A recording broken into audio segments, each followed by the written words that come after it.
Cultivation Online Audiobook by Kevin, Chapter 1201, Azure Dragon Family's Ambitions, Point 1100 Dragon Family's Ambitions.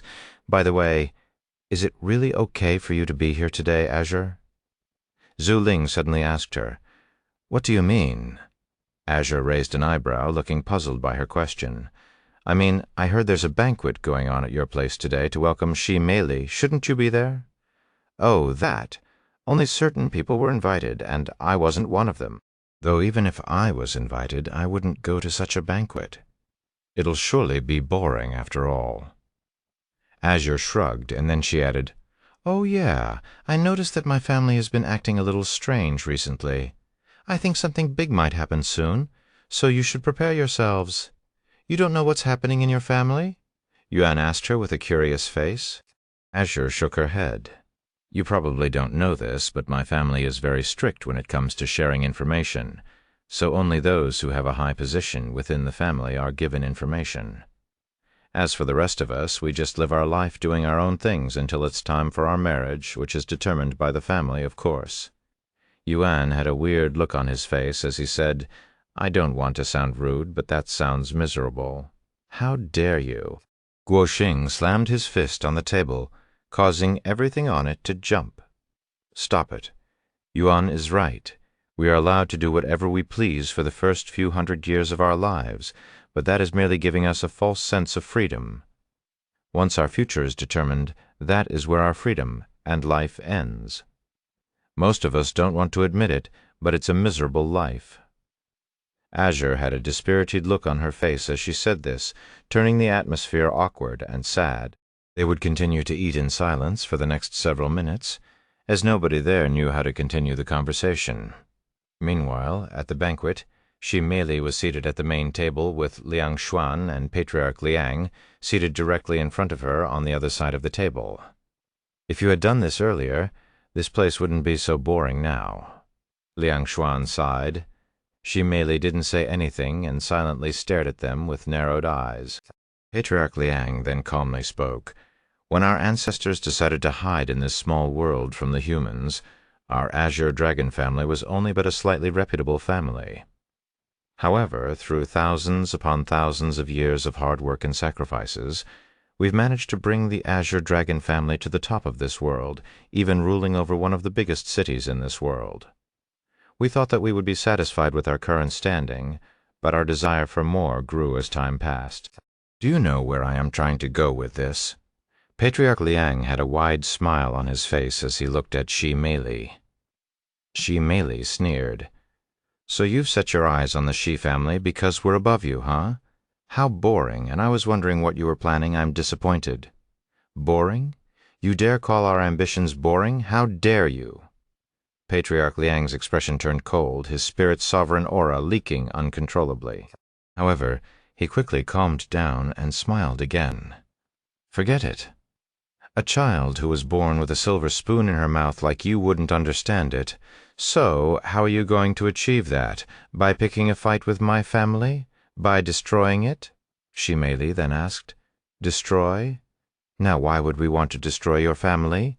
Liang Xuan shook his head, and he continued, The Xi family has existed for even longer than our Azure Dragon family, not to mention your history. It'd be a waste to destroy you guys. After a slight pause, he continued with a grin on his face. Therefore, instead of destroying you, we're going to consume the Xi family. Shi Meili frowned at his words. Liang Xuan then said, We're going to give you an offer right now.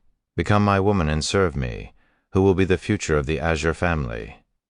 If you do, we won't treat the Shi family too badly. If you don't, the Shi family will no longer exist in this world. After a moment of silence, Shi Meili suddenly burst out laughing. Unbelievable, the confidence in your voice. Truly unbelievable. Do you really think that you can take on my Shi family? Don't look down on my family, you bastards.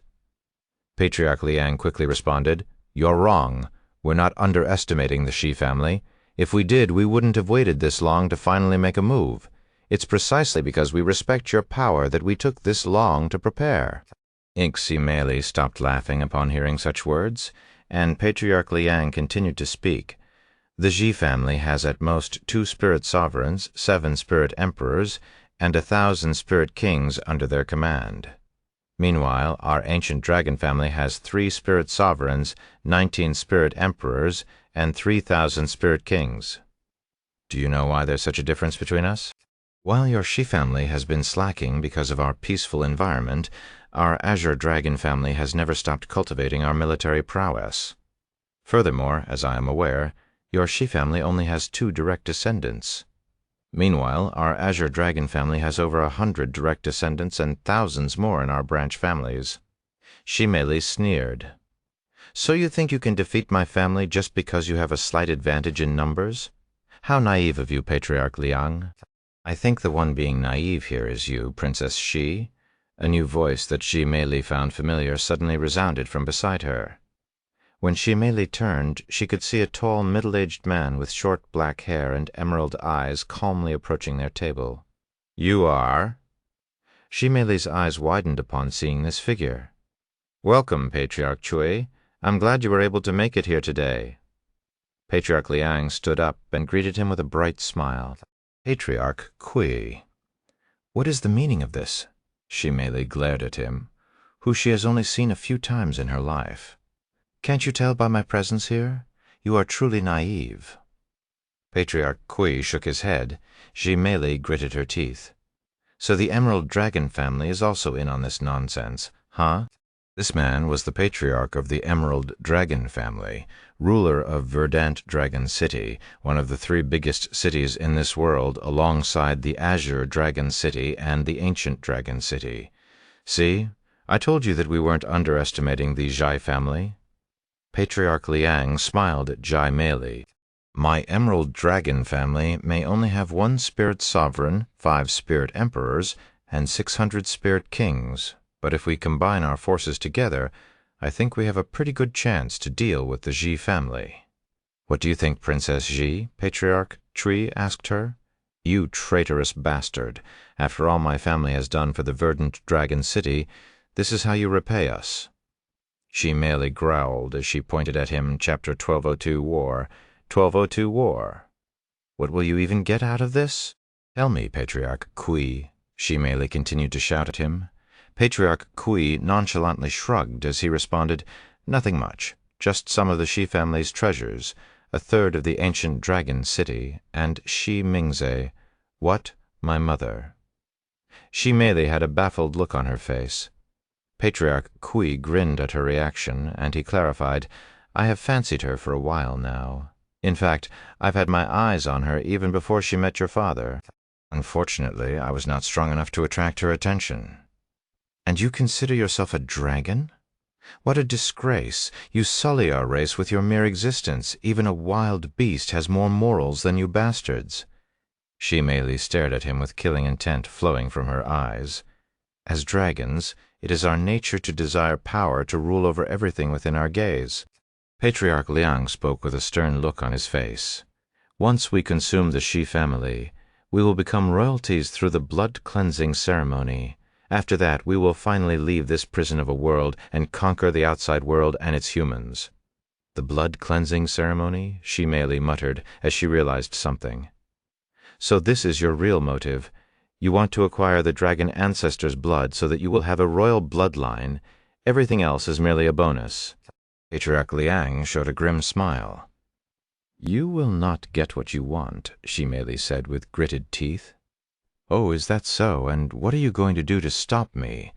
Run from here and scramble back to your parents to tell them. If that's what you want to do, I won't stop you. What are you? Shimeli was speechless and doubtful that he would really let her leave just like that. Patriarch Liang shrugged with an arrogant smug on his face. I already told you.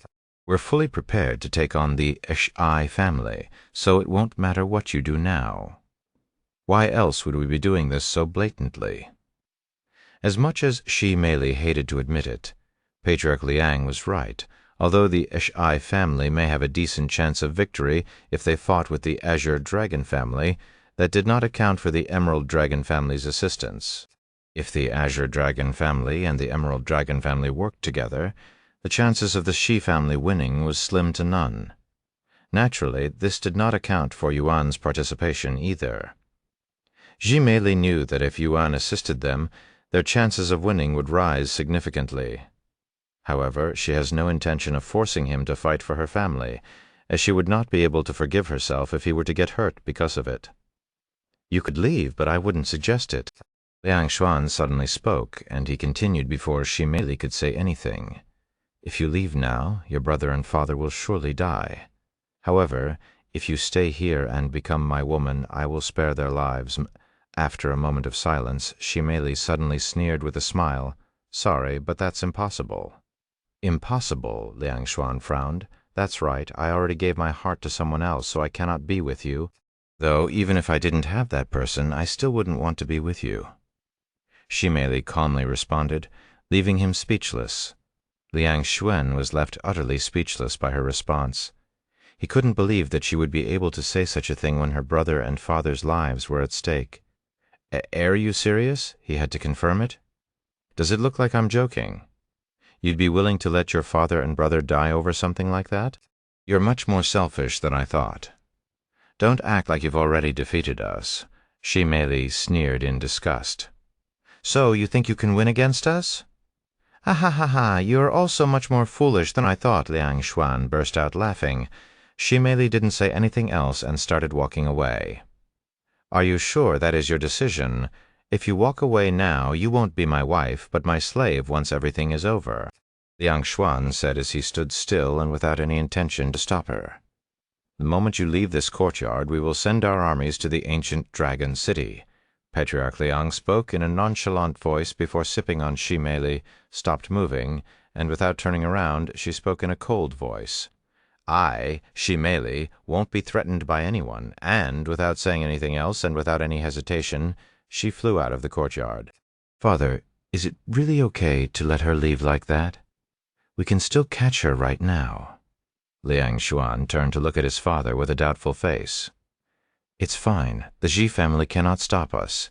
They don't have the power to do so, he said before turning to look at Patriarch Sui. Get your people ready. We're going to war. Patriarch Sui nodded with a serious expression before disappearing from the scene. Meanwhile, Yuan was still at the restaurant filling his mouth with food. Yuan, I have an offer for you.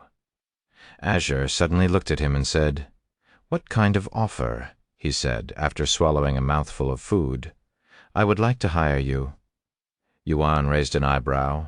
For what kind of work? I'd like you to work for me. To put it bluntly, I want you to become mine. Azure said with a charming smile on her face. The others in the room stared at her with wide eyes. They didn't expect her to be so straightforward in public. I may not have the most influence in my family, but I do have plenty of influence as someone from the Azure Dragon family. Of course, you will be more than a servant. You will be akin to something like a concubine. What do you say? Chapter 1203, War 2, Noit 203, War 2. You don't need to give me an answer right away. Azure continued with a smile on her face after seeing Yuan's face. The Azure Dragon family encourages its descendants to have multiple concubines because of their desire to grow bigger. This is one of the reasons why they were able to reach their current status by joining bigger families and creating connections until they are at the very top. Unfortunately for her, Yuan had no intention of becoming someone's concubine without needing to even think about it. Yuan shook his head and spoke in a soft voice. I'm sorry, but I will have to refuse your offer. Azure's expression froze for a good moment after hearing his answer. After a moment of awkward silence, she tried her best to keep a smile on her face as she spoke. Can you give me your reasons? Is there anything I can do to change your mind? There really isn't any special reason for my refusal, and I don't think there is anything you can do to change my mind. Sorry? Yuan apologized again. Is that so? Azure immediately lowered her head with a dejected look on her face. Seeing this, Guo Xing and Wang Jun became enraged. You bastard! You think you're hot shit because you're a little handsome? Guo Xing slammed the table with his fists, causing the plates to jump. Know your place, you mere commoner. You should be rejoicing at the fact that someone like Azure would be willing to accept someone like you into her family. Wang Jun roared. Azure did not say anything regarding their remarks, almost as though she couldn't even hear them. Li Na and Zhu Ling exchanged worried glances with each other, as they did not like where the atmosphere was heading. The only person who was calm in the room was Yuan himself. He turned to look at Guo Xing and Wang Jun and spoke in a nonchalant voice. "Why are you upset that I refused her offer? Are the two of you by any chance her concubine?" "What?" They looked surprised by his question. "You're not." Yuan tilted his head with a puzzled look on his face. "You are the first person I have made that offer to." Azure suddenly spoke in a low voice. Although neither Guo Xing or Wang Jun were Azure's concubines, they were certainly aiming for such a position, hence why they keep trying to appeal to her. After another moment of awkward silence, Yuan spoke. "I am delighted that you think so much of me that you'd want me as your concubine even though we've only just met, but I cannot respond to your feelings. I'm just not the type to live such a life." "Eh? He probably thinks that he's too good to be a concubine and wants to start his own family," Wang Jun sneered. "Even if that were true, what's wrong with that?" Yuan raised an eyebrow, and he continued. "I don't see anything wrong with wanting to start a family, though if you only care about status and your own standing, I can see why you care about that." "You dare mock me?" Wang Jun stood up with a red face, his peak Spirit King cultivation gushing out of his body. Hey, calm down," Li Na exclaimed. "Do not forget where we are. You'll be banned for life if you cause any trouble here," Zhu Ling added, hearing their words. Wang Jun quickly calmed down. The Azure Dragon's retreat has connections to many influential people around the world because of their popularity, so it wasn't wise to cause a ruckus there. Yuan looked around the room in silence before picking up his cup of tea and drinking the rest of it in one motion. After placing the empty cup back down, he stood up and spoke. "Looks like it's about time for me to go. Thank you for the meal. It was delicious. Wait, you think you can just leave whenever you please?" Yuan raised an eyebrow and said, "If you want me to pay for my food, I don't mind, even though it was supposed to be free?" "That's not what. Stop it." Azure suddenly interrupted. She stood up and faced Yuan. "I'm sorry for everything. I didn't mean for things to get this hostile and awkward for you, and you have every right to refuse my offer, so don't worry about it. Of course, the meal is also on me." Azure tried her best to force a smile on her face, ending up with a stiff smile. "Thank you," Yuan smiled back. If you ever change your mind, you can come to me. There will always be a spot for you," Azure said, clearly still not giving up on her offer. Yuan silently nodded. Just as Yuan turned around to walk away, a voice resounded in his head. "You will regret offending me today." Yuan glanced at Wang Jun, who just spoke to him using divine sense. However, before he could say anything, another voice resounded, but it could be heard by everyone in the room. "Yuan." Before anyone there could react, a shadow appeared from the window that Azure had jumped out of not too long ago. When they turned to look at the window, they were graced by a beautiful young woman with golden hair and eyes. "Princess Ji? What are you doing here?" Azure exclaimed in a surprised voice. However, Ji merely ignored her and walked straight to Yuan. "Yuan, we need to leave immediately," she said to him. Yuan raised an eyebrow at her appearance. "What's wrong? You don't look so good. Did something happen?" he asked her. "The Azure Dragon family waged war on the Ish-Ai family," Si Mei said, dropping this bomb on everyone in the room. "What?" Yuan's eyes widened with surprise. "You heard me. The Azure Dragon family will be attacking soon, so we don't have much time to spare here. Let's hurry up and get out of here before they trap us in here," Si Mei repeated. Chapter 124, War 3. No 124, War 3. The room became dead silent after Ji Mei revealed the news to Yuan, who stood there with a surprised look on his face. The silence eventually broke when Azure snapped out of her daze and exclaimed in a panicked voice, Please wait a moment. The Azure Dragon family wouldn't do something like." Ji Mei snapped her gaze to Azure and spoke with a slight frown on her face. "And who are you? Are you calling me a liar? No, I simply think that there's been a misunderstanding. My friends call me Azure. But my name is Liang Lin, and I am from the Azure Dragon fam. Xi Mei's eyes radiated with killing intent the moment Azure mentioned being from the Azure Dragon family. Azure subconsciously stepped back with a fearful look on her face after sensing Xi Mei's killing intent. Please calm down.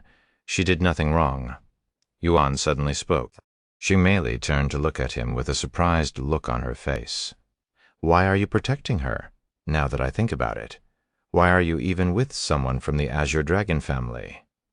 It's a coincidence that she invited me to a meal, that's all. Anyways, regarding the other matter, can you tell me a little more about what happened?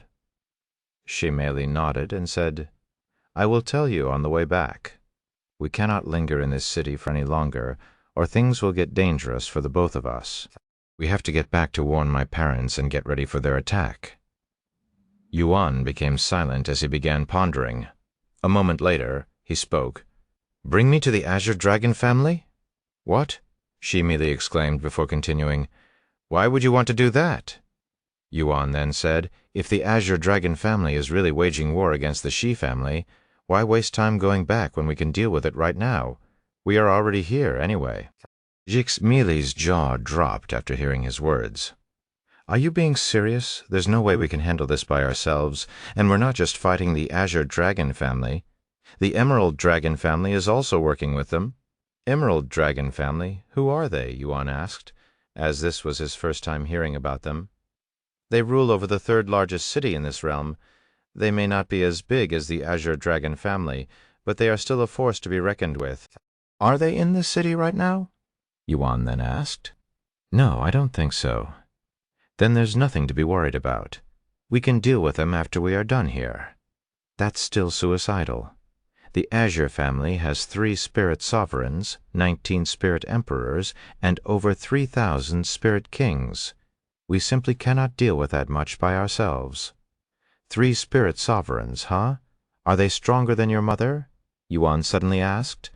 Well, no, I don't think so. My mother has much more experience, superior techniques, and a superior bloodline. If my mother were to fight against them, she could probably take on 2 of them by herself. Yuan smiled after hearing this information, and he said in a confident voice, Then there's nothing to worry about. Nothing to worry about? Xi Mei was baffled by his confidence. Do you trust me? Yuan suddenly asked her. Of course I do, but this isn't just about that. At the end of the day, you're still a guest in our family. I cannot let you bear such a big responsibility and put your life at risk. Xi Mei said with a worried look on her face. Yuan chuckled. You're thinking too much about it. In my eyes, my friend is in danger, and I only want to help her. It's as simple as that. Anyways, let's get going. We are in a hurry, right? Xi Mei was speechless. She knew that she would endanger the both of them if she listened to Yuan's suggestion. Yet she couldn't refuse him for some reason. Okay. She nodded in a dazed manner before walking towards the window. Yuan followed her. Yuan? Who are you, really?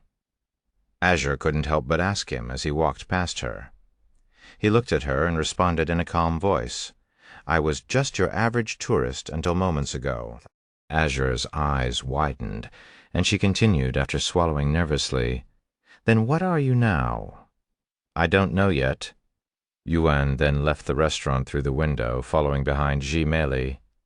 Many moments after they left, Azure and the others snapped out of their daze. What should we do now if the Azure Dragon family is really going to war with the Xi family? Things will get really messy for all of us. Lina began panicking when she realized the severity of their situation. A war between 2 of the biggest powers in the realm would affect everyone, even those who don't partake in the war. I don't know, but there's nothing we can do about it. Azure sighed in the end. Azure decided to return to her family to catch up with the situation, on their way to the Azure Dragon family. Xi Mei explained the whole situation to Yuan, who would gradually become more angry as he learned more about the situation. Sometime later, they arrived at the Azure Dragon family, spectating the situation from above. The banquet at the courtyard was completely gone, almost as though it never occurred. Instead of food and decorations, the courtyard was occupied by hundreds, if not thousands, of soldiers.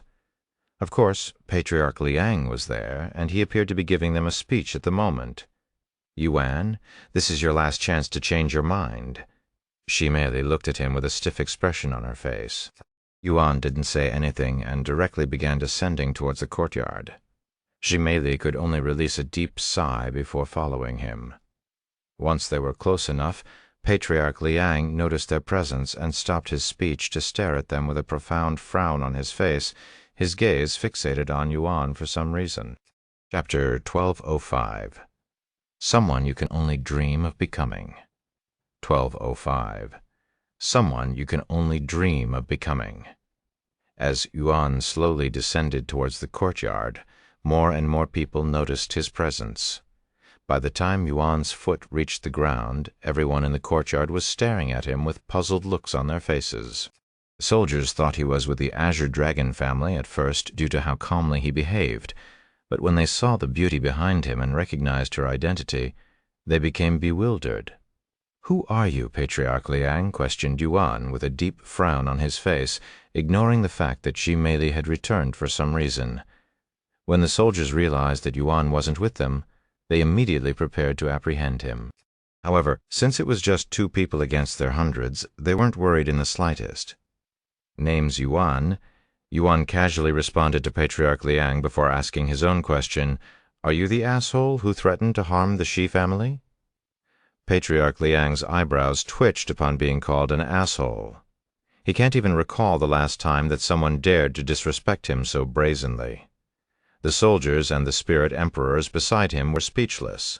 To their surprise, Patriarch Liang didn't immediately punish Yuan. Instead, he remained standing there with a somewhat hesitant look on his face for some reason. While the soldiers and the spirit emperors were too weak to sense it, Patriarch Liang and the other 2 spirit sovereigns there felt an inexplicable sense of dread coming from Yuan, almost as though their instincts were telling them, begging them to stay away from him, an unfathomable threat at all cost. "What are you trying to accomplish here?" Patriarch Liang asked him after a moment of silence. "I think that's obvious. I'm here to prevent you from harming the Ichi family." Patriarch Liang narrowed his eyes, but before he could say anything, the spirit emperors beside him began laughing madly. "Where did this fool crawl from? Does he even know what kind of position he's in right now? Ah ha ha. I can't believe it, even though I'm seeing it with my own eyes. But did you really come here thinking that you could stop all of us with just the 2 of you?" Yuan glanced at these spirit emperors for a second, but didn't bother giving them any attention. He then continued speaking to Patriarch Liang. "According to what I was told, you're going after the Z family mostly for their blood-cleansing ceremony. If I told you that most of the blood is gone and that you won't be able to benefit from it, what will you do then?" Patriarch Liang sneered. "Do you really think I would give up on my ambitions because some brat is speaking nonsense? Even if that was the case, there is still plenty to benefit from conquering the Shi family." Yuan sighed. "So there is nothing I can do to change your mind that doesn't result in the Azure Dragon family's destruction?" Patriarch Liang's eyes widened with disbelief after hearing Yuan's words. The others also stopped laughing to stare at Yuan with deep frowns on their faces. "Ah ha!" Patriarch Liang suddenly burst out laughing. "There must be something wrong with me today. To think I had been wary of you." His laughter halted suddenly, and he proceeded to glare at Yuan with intense killing intent. "I don't care who you are or where you are from, but you won't get to leave this place alive." He turned to look at Shimei and continued, "I don't know why you decided to return with this nut job. But you have squandered what little freedom you had left, something that I was generous enough to grant you." Shimei swallowed nervously, but she didn't say anything. Suddenly another voice resounded. My, what do we have here?" Yuan turned to look at the person who just spoke to see a handsome young man approaching them from a distance. It was Liang Xuan, who had been absent from the courtyard this entire time. "Shimei, you must have had a change of heart to come back here so quickly. I knew you'd make the right choice. Don't worry, I will keep my promise and take care of you." Liang Xuan spoke in a delighted tone, and on his face was a bright smile. Shimei sneered in disdain. Don't flatter yourself. Who's that? Yuan asked her. The person I came to this city to reject, she calmly said. I see. Yuan immediately understood the situation. Liang Xuan stopped walking when he finally noticed Yuan. Huh? Who the hell are you? Liang Xuan stared at Yuan with an unpleasant expression on his face. Even though Liang Xuan didn't know Yuan, he immediately found Yuan's presence to be obnoxious and disliked him, mostly because he instinctively felt inferior to Yuan with just a glance. Yuan tried to speak, but was quickly interrupted by Xi Meili. He's my partner, my beloved, and my future husband. What? Liang Xuan's eyes widened with shock after hearing her words. You heard me. He's the one whom I've dedicated my heart and body to, someone you can only dream of becoming. Xi Meili said in a provocative manner after hearing such words. Liang Xuan felt and heard something snap inside his head, and his eyes and face turned red. He then muttered in a low voice as his body trembled from intense anger. So he's the reason why you refused my proposal. Does that mean if I get rid of him, you might change your mind? However, before Xi Meili could even respond, Liang Xuan suddenly lunged forward, flying towards Yuan with his fangs showing. Wait! Stay away from him! Patriarch Liang shouted when he saw this, but Liang Xuan was too angry to hear him. Liang Xuan arrived in front of Yuan in a split second. D! Liang Xuan roared as he swung his claw-like hands that had been reinforced with spiritual energy at Yuan. Meanwhile, Yuan doesn't even bother to look at Liang Xuan as he flicks his arm at Liang Xuan's face. Pap. Liang Xuan was immediately sent flying to the other side of the courtyard, like an arrow released from a bow, only stopping once he smacked into the stone wall, smashing a large hole into it. The result of their clash greatly startled everyone there, especially the soldiers and the spirit emperors, as they had expected a totally different outcome. Chapter 1206, Clashing with the Azure Dragon Family. Xuan Patriarch Liang felt his heart skip a beat after seeing his precious son fly and smash into a brick wall. He then rushed over to his son, ignoring the assailant. Xuan, are you okay? Patriarch Liang helped his son get off the floor. What just happened to me?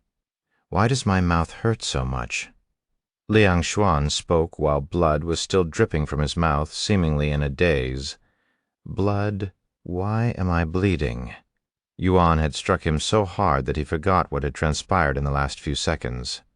Patriarch Liang glared at Yuan and roared, How dare you injure my son? I am going to kill you. Yuan shrugged and said in a somewhat sarcastic manner, You probably won't believe me when I say this, but I was holding back really hard just now. Your son is a little more fragile than I expected. Sorry, you son of a bitch? Patriarch Liang looked like he was on the verge of pouncing at Yuan, but he was stopped by one of the spirit emperors there. Patriarch, there's no need for you to dirty your hands over a mere spirit king. Allow me to handle this bastard for you. What? Patriarch Liang had a dumbfounded look on his face for some reason. A mere spirit king. He turned to look at Yuan, and sure enough, Yuan was only a peak spirit king. Impossible. How did I not notice his cultivation until now? His immense presence must have overshadowed his cultivation so much that even I overlooked it. Indeed, Patriarch Liang was so distracted by Yuan's presence that he didn't notice Yuan's cultivation until now. If it was never mentioned, he would probably never notice it. Patriarch Liang felt humiliated because of this, but he wasn't the only one. The other two spirit sovereigns also hadn't noticed Yuan's cultivation until it was mentioned. Although it wasn't intentional, they felt Yuan had slapped them in the face. Wait! Another voice suddenly resounded, and it was Liang Xuan who had snapped out of his daze and finally realized his situation. I will take care of him. Don't you dare lay a single finger on him until I am finished with him, he said as he walked towards Yuan. Wait, you are injured. You cannot handle him in your state. Patriarch Liang exclaimed. He did not want to hurt his son's pride by telling him that Yuan was out of his league, which would hurt him more than any physical injury could.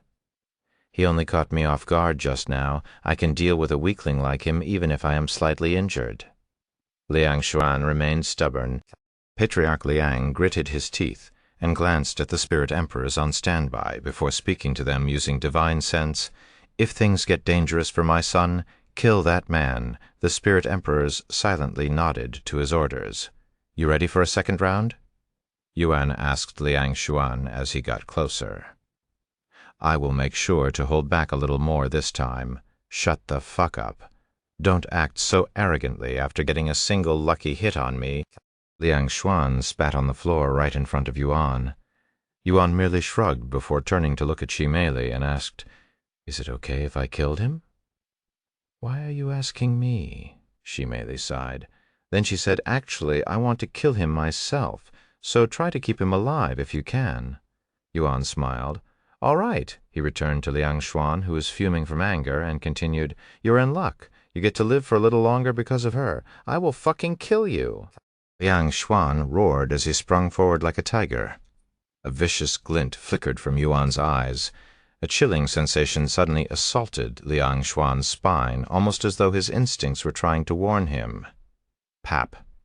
The very next second, Liang Xuan's figure could be seen flying towards the brick wall for a second time. However, unlike the first time, Liang Xuan did not lose his memories and quickly stood back up with a humiliated look on his face. "I guess that was a lucky hit as well, huh?"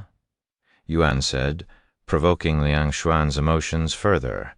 "I'm going to skin you alive." Liang Xuan roared as he began his transformation. Yuan then watched as Liang Xuan's body and hair grew several inches. Shiny blue scales also started appearing over his skin, and his cultivation rose by a level. Although Yuan has seen several transformations by now, this is his first time seeing their body grow in size.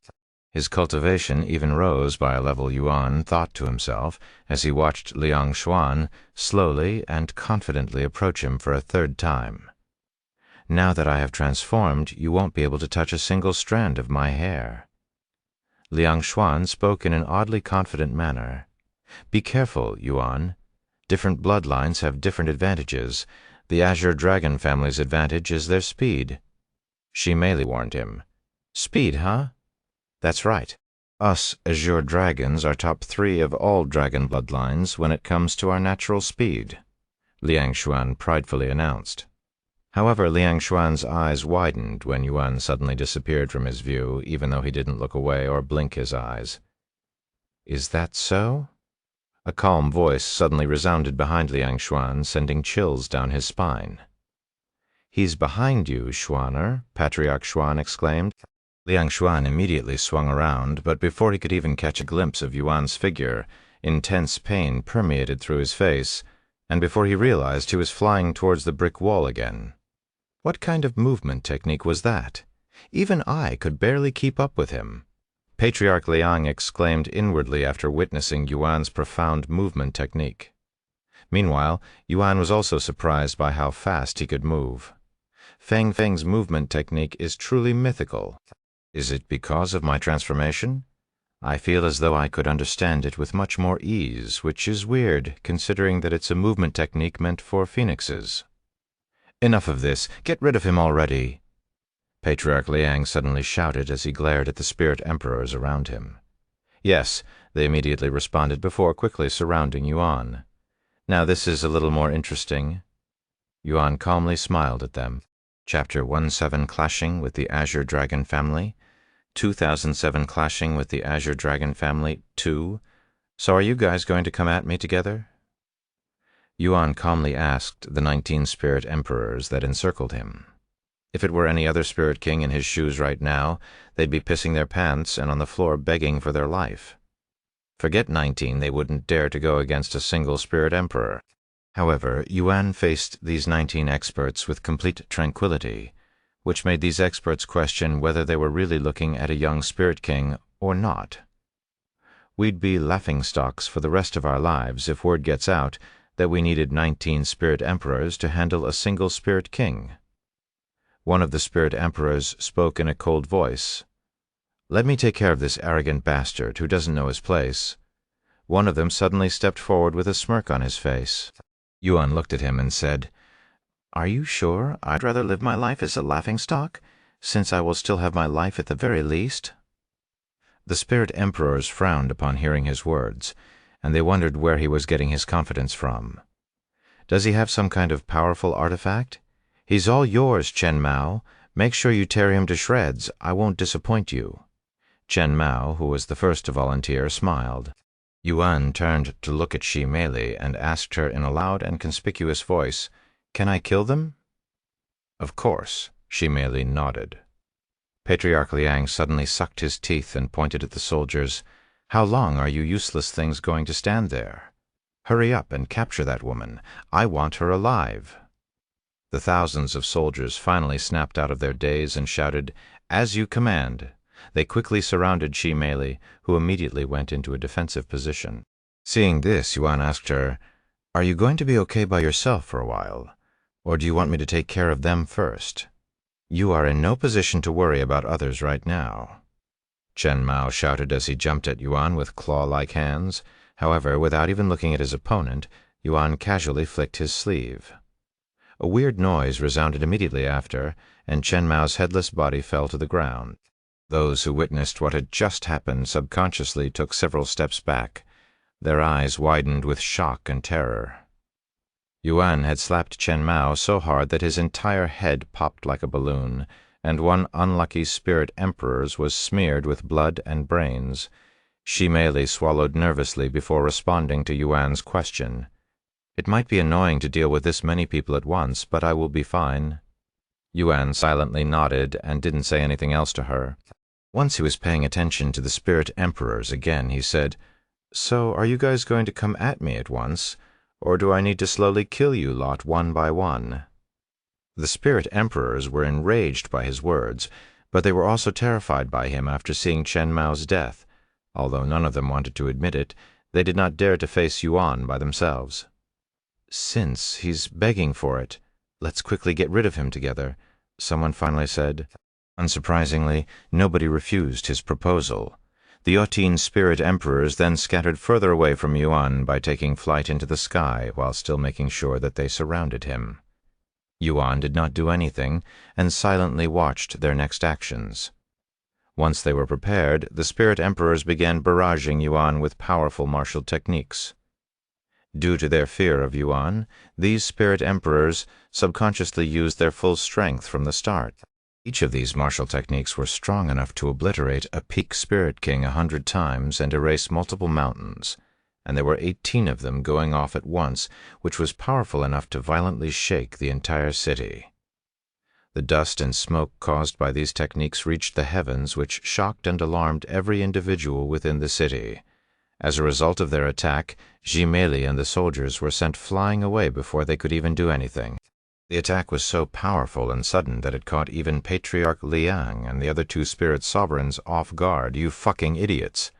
Are you trying to kill a single spirit king or destroy my city?" Patriarch Liang immediately screamed at the spirit emperors out of anger. It was at this moment the spirit emperors realized that they had screwed up. Their faces flushed with redness when they also realized that they had feared a spirit king to the point of losing control over their power. However, they quickly justified it with Yuan's abnormal strength that killed a spirit emperor with a single slap. "Fuck. No matter what happens, we will be laughingstocks once news of this spreads." The spirit emperors cried inwardly. However, at least the fear and anxiousness in their heart was no longer there with Yuan's death. But then they heard a familiar voice, one that should no longer exist in this world, and this caused their faces to pale, their hearts to beat violently, their expressions to freeze, and their bodies to pour out sweat. "I have to agree with your patriarch. That was dangerous, not for me, but for my friend and the citizens of this city. If I hadn't weakened the spiritual energy at the very last second, you lots would have injured my friend and blown up this entire city." The spirit emperors slowly turned their heads to look at the cloud of dust that was quickly clearing up, their faces looking as though they were looking at a ghost. Once most of the dust had settled, they could see a massive hole at the center of the courtyard, and hovering right above this hole was Yuan, who looked completely unharmed, almost as though he appeared in his spot after the attacks. "Impossible!" all of the spirit emperors exclaimed simultaneously after confirming Yuan's presence with their own eyes. Yet they still looked to be in disbelief. Chapter 1208, Clashing with the Azure Dragon Family. 3 on under 20, or 3 on clashing with the Azure Dragon family, 3, impossible. There's no way he's still alive. The spirit emperors became pale-faced when they realized that Yuan was still alive. After all, not even a spirit emperor such as Patriarch Liang would be able to get away unscathed from such a powerful combined attack. He must have used a powerful spiritual treasure. That must be it. And I doubt such a powerful spiritual treasure they prepared to attack him again. However, Yuan did not plan on standing still this time, as he had a feeling that these spirit emperors would do something reckless again. As the spirit emperors spread out, Yuan used his movement technique to instantly close his distance from them.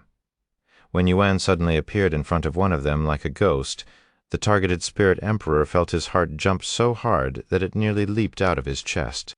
Wei. A vicious glint flickered within Yuan's eyes, and before the spirit emperor could finish a single word, Yuan slapped him so hard his head twisted off his body before flying out of the courtyard. As the spirit emperor's headless body fell to the ground, Yuan moved to the next target. "You bastard!" The man swung his sword at Yuan. However, to his surprise, Yuan did not bother to block his attack. Thus, his attack landed on Yuan's body without any issues. However, despite using all of his strength, the man immediately realized that his sword could not penetrate Yuan's skin, let alone cut him. "Did you forget to sharpen your sword?" Yuan cracked a joke with the man before chopping off his head with a swift arm swing. The other spirit emperors were terrified by what they were witnessing. How can a single spirit king kill 3 spirit emperors with seemingly zero effort? That did not make sense unless Yuan was hiding his cultivation base, but the spirit sovereigns would have noticed if that were the case. Furthermore, nobody there recognized Yuan, and they had never seen him until today. Do not panic. No matter what kind of trick he has up his sleeves, he won't be able to use them forever. Let's cover each other and deal with him together. The strongest spirit emperor there shouted at the others. Hearing such words, the spirit emperors quickly snapped out of their daze and came together, forming a defensive formation. If people learned that 16 spirit emperors had formed a defensive formation against a single spirit king, the entire world would laugh at them. But these spirit emperors could care less about their pride at this moment, when their lives were hanging by the edge. Meanwhile, Patriarch Liang and the other 2 spirit sovereigns had deep frowns on their faces, as they wondered what kind of monster they were facing.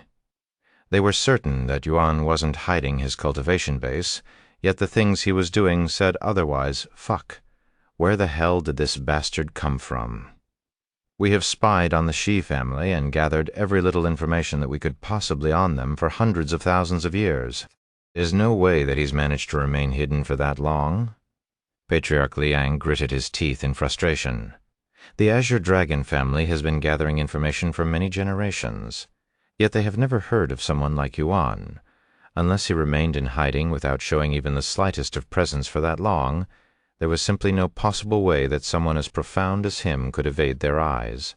For a brief moment, Patriarch Liang wondered if their world was no longer secluded, and that Yuan came from the outside world, but that seemed even less likely. No, wait. There were rumors of a human appearing in the ancient dragon city about a year ago. No, that's not possible. Although Shi Shengmo tried his best to keep Yuan's existence a secret, it was simply impossible to do so perfectly, especially after the spectacle that happened during the Dragon Awakening ritual. Not to mention Yuan showing up at the Dragon Ancestral Temple and beating up multiple renowned warriors. It was inevitable that Yuan's existence would not remain a secret. However, because the rumors were so ridiculous, Patriarch Liang immediately treated such information as nonsense and no longer bothered with it. Once the spirit emperors were in formation, Yuan turned to look at the Patriarch Sovereign and spoke in a calm voice. "Hey, are you really okay with all of your soldiers dying to me? If you don't want them to die a pointless death, you should face me yourself alongside the other 2 spirit sovereigns." Hearing such words, Patriarch Liang sneered in disdain. "Don't be so full of yourself just because you managed to kill a few of my soldiers using some hidden spiritual treasure. If you can still talk so arrogantly after using up all of your tricks, I will be your opponent. Until then, you can have fun with my soldiers. In the end, Patriarch Liang still believed that Yuan was using some kind of trick to defeat the three spirit emperors. Yuan sighed as he turned to look at the spirit emperors. "You heard him. It's unfortunate, but you have been abandoned." The spirit emperors gritted their teeth in anger, but not because Patriarch Liang abandoned them. "Let's show this fucker that he can only go so far using tricks. Grand Dragon Formation Advance." The 16 spirit emperors began advancing towards Yuan while remaining grouped together, leaving 0 openings in their formation. Seeing this, Yuan retrieved his Empyrean overlord and took a deep breath. When the spirit emperors saw Yuan holding the sword, they could immediately feel an overwhelming sense of dread, almost as if they could already sense that their death was near. "Don't stop. He won't be able to harm us as long as we stay in formation." The leader of the group shouted, their aura intensified, causing the air around them to tremble. However, Yuan ignored all that and casually swung his sword at them. A chilling sword light flashed before the group's eyes, and before they realized, their entire formation had been destroyed in the blink of an eye, with everyone inside the formation severed in half. "Imposse," a dying mumble filled with disbelief, resounded before dead silence filled the area. Chapter 1209, clashing with the Azure Dragon family, for, after the blast that had sent everyone flying, Jimeli quickly stabilized herself before turning to look at the massive smoke, her eyes filled with worry. Yuan, she silently prayed to the dragon god for his safety, but then she realized that she could use her divine sense, and sure enough, she could sense Yuan's presence. This meant that he was still alive at the very least. As for the spirit emperors and the spirit sovereigns, they were so certain that Yuan had turned into atoms from the attack that they didn't even think for a second that he could still be alive. Once Jimeli confirmed that Yuan was still alive, she turned her attention to the soldiers that were still struggling to stand up from the explosion.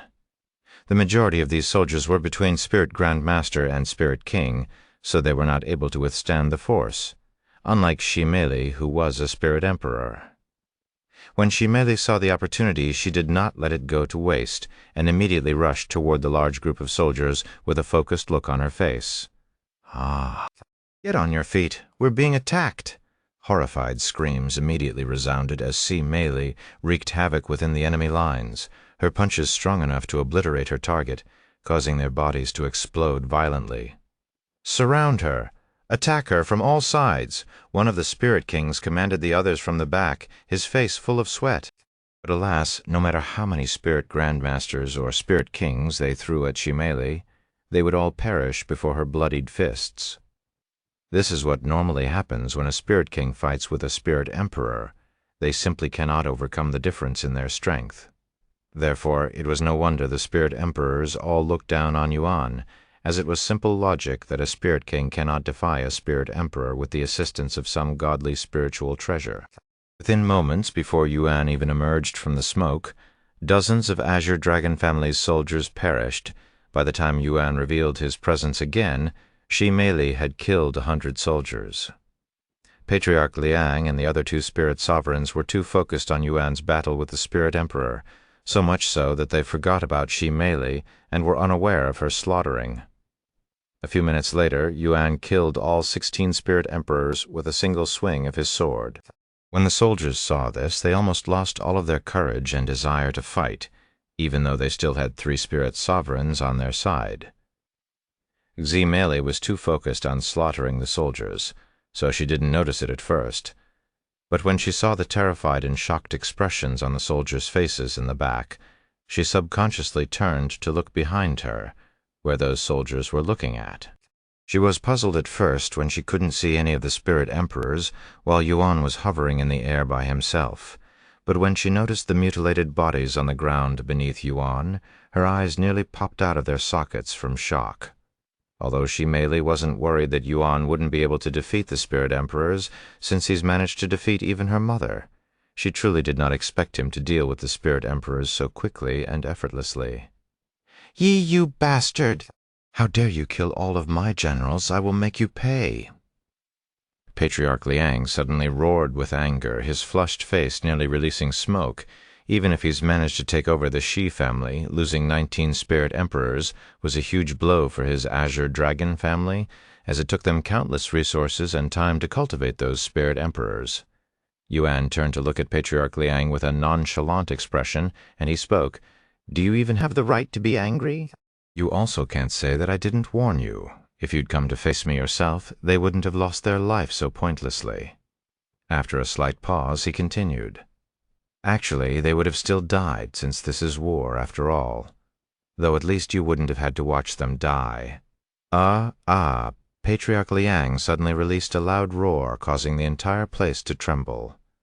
"You'll regret running your mouth." Patriarch Liang then flew at Yuan with a thick spear in his grasp. The other two spirit sovereigns looked at each other as they wondered what they should do. It was at this moment that they noticed the mayhem happening not far away, where Shi Mei was still slaughtering the soldiers. One of them frowned and said to the other, "Go take care of that woman before she kills all of our soldiers. I'll watch over the Patriarch to make sure nothing happens to him." "Make sure you don't kill her. The young master will be really angry since he desperately yearns for her." Sure, the spirit sovereign then went over to Shi Mei to confront her. Yuan noticed this, but he didn't immediately act. "How dare you look away while facing me?" Patriarch Liang shouted as he lunged his spear at Yuan Clang. Yuan effortlessly blocked the attack with his sword and said, "The three of you should have attacked me together instead of splitting up. You'd have a higher chance of landing a hit on me, too. A mere spirit king." Patriarch Liang's aura exploded, and his assault became even more aggressive and powerful. However, no matter how much Patriarch Liang lunged his spear at Yuan, he couldn't land a single hit on Yuan, and he didn't know why. "Why am I struggling so much to hit this bastard, who's moving slower than me and is only defending?" Patriarch Liang truly couldn't comprehend it. "Is this all you've got? If so, I'll end it right away, as I am falling asleep from boredom right now." Yuan suddenly said in a nonchalant voice, "Shut your damn mouth already." Patriarch Liang released another roar, and his body started to transform the very next moment. His body grew bigger, his hair grew longer, and his aura skyrocketed. As for his cultivation, it rose from 3rd-level Spirit Sovereign to 5th-level Spirit Sovereign. You bastard. Patriarch Liang swung his spear, which was engulfed in some sort of azure-colored aura, at Yuan Plang Flang. For the first time, Yuan was pushed back by Patriarch Liang's spear. "How dare you look away while facing me?" Patriarch Liang shouted as he, however, for some reason, Yuan still had the same bored expression on his face. This infuriated Patriarch Liang, who was on the verge of losing his mind now. Chapter 1210, Dragon's Soul Awakening. The what? 1210, Dragon's Soul Awakening. That bastard is really fighting on equal footing with the Patriarch, who is already transformed. No, he might even be ahead. Is he actually an unknown expert with a hidden cultivation? Where did someone like him come from? The Spirit Sovereign, watching from a distance, wondered inwardly, feeling an inexplicable sense of dread. At this rate, he will have to join Patriarch Liang and fight this monster of unknown origin together. Meanwhile, the other Spirit Sovereign that went to stop Shi Mei's slaughtering appeared in front of her like a ghost, right as she was a split second away from taking another soldier's life, blocking her strike. Shi Mei was so absorbed in her slaughtering that she didn't notice the Spirit Sovereign's presence until he appeared in front of her. Once she realized this, she quickly distanced herself from him and became defensive. "Why don't you be a good little dragon and stay down? I don't want to hurt you, even though you've already killed hundreds of my men. After all, the young master wouldn't want to see any bruises on your body later." The Spirit Sovereign said to her with a cold expression on his face. Shi Mei smiled and said, "Then you don't have to worry, since he won't ever get such a chance." The Spirit Sovereign sighed before speaking again. "Do you really want to fight me? Unlike that monster over there, you don't have what it takes. I am more than enough for someone like you. Luckily for me, you are the weakest of the three." The Spirit Sovereign's eyebrows twitched after hearing Shi Mei's words. Indeed, he was the weakest of the three Spirit Sovereigns in terms of prowess, and that has always been his biggest insecurity, so he immediately flew into a rage after being reminded of it. The spirit sovereign then spoke while gritting his teeth. "Now that I think about it, we have plenty of effective medicine, so it won't matter even if I break all of the bones in your body." The spirit sovereign's aura exploded after saying that, and he flew towards Shimeli with his hands tightly grasped into fists. Shimeli didn't hesitate to release all of her cultivation before clashing with him. Although Shimeli was not as monstrous as Yuan, she was capable of holding her own against a spirit sovereign as a spirit emperor. In terms of talent, she has the highest potential in her family, even though she rarely cultivates due to their peaceful environment. If Shimingze hadn't encouraged and basically forced Shimeli to train with her, she wouldn't be anywhere as strong as she is today. Whoosh! The soldiers around them were blown away by the impact of their exchanges once they began fighting. "Che, I guess her royal bloodline isn't just for show." The spirit sovereign was surprised to see Shimeli holding her own against him. Meanwhile, Yuan was in the middle of fighting Patriarch Liang, and he noticed what was going on with Shimeli, but since she didn't appear to be in any imminent danger, he didn't intervene. "This fucking bastard! I cannot go all out on him because I will destroy my city along with him." Patriarch Liang's frustration grew as he continued to fight Yuan. Since they were still in the middle of his city, he couldn't use any destructive techniques to deal with Yuan. Thus, he started to think of ways to bring Yuan out of the city where he could unleash his full strength. However, since he couldn't even manage to push Yuan back, he couldn't imagine how he'd force Yuan out of the city. Eventually, he found a solution to his dilemma. While he may not be able to force Yuan outside the city, he could easily force Shimeli outside, and he gambled that Yuan would follow her outside on his own accord. Thus, Patriarch Liang immediately spoke to the spirit sovereign that was fighting with her through divine sense. "Bring Shimeli outside the city as soon as possible." Although the spirit sovereign didn't know Patriarch Liang's intentions at first, he didn't question it, and used a technique that released a powerful blast of wind at Shimeli. What the?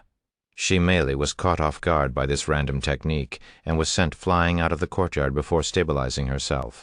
However, the spirit sovereign would use the technique again before she could fully stabilize herself, sending her flying again.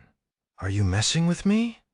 Shimeli shouted at him in an annoyed voice, as she also had no clue what was going on. But alas, she was sent flying again for a third time without receiving any answers.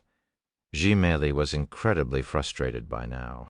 Even though the wind wasn't injuring her, it was not something she could really fight back with her inferior cultivation. Naturally, Yuan noticed this, and he said to Patriarch Liang after understanding the situation, "If you wanted to fight me in a different location, you could have just asked, since I wouldn't have refused. After all, I wouldn't want anyone innocent getting hurt." And without saying anything else, Yuan flew in the direction that Shimeli was sent flying towards.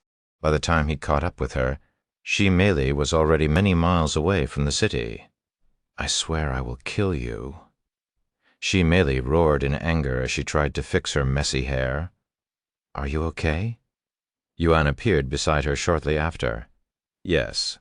They wanted to bring us outside the city, where they can fight us with all of their strength and not destroy their city," Yuan explained to her. Everything made sense to Shimeli after hearing this, but she was still upset that she was sent flying in such a manner. Eventually, Patriarch Liang and his army appeared before Yuan and Shimeli again.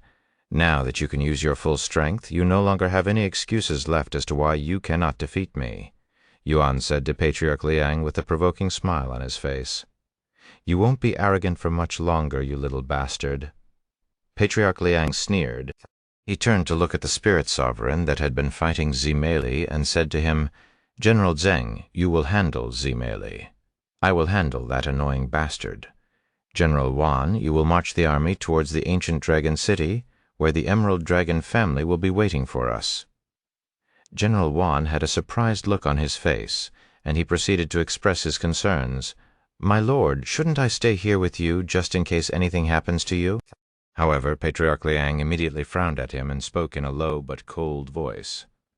"Are you implying that I won't be able to defeat him and will need your help?"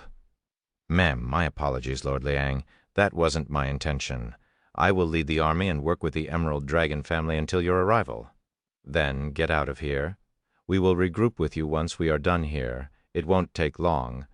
General Yuan then left the scene, taking with him thousands of soldiers. "Shouldn't we at least try to stop them?" Ximei Li turned to ask Yuan as General Yuan left with the soldiers. "Don't worry, I don't intend on letting them reach the city. We'll be done here before they can go anywhere," Yuan said as he readied his Empyrean overlord. Ximei Li nodded, and she retrieved a golden spear from her spatial ring. "Mother lent this to me as a good luck charm. I didn't think I would be using it," Ximei Li mumbled as she caressed her family's heirloom, the dragon's soul. Yuan glanced at the dragon's soul, and for some reason he could feel a weird sensation coming from it, almost as though it was trying to communicate with him. Unfortunately, he did not have the time to ponder as Patriarch Liang and General Zheng began their attack the next moment. Boom!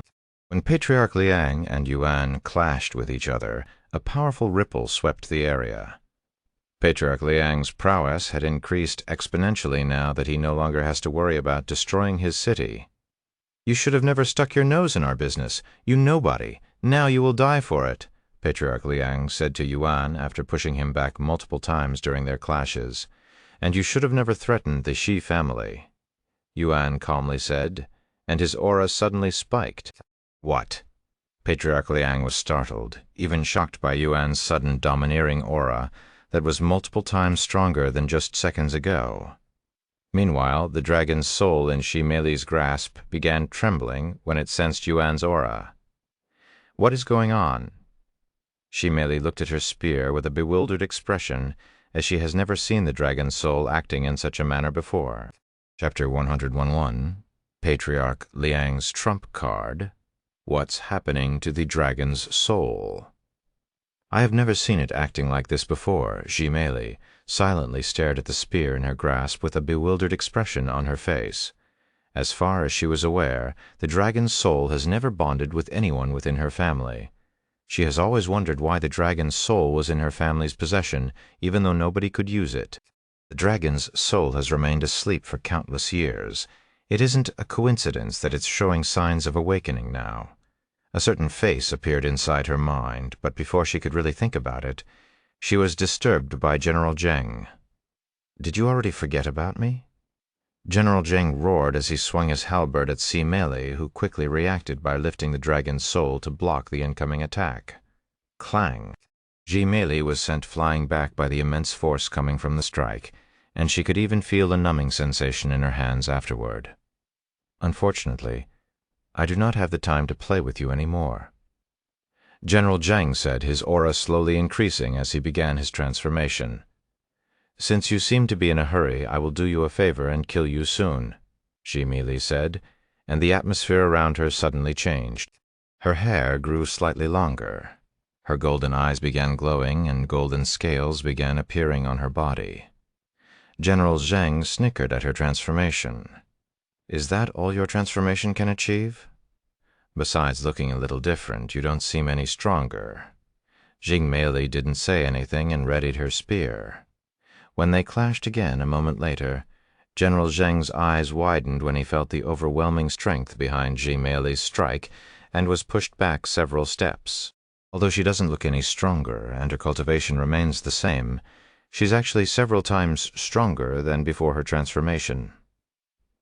After coming to this realization, General Zheng stopped underestimating Ximei Li and began taking her seriously.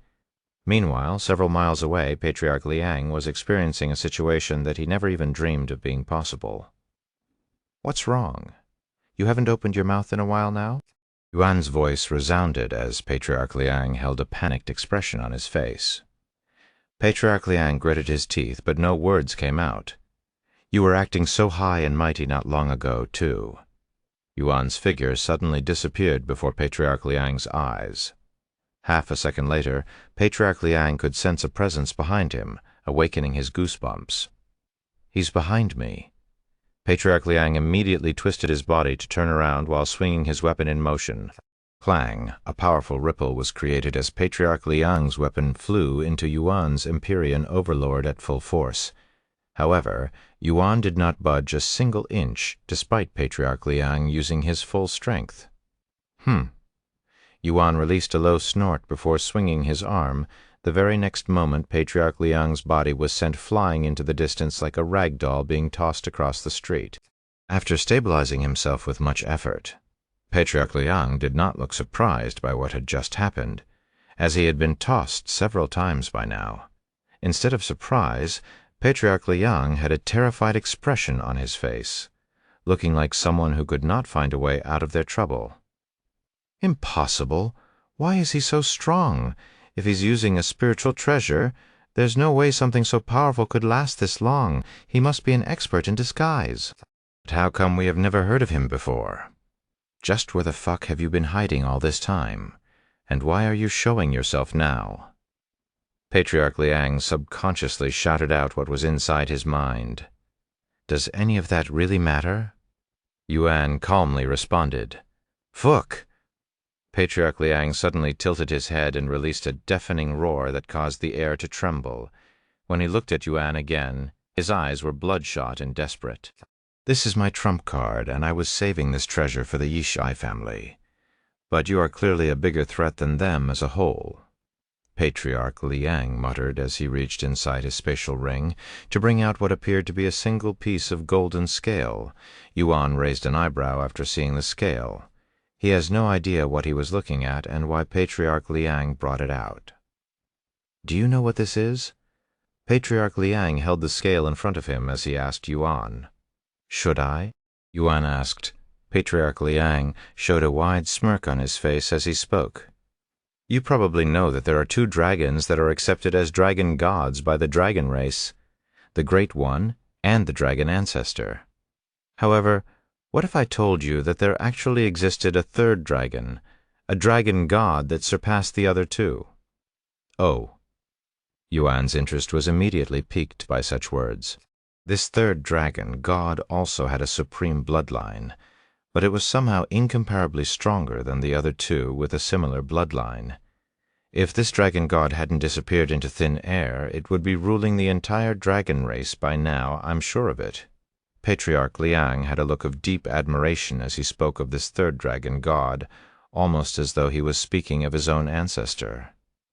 And this scale right here belongs to that 3rd dragon god. Even though it is only a tiny portion of a single piece of scale, it contains enough power to obliterate any dragon that is below the realm of divinity. You may be strong, perhaps even at the cultivation level of spirit enlightenment, but you definitely haven't reached the divine realm yet. However, I will give you one last chance. Come work for me and I will spare your life. After a moment of silence, Yuan spoke in a sarcastic tone. I appreciate such a generous offer, but I very much would like to see what that scale can do, so I will have to refuse your offer. Patriarch Liang sneered in disdain. Then you can die for me. He then clenched the golden scale and poured his spiritual energy into it, causing it to emit a bright and mythical light that filled the area with a rainbow-colored aurora. Chapter 112, the 3rd Dragon God. After pouring almost all of his spiritual energy into the fragment of dragon scale, Patriarch Liang roared with excitement. Come forth and show this lowly dog your unfathomable prowess, Dragon God. The fragment of dragon scale shattered in Patriarch Liang's grasp, releasing a powerful ripple that swept through the entire realm and alerted every expert in the world. The ripple also carried with it an ancient roar that vibrated the heart and soul of every individual that heard it, causing their blood to boil in excitement, almost as though they were reacting to it. Did you feel that? Zhi Shengmo had a shocked expression on his face as he turned to look at Shi Mingze, who also looked extremely baffled. I felt it. What the hell was that? Shi Mingze swallowed nervously. It came from the direction of... They both turned to look in the direction of Azure Dragon City. I hope they aren't involved. Shi Shengmo rubbed his eyes in a stressful manner as he sighed. Yet I have a feeling that something unprecedented is happening over there. If you are that worried, why don't you go there and check up on them? Shi Mingze said. You want me to show up unannounced in another city? I don't want any trouble with the Azure Dragon family since we have been at peace for countless years now. I don't understand why you like them. If you ask me, I think there's something weird about them. Shi Mingze shook her head. I never said I like them, but they haven't given me a reason to dislike them. That's more than enough for me. Anyways, regardless if the two of them are involved or not, I am going to investigate the source of the ripple. I have a bad feeling about this." Jiggy Mingzi then said, "I will go with you. Whatever caused that ripple isn't something you can handle by yourself. Frankly speaking, it terrified me for a second, and I have never experienced such fear before." Jiggy Mingzi noticed that Zhi Shengmo's body was trembling slightly, but she couldn't blame him. Meanwhile, the majority of the people living in that realm were shaking in fear. Back at the location where the ripple originated from, Zhi Meili and General Zhang had temporarily stopped their fight to watch the spectacle before them. "What is that?" Zhi Meili muttered in a dazed voice as a majestic and massive dragon made of light hovered in the air, surrounding Yuan and Patriarch Liang. This dragon had a transparent body and scales, and it looked like an illusion that was only half completed. However, despite that, it had a very real aura that was unlike anything Zhi Meili had felt before. It was domineering and unfathomably deep, so deep that Zhi Meili feared it might consume her if she tried to peek into its power. As for Yuan, he seemed surprised by how much power was contained within such a small fragment of a scale, but it wasn't enough to scare him, as he has encountered people that could rival, even surpass its aura. If such power is contained within a fragment of a scale, just how powerful is the dragon as a whole? Now that would be terrifying, Yuan thought to himself as he gazed upon the dragon with a calm face. "Ha ha ha! Are you so scared that you don't even know how to react? This is what you get for messing with me, with my azure family." Patriarch Liang laughed like a maniac, his arms spread out with joy as he basked in the dragon's aura. "Unfortunately, it's too late to beg for your life now." Patriarch Liang pointed at Yuan and roared, "Swallow this ant, almighty dragon god." The dragon god released a deafening roar that shook the world before flying towards Yuan with its mouth wide open. Yuan raised his Empyrean overlord and prepared to meet the dragon god head-on. However, Yuan suddenly lowered his sword with a weird look on his face. "Yuan, what are you doing? How can you give up without a fight?" Zhi Meili cried out loud after seeing his actions, as she thought that he had given up before the dragon god's prowess. "Ha ha ha! It's only natural. Not even heaven would have the courage to face the dragon god, much less a little dragon." Patriarch Liang laughed out loud. "Yuan?" Zhi Meili suddenly raised an eyebrow when she noticed Yuan's eyes that were devoid of fear. In fact, he did not look like someone who had given up. "I don't know what this feeling in my body is, but I do know that it's telling me to not fight the dragon god." Yuan thought inwardly as he waited for the dragon god to reach him. Sure enough, once the dragon god reached Yuan, it stopped moving right in front of him. The unexpected turn of events baffled Patriarch Liang, who was completely speechless by what was happening. What's going on? Why did the dragon god stop?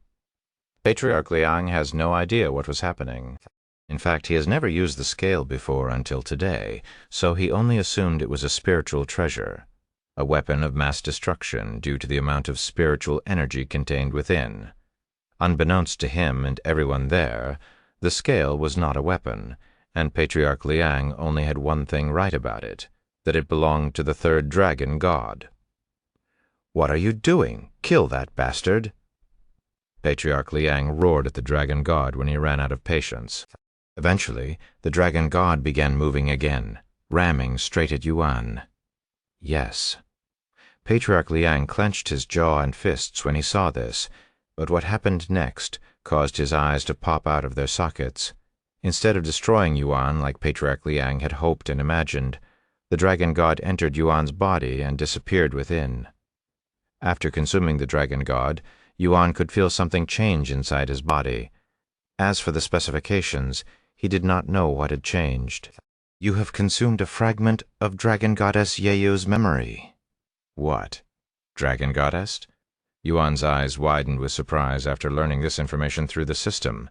He definitely did not expect the third dragon god to be female. Chapter 1213, Asking for Mercy. 9-7 Ondrek, 19-12, 313, Asking for Mercy. After consuming Dragon Goddess Yeyu's memories, images immediately began flashing inside Yuan's head. These images were clearly the dragon goddess memories, but Yuan did not have the time to indulge himself in her memories at this moment. "What did you do just now?" Patriarch Liang roared in a terrified and confused tone, his expression looking as though he just witnessed a ghost. Yuan looked at him with a nonchalant gaze and asked, "Where did you acquire that scale? If you tell me, I will tell you what I did." Patriarch Liang gritted his teeth. As much as he didn't want to answer Yuan, he wanted to know what had happened. So he reluctantly answered, "It was passed down by my ancestors, and I was told that they had it before coming to this world. That's all I really know about it." This made Yuan wonder if the Azure Dragon family has any relations with the Dragon Goddess, or if they simply found the scale by chance. Regardless, he does not have any intentions to spare Patriarch Liang or the Azure Dragon family for threatening the Shai family. "I see," Yuan calmly mumbled before readying the Empyrean Overlord. When Patriarch Liang saw this, his body immediately tensed. "Wait, you said that you'd tell me what you did to the dragon god if I told you how I acquired it?" "I consumed it." Yuan casually responded before flying towards Patriarch Liang with killing intent in his eyes. Patriarch Liang could feel all of his scales rising. Although there were no changes to Yuan's aura after he consumed the dragon goddess memories, there was a slight difference in his atmosphere. He felt colder and more vicious to Patriarch Liang, who was in full panic mode now that his trump card did nothing to stop Yuan. "Wait, let's talk about this," Patriarch Liang pleaded as Yuan reached him. However, Yuan ignored his pleas and tossed Patriarch Liang's body around like a sandbag. After several moments of humiliation, Yuan stopped messing around and sliced off one of Patriarch Liang's arms. Patriarch Liang released a loud and painful roar that traveled miles. "My lord," General Zheng halted his fight with Shi Meili after hearing the scream. "You are in no position to look away." Shi Meili became more aggressive after seeing Yuan dominate Patriarch Liang, her motivation soaring toward the sky even though she was losing slightly just moments ago. "Get off me! I have no time to play with you anymore." General Zheng roared as he unleashed all of his spiritual energy at Shi Meili, as he no longer cared if he killed her or not. Shi Meili tried her best to resist the spiritual energy, but she could only block 90% before she was sent flying by the rest of the spiritual energy. Meanwhile, General Zheng flew toward Yuan and Patriarch Liang's direction. "Where do you think you are going?" Shi Meili quickly stabilized herself before chasing after General Zheng, who was slightly faster than her. Some distance away, Yuan tossed Patriarch Liang around a few more times before severing his second arm. Patriarch Liang knew that he had no chance of defeating Yuan at this point and gave up entirely after getting his second arm severed. Patriarch Liang kneeled on the ground with an oddly tranquil look on his face. "What are you doing? You know I won't forgive you, even if you kowtow for forgiveness," Yuan asked, as he stood before Patriarch Liang. "I am not asking for forgiveness. I am asking for mercy." Patriarch Liang calmly responded, "I will stop struggling and give you my life. However, before you kill me, I want you to know that the majority of my children are not aware of my ambitions, and they are completely innocent. If you still insist on slaughtering my family after this, just know that you are killing people whose only crime is being part of my family." Yuan narrowed his eyes slightly after hearing this, and he calmly responded, "I have no intentions of going after your family. I will leave their fate in the Zhai family's hands, and I'm sure the Zhai family will thoroughly investigate everything, too." Patriarch Liang released a sigh of relief after hearing Yuan's response, and he calmly closed his eyes, silently awaiting his death. "Don't you dare lay your filthy hands on him."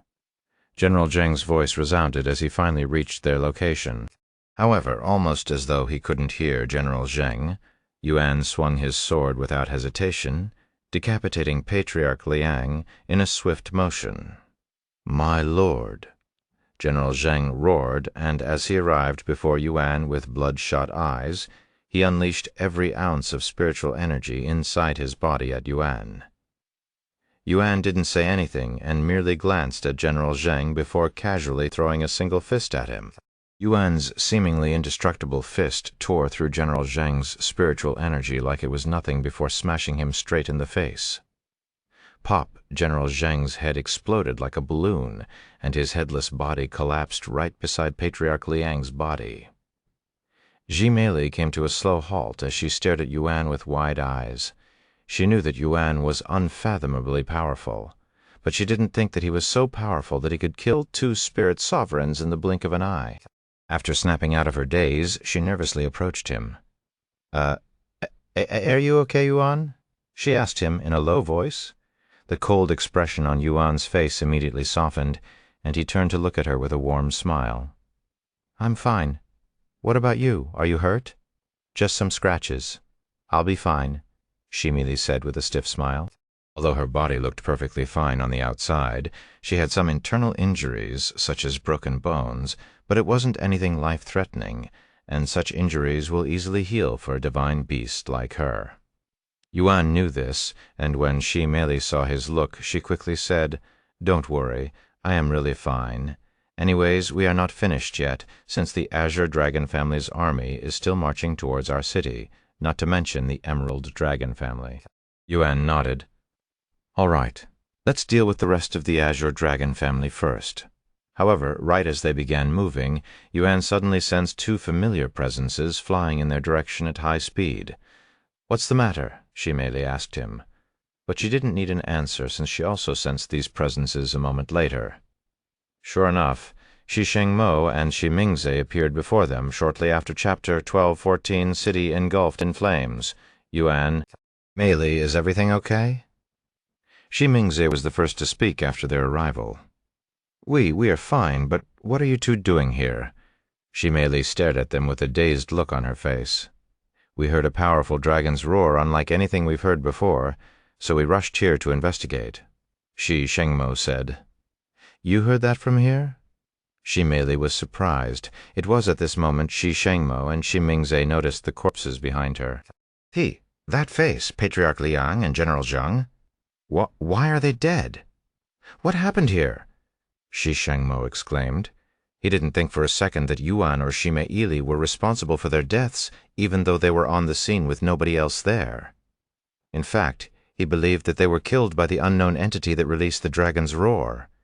"Is this also caused by that dragon?" Mingze swallowed nervously. "If the entity dared to kill someone as prominent as Patriarch Liang, it probably won't hesitate to go after them either." Actually, about that, Mei had a nervous smile on her face, her body fidgeting slightly. What happened?" Shengmo stared at her intensively. Yuan stepped in and said, "I'm responsible for this." "What?" Shengmo and Mingze turned to look at him with wide eyes filled with disbelief. "I killed them," he repeated with more clarity. "You killed Patriarch Liang? Why would you do such a thing?" Shengmo exclaimed. "Give us a chance to explain," Mei said, and she proceeded to explain the entire situation to her parents. Unsurprisingly, they became increasingly upset as they heard the details. "That traitorous snake, Patriarch Sui, how dare he lust after my wife, after everything our family has done for their family?" Shengmo appeared to be more angry at Patriarch Sui lusting after Mingze than Patriarch Liang wanting to consume their family. "The Azure Dragon family and the Emerald Dragon family are working together to take down our family, huh? Although I'm a little surprised, I can't say that I didn't see this coming." Mingze sighed. "You knew they'd attack?" Yuan raised an eyebrow. "Well, not really. But I always had this uncomfortable feeling about them, like they are up to no good." Mingze casually shrugged, her reaction to the situation somewhat lackluster. "Regardless, I would like to extend my utmost gratitude to you as well as apologize for putting you in such a position." Yuan shook his head and said, "I am doing this because I want to. You don't have to thank me. Anyways, we should continue our chatter later once we end this whole thing, as the situation is still progressing as we speak." Patriarch Liang then said, "Since Azure Dragon City is much closer, we'll use the teleporter there to get back to our city as soon as possible." The four of them proceeded to rush toward the city. When they arrived at the teleporter, their presence, without a doubt, shocked everyone there. "Isn't that Emperor Shi from ancient Dragon City? What is he doing all the way over here?" "That's Princess Shi as well as Empress Shi. Almost their entire family is present." Ji Shengmo walked straight to the front of the line to speak with the manager. "Send us to ancient Dragon City immediately." He expected the manager to comply without any trouble, but to his surprise, the manager appeared hesitant as he stood there with a nervous look on his face. "Need I repeat myself?" Killing intent began appearing in Ji Shengmo's gaze. Right away, the manager immediately began moving swiftly. "Should we kill him? He's obviously working with the Azure Dragon family." Shi Mei asked. "We'll deal with it, a thorough investigation. He might be a victim as well, you know." Ji Mingzi calmly responded. Moments later, the teleporter was ready. Yuan and the others immediately entered the teleporter, arriving at the ancient dragon city instantly. However, by the time they arrived, the entire city was already engulfed in chaos, as the Azure Dragon family's army and the Emerald Dragon family had arrived some time ago and started attacking the moment they arrived. Their sudden invasion definitely surprised the citizens, and with the Shi family's absence, they were unsure of what to do. With that being said, the citizens of ancient Dragon City did not wait around to be slaughtered and fought back. "Those fucking bastards!" Ji Shengmo's face twisted with anger as he witnessed the dire situation. "Dear, you must return to the palace immediately and take control of our forces. We will stay behind and deal with these intruders," Shi Mingze said to Shi Shengmo. Shi Shengmo nodded and quickly made his way back to the palace. Meanwhile, Yuan, Shi Mei, and Shi Mingze went to take care of the intruders that were wreaking havoc within the city. Fortunately, that didn't take too long since there weren't that many intruders. However, that meant that the majority of the Azure Dragon family's and Emerald Dragon family's forces had yet to invade. Indeed, the majority of their forces were stationed outside the city, patiently waiting for Patriarch Liang's arrival before they fully engage, completely unaware that they were waiting for someone who would not show up no matter how long they waited. "What is taking Patriarch Liang and General Zheng so long?" "They should have been here ages ago," Patriarch Kui complained as he was getting impatient. "We had some unexpected trouble right after you left, but rest assured they will be here shortly," General Wan said. Anyways, why isn't the Ji family responding to our presence? It's like they are not even here. This war might end sooner than we expected." Patriarch Kui wondered out loud. "Though as much as I want this war to end smoothly, that is only wishful thinking. I don't know what the Shai family is doing, but their silence is giving me an ominous feeling." Chapter 12:15. Kneel. 12:15 Kneel. "Kill the intruders. Defend the palace until my parents return." Shi Murong's voice echoed within the palace as he slaughtered the intruders. When the intruders showed up, Shi Murong took command of the guards to defend his home. Although the palace is heavily guarded, they were still outnumbered by the intruders. If it weren't for Xiao Hua, Feng Yushang, and Lan Yingying's presence, which the enemy did not account for, they would have had a much harder time defending the palace. By the time Ji Shengmo returned to the palace, the majority of intruders at the palace had already been taken care of. "Murong, what is the situation?" Ji Shengmo asked the moment he arrived. "Father, the Azure Dragon family and the Emerald Dragon family's forces showed up out of the blue and started attacking our city. The palace is fine for now, but the city... Don't worry, your mother and sister are taking care of the city right now. As for our situation, the Azure Dragon family and the Emerald Dragon family are working together to subdue us," Shi Shengmo said. "What? Why would they do that? Don't tell me, is this related to Shi Mei's marriage?" Ji Murong could only think of one reason for their sudden aggression. "No, it appears that they have been planning this even long before I was in power. We can talk more about this later, as we have a city to protect right now. By the way, where is General Sun?" "General Sun, along with the majority of our forces, went to confront the Azure Dragon family and Emerald Dragon family that have gathered outside our city while leaving some behind to deal with the intruders." Ji Shengmo nodded. Let us quickly regroup with the others before we meet with the intruders. We will come with you, Feng Yushang said. Ji Shengmo nodded as he had no objection. As they left the palace, Feng Yushang asked Ji Shengmo, "Why did you suddenly disappear?" "I went to investigate the dragon's roar." "Dragon's roar? What are you talking about?" Feng Yushang raised an eyebrow in a puzzled manner, as did Xiao Hua and Lan Yingying. "You didn't hear the dragon's roar? It happened not long ago." It was Ji Shengmo's turn to be puzzled. The dragon's roar was powerful enough to wake even those in a coma, so it was simply impossible to miss even if they were in a deep sleep. "No, I didn't hear anything like that. Did you guys hear it?" Feng Yushang turned to look at Xiao Hua and Lan Yingying, who also shook their heads without hesitation. "Weird. Maybe it's something only dragons can hear." Feng Yushang said a moment later, "That's possible." Ji Shengmo began pondering inwardly. After learning about the invasion, he momentarily forgot to ask Yuan about the dragon's roar. Sometime later, they reunited with Yuan's group. "Young master, are you hurt?" Feng Yushang immediately rushed over to Yuan. He calmly shook his head. "What about you guys?" "We were all cultivating in our rooms when the palace suddenly got attacked. Of course, we only suffered minor scratches that have already been healed." Ji Shengmo then said, "The majority of their forces are waiting outside the city for some reason. My forces are already there, but they will need our help. They are definitely waiting for Patriarch Liang before they launch their real attack. Unfortunately for them, he won't show up ever," Shi Meili chuckled. Sometime later, they arrived outside the city, where tens of thousands of enemy forces were gathered right before the front gates. The Shi family's forces were led by a middle-aged man, General Sun, who stood between the enemy forces and the city with a fearless expression on his face.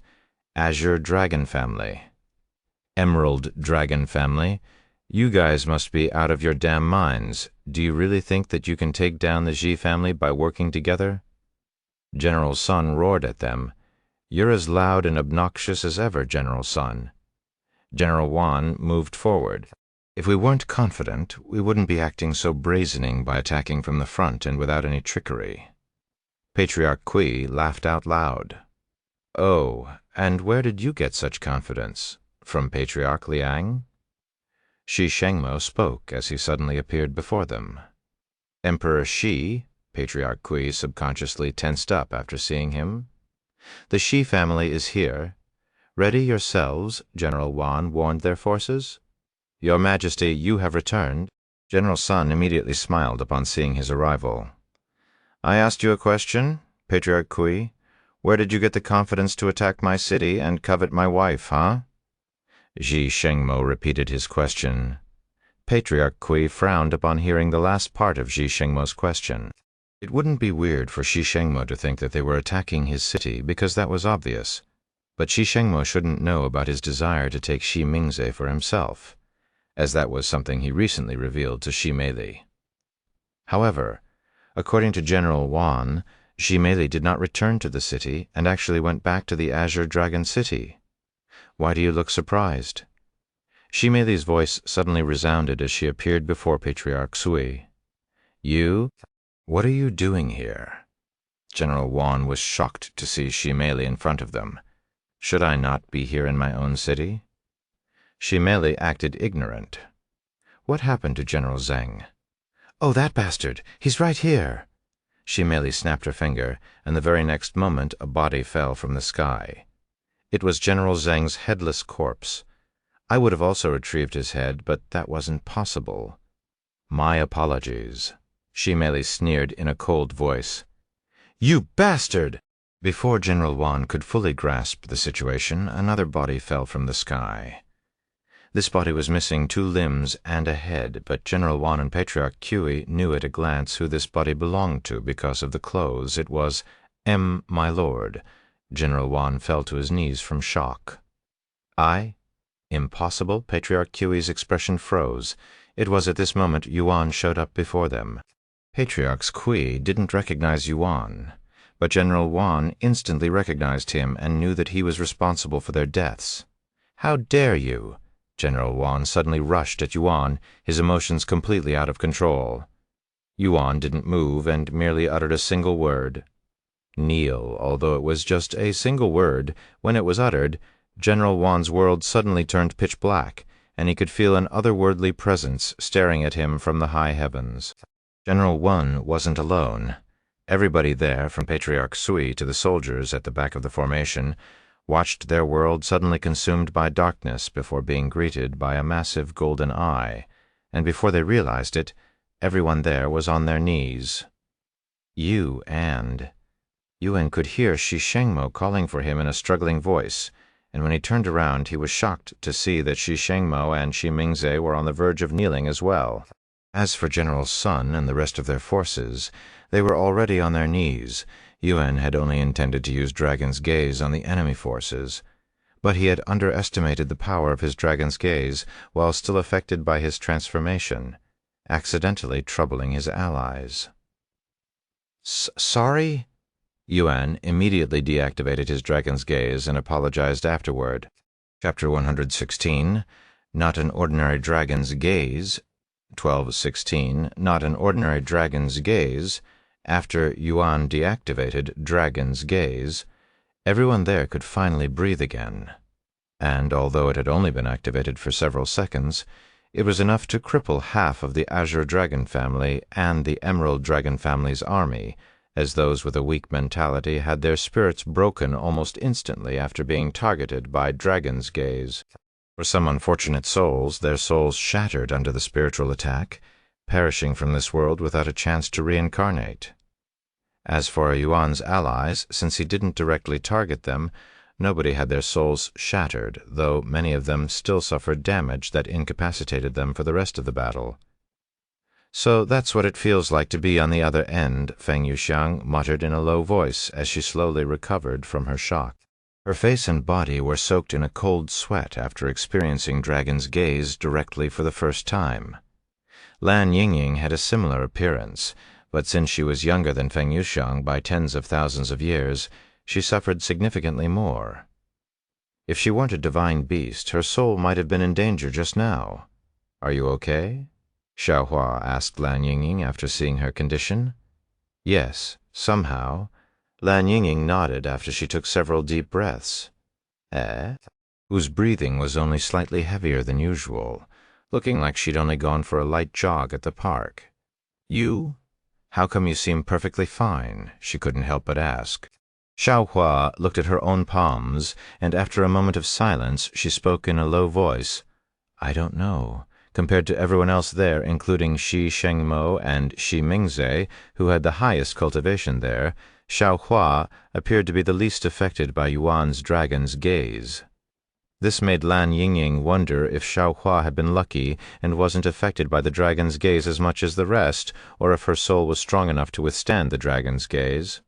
After all, Dragon's Gaze is a spiritual technique that targeted one's soul, meaning that it would be less effective on those with a stronger soul, especially when compared to the one who used the technique. As everyone else slowly recovered, Shi Shengmo stared at Yuan with a profound expression on his face. I am truly sorry about that. Yuan apologized again after seeing Shi Shengmo's face. There's no need to apologize twice. I'm not angry, Shi Shengmo said. And he continued in a mumbling voice. Your Dragon's Gaze, I thought it was only a legend, but... Legend? Yuan raised an eyebrow. Jixi Shengmo shook his head and said, I will explain it to you later, after we clean up this mess. All right. Shi Shengmo then approached Patriarch Sui and General Yuan, who was still in recovery from their shock. This is your last chance to surrender. As you just witnessed for yourselves, my friend here can destroy all of your plans and forces with but a mere Dragon's Gaze. You have no chance of winning this war. If you lower your heads and surrender willingly now, I will show mercy and give you too a painless death. However, if you still wish to struggle, I will make it my life's mission to make your lives as miserable as possible until you die of natural causes. General Yuan and Patriarch Kui's bodies tremble violently after hearing such a threat. With lifespans spanning 500,000 years at their cultivation with ease, The mere mention of enduring torment for such an eternity sent chills through their weakened souls, evoking an unimaginable dread that echoed throughout their entire being. General Yuan, who was already on his knees, kissed the ground with his forehead and said, "I surrender. Please have mercy." Even if Patriarch Liang and General Zhang were still alive, he doubted they would be able to defeat a monster like Yuan. Patriarch Shui also surrendered after seeing General Yuan's response, which did not surprise Shi Shengmo in the slightest. If he were in their shoes, he would also surrender without any hesitation. As long as someone like Yuan protected the Shi family, nothing in this world would be able to threaten them, and he was only but a single entity. When their leaders, General Yuan and Patriarch Yuan, surrendered, the Azure Dragon family and the Emerald Dragon family's soldiers dropped their weapons and kowtowed before the ancient dragon city. Unbelievable, a war yet to truly begin, yet ended with just a single glance. Who on earth is this enigmatic expert? General Sun and the others on his side wondered inwardly as they stared at Yuan's handsome face with unfathomable respect and admiration. Is it really over? Jimerong swallowed nervously, his face full of disbelief. General Sun, take everyone here away, Shi Shengmo suddenly roared. As you command, Your Majesty. General Sun shouted back. Over the next few hours, General Sun and the Xi family's forces would swiftly seize the surrendered enemy troops and imprison them. However, due to the sheer amount of prisoners, the Xi family had to create temporary prisons just to hold them all. Meanwhile, Yuan and the Xi family returned to the palace. I truly do not know how to thank you for your assistance this time, Yuan. Even if I gave you my position as the Dragon Emperor of this small world, it would still not be enough. Shi Shengmo sighed. You are still thinking about such a thing? Just forget it. Yuan smiled, and he asked, Anyways, what now? Although the majority of the invaders have surrendered, there is still much to be done with the Azure Dragon family and the Emerald Dragon family, not to mention the cities they rule over. Xi Mingze sighed out loud. We'll have to investigate everything thoroughly and properly, and that alone could take years. For now, I will send some of our men to take control over their cities so that it doesn't become too chaotic. After all, with the Azure Dragon family and the Emerald Dragon family out of the picture, there will be people eyeing their position. Once things settle down, we will begin our investigation, Shi Shengmo said. What about you, Yuan? How much longer will you be staying here? Now that you mention it, I haven't thought about that at all. Though I probably won't be staying here for much longer, at least until everything settles down, and I'm certain that there is nothing left that could threaten your family. Thank you. Shi Shengmo nodded with a rare smile on his face. Oh, and before I forget, you mentioned something about my dragon's gaze. Yuan suddenly reminded him. Shi Shengmo's expression became serious, and he spoke. Indeed. The dragon's gaze you used back then, it wasn't your ordinary dragon's gaze. How so? Yuan raised an eyebrow. Well, normally, dragon's gaze will only work on those you have direct eye contact with, but what you did was anything but that, as it affected even those you were not looking at. Shi Shengmo said. After taking a moment to think, he continued, according to a family legend, there exists a superior version of dragon's gaze that only those with the purest and strongest bloodline could wield, and my father would call it Dragon's Authority. Chapter 1217, Dragon's Authority. Dragon's Authority. Yuan mumbled, his eyes flickering with excitement. Indeed. According to my father's knowledge, dragon's gaze can be used by any dragon with a royal bloodline, or what humans call an imperial-grade bloodline. However, dragons with a divine-grade bloodline will have access to dragon's authority, which, as its name suggests, gives them authority over dragons. Shi Shengmo said. Yuan then said, That sounds like those with dragon's authority can command other dragons. Exactly, as long as their target has an inferior bloodline or a weaker soul strength, they can essentially command them to do anything. Jimeli and Jimorong swallowed nervously after hearing this. They cannot imagine being affected by dragon's authority and forced to do things unwillingly. Of course, they experienced it firsthand very recently, but it wasn't directed at them, so they didn't count it. Dragon's authority, huh? How interesting. Ji Mingze, on the other hand, seemed intrigued by its concept and effects. She turned to look at Yuan with a smile.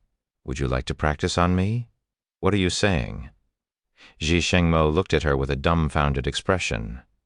I don't think he's mastered it yet, so I want to help him to do so.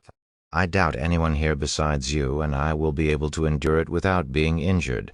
So unless you want to be the dummy, after pondering for a moment. Shi Shengmo sighed. All right, just don't take things too far. He turned to look at Yuan and continued. This is the least we can do to thank you. Thank you.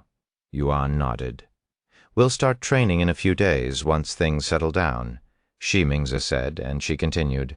You should get some rest for now. Yuan retired to his room shortly after. Meanwhile, Ji Mingze and Shi Shengmo continued to deal with the incident. As for Ji Meili, she went to get her injuries checked before getting some rest. However, Yuan did not go to sleep. He lay on the bed and closed his eyes, but his consciousness was wide awake as he went through the dragon goddess memories. Meanwhile, Ji Shengmo went to the Azure Dragon City to take control of their city. He captured everybody from the Azure Dragon family and those with a connection, interrogating all of them intensively over the next several days. Ji Shengmo was shocked to learn that the Azure Dragon family had been planning and preparing their invasion for over 1 million years now. He also learned that the majority of the Azure Dragon family had been kept out of the loop. So these people were just as surprised as everyone else when they learned what had happened.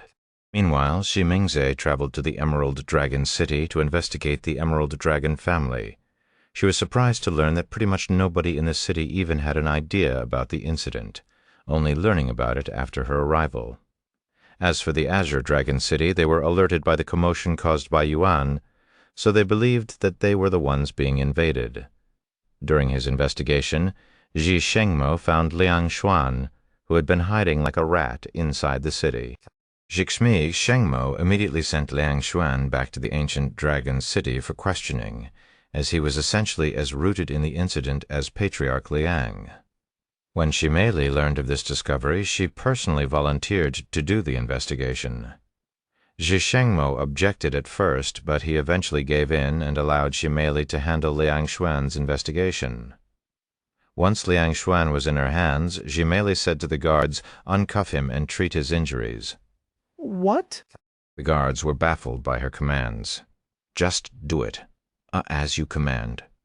Once Liang Xuan fully recovered from his injuries, Shi Meili dragged him to the training area within the Dragon Palace. What are you planning on doing to me, Shi Meili? Liang Xuan growled at her. Nothing much. We're just going to spar a little. Shi Meili casually responded. Spar? Liang Xuan had a confused look on his face. If you can defeat me, I will let you go. However, if I win, you will tell me everything you know. How does that sound? Are you serious? Of course, Princess. You cannot decide such a thing without His Majesty's approval first. The guards began panicking. Shut up. My father already gave me permission to do whatever I want to him. Shi Meili snapped at them. She then turned to Liang Xuan and continued, There will be no limitations and no rules. Do you have anything to say before we begin? What if I kill you? Liang Xuan asked. Do you really think that is possible? Shi Meili sneered. Shi Meili and Liang Xuan had similar cultivation, both being at the peak of Spirit Emperor. However, Shi Meili has superior techniques and a superior bloodline. Although the chances of Liang Xuan defeating Shi Meili were close to 0, it was not completely impossible. All right, don't you dare go back on your words, Liang Xuan said with a slight smile on his face. Their sparring began shortly after, and over the next several hours, the guards there would bear witness to a brutal beating that could only be described as unbearable. Shi Meili was beating Liang Xuan so badly that it could no longer be called a spar, but a one-sided torture. Liang Xuan's blood stained the stage, pieces of his flesh scattered about, and all of his teeth were laying around in a shattered state, resembling dust more than anything. Age mir, see. Liang Xuan's face was so swollen and bloodied that he could barely utter these words. What did you just say? I can't hear you, Shi Mei calmly said before driving her fist directly into Liang Xuan's guts, forcing him to puke out a mouthful of fresh blood. When Liang Xuan fell to his knees for the umpteenth time, Shi Mei gracefully kicked him in the face, sending him flying to the other side of the arena and drawing another bloody line on the platform. She then walked over to him and forcefully fed him some medicine. After making sure he swallowed the medicine, Shi Mei stood there with her bloodied arms crossed in front of her chest, patiently waiting for Liang Xuan to stand back up. Dear Lord! The guards shuddered in fear as they have never seen this brutal side of Shi Mei before. Chapter 12:18, Dragon Goddess Yeo. Why are you still on the ground? Get up. Shi Mei looked down upon Liang Xuan with a slight frown on her face when he refused to stand up even after recovering. I had enough. Can we just end this? He responded in a tired voice, seemingly out of the energy and will to continue. Of course, we can end it right now. But are you sure you want to die already? Shi Mei calmly said. Liang Xuan's body trembled upon hearing her words, which basically told him that he'd die if he gave up. Liang Xuan mumbled in an inaudible tone a moment later. Huh? What did you say? Shi Mei subconsciously leaned forward. I said die. Liang Xuan suddenly sprang into action and went for Shi Mei's throat with his claw-like hands, his gaze bursting with killing intent. A cold smile appeared on Shi Mei's face, and almost as if she anticipated his trick, she gracefully dodged his grasp with ease before grabbing his hand and crushing it with immense strength. Arg! Liang Xuan screamed out in pain as his hand became unrecognizable and many times smaller than originally. How pathetic. Shi Mei sneered afterward. And you wanted me to marry you? When you're this weak and despicable? You make me laugh. Her words were like sharp swords piercing Liang Xuan's heart. Not only was she tormenting him physically, she damaging him mentally as well. Shi Mei would continue to torment Liang Xuan without stopping over the next several days, until Liang Xuan truly couldn't continue any longer. I'm bored. We'll continue this another day, Shi Mei said to him. Guards, take him away for questioning. If he fails to answer a single question, bring him back here and call for me. After saying such words to the dazed guards, Shi Mei went to clean herself, and once that was done, she tried to see Yuan. Unfortunately, Yuan was not available for some reason. Is he in closed cultivation? Shi Mei wondered out loud as she left his doorstep. Meanwhile, Yuan was still busy looking through Dragon Goddess Yeyu's memories. Despite it only being a small fragment of her memories, it contained more than 100,000 years' worth of memories. At the beginning of her memories, Yuan could only see complete darkness, almost as though he was in the void. This scenery remained like that for thousands of years, which made Yuan wonder if there was something wrong with the memories at first. Eventually, something changed. A slit of horizontal light appeared in this darkness, slowly growing larger until Yuan could see new scenery. It was at this moment that Yuan realized the darkness was simply the Dragon Goddess Yeo sleeping. When Dragon Goddess Yeu awoke from her 1,000-year-long slumber, she was first greeted by a tall figure standing not far away from her. However, when compared to her own size, this tall figure was only but the size of an ant, so in her eyes it was akin to being disturbed by an insect. Dragon Goddess Yeu was about to curse at this figure, but before she got the chance, this figure spoke first. I hope I didn't disturb your slumber, Dragon God, and what will you do if you did? Die for me? Dragon Goddess Yeu responded, You can try to kill me if you'd like, but I would like to request that you do so after we have a little chat. I have nothing to say to a human. Dragon Goddess Yeu sneered. She also did not miss the small detail of try to kill in his speech, which implies that she might not be able to kill him. Normally, she'd kill someone this disrespectful without giving them another thought. But she just woke up from a long slumber and couldn't be bothered to move around so soon, and there was something about this human that she could not pinpoint. The figure chuckled. Don't be like that, Dragon God. When was the last time you spoke to a human? 1,000,000 years ago? 10 million? It has been at least 100 million years since dragon goddess Yayo has spoken to a human, but she did not admit such a thing to this human. Well, we don't really need to chat if you don't want to. Instead, just listen to me. This human continued to speak without an ounce of fear in his voice, which puzzled dragon goddess Yayo, as she has never encountered a human that did not fear her. In fact, even demons that were known to have no fear would show signs of fear when they encounter her. Does this human not understand what it means to be fearful? No, even those who have never experienced fear would instinctively be fearful of me. Perhaps he's not actually human. Dragon goddess Yayu wondered inwardly as the human continued to speak. As you probably know by now, the war between humans and demons has finally come to an end after countless years of strife. Although most are celebrating by now, I cannot help but wonder why humans had to fight the demons alone, even though the beasts also suffered from their torment. After all, if we, humans and beasts, had fought together, the war could have ended much sooner. What? Humans defeated the demons? Do you take me for an ignorant dragon? Enough to believe such blatant lies? Dragon goddess Yayu did not believe the human initially. But the human seemed more surprised by the fact that she did not know about the end of the war, even though hundreds of thousands of years have passed. It appears I have underestimated the amount of sleep a dragon, a supreme dragon, requires. The human spoke with a profound smile on his face, looking as though he was delighted to learn this information. Anyways, you are free to do your own research if you do not believe me. But it has been approximately 400,000 years since humans defeated demons. I'm even willing to wait until you confirm my truth before we continue this chat. Dragon goddess Yayo was speechless, and she found this human to be increasingly interesting with every passing second, but this fact would not be realized by her for a very long time. Chapter 119 Dragon Goddess Yayu 2.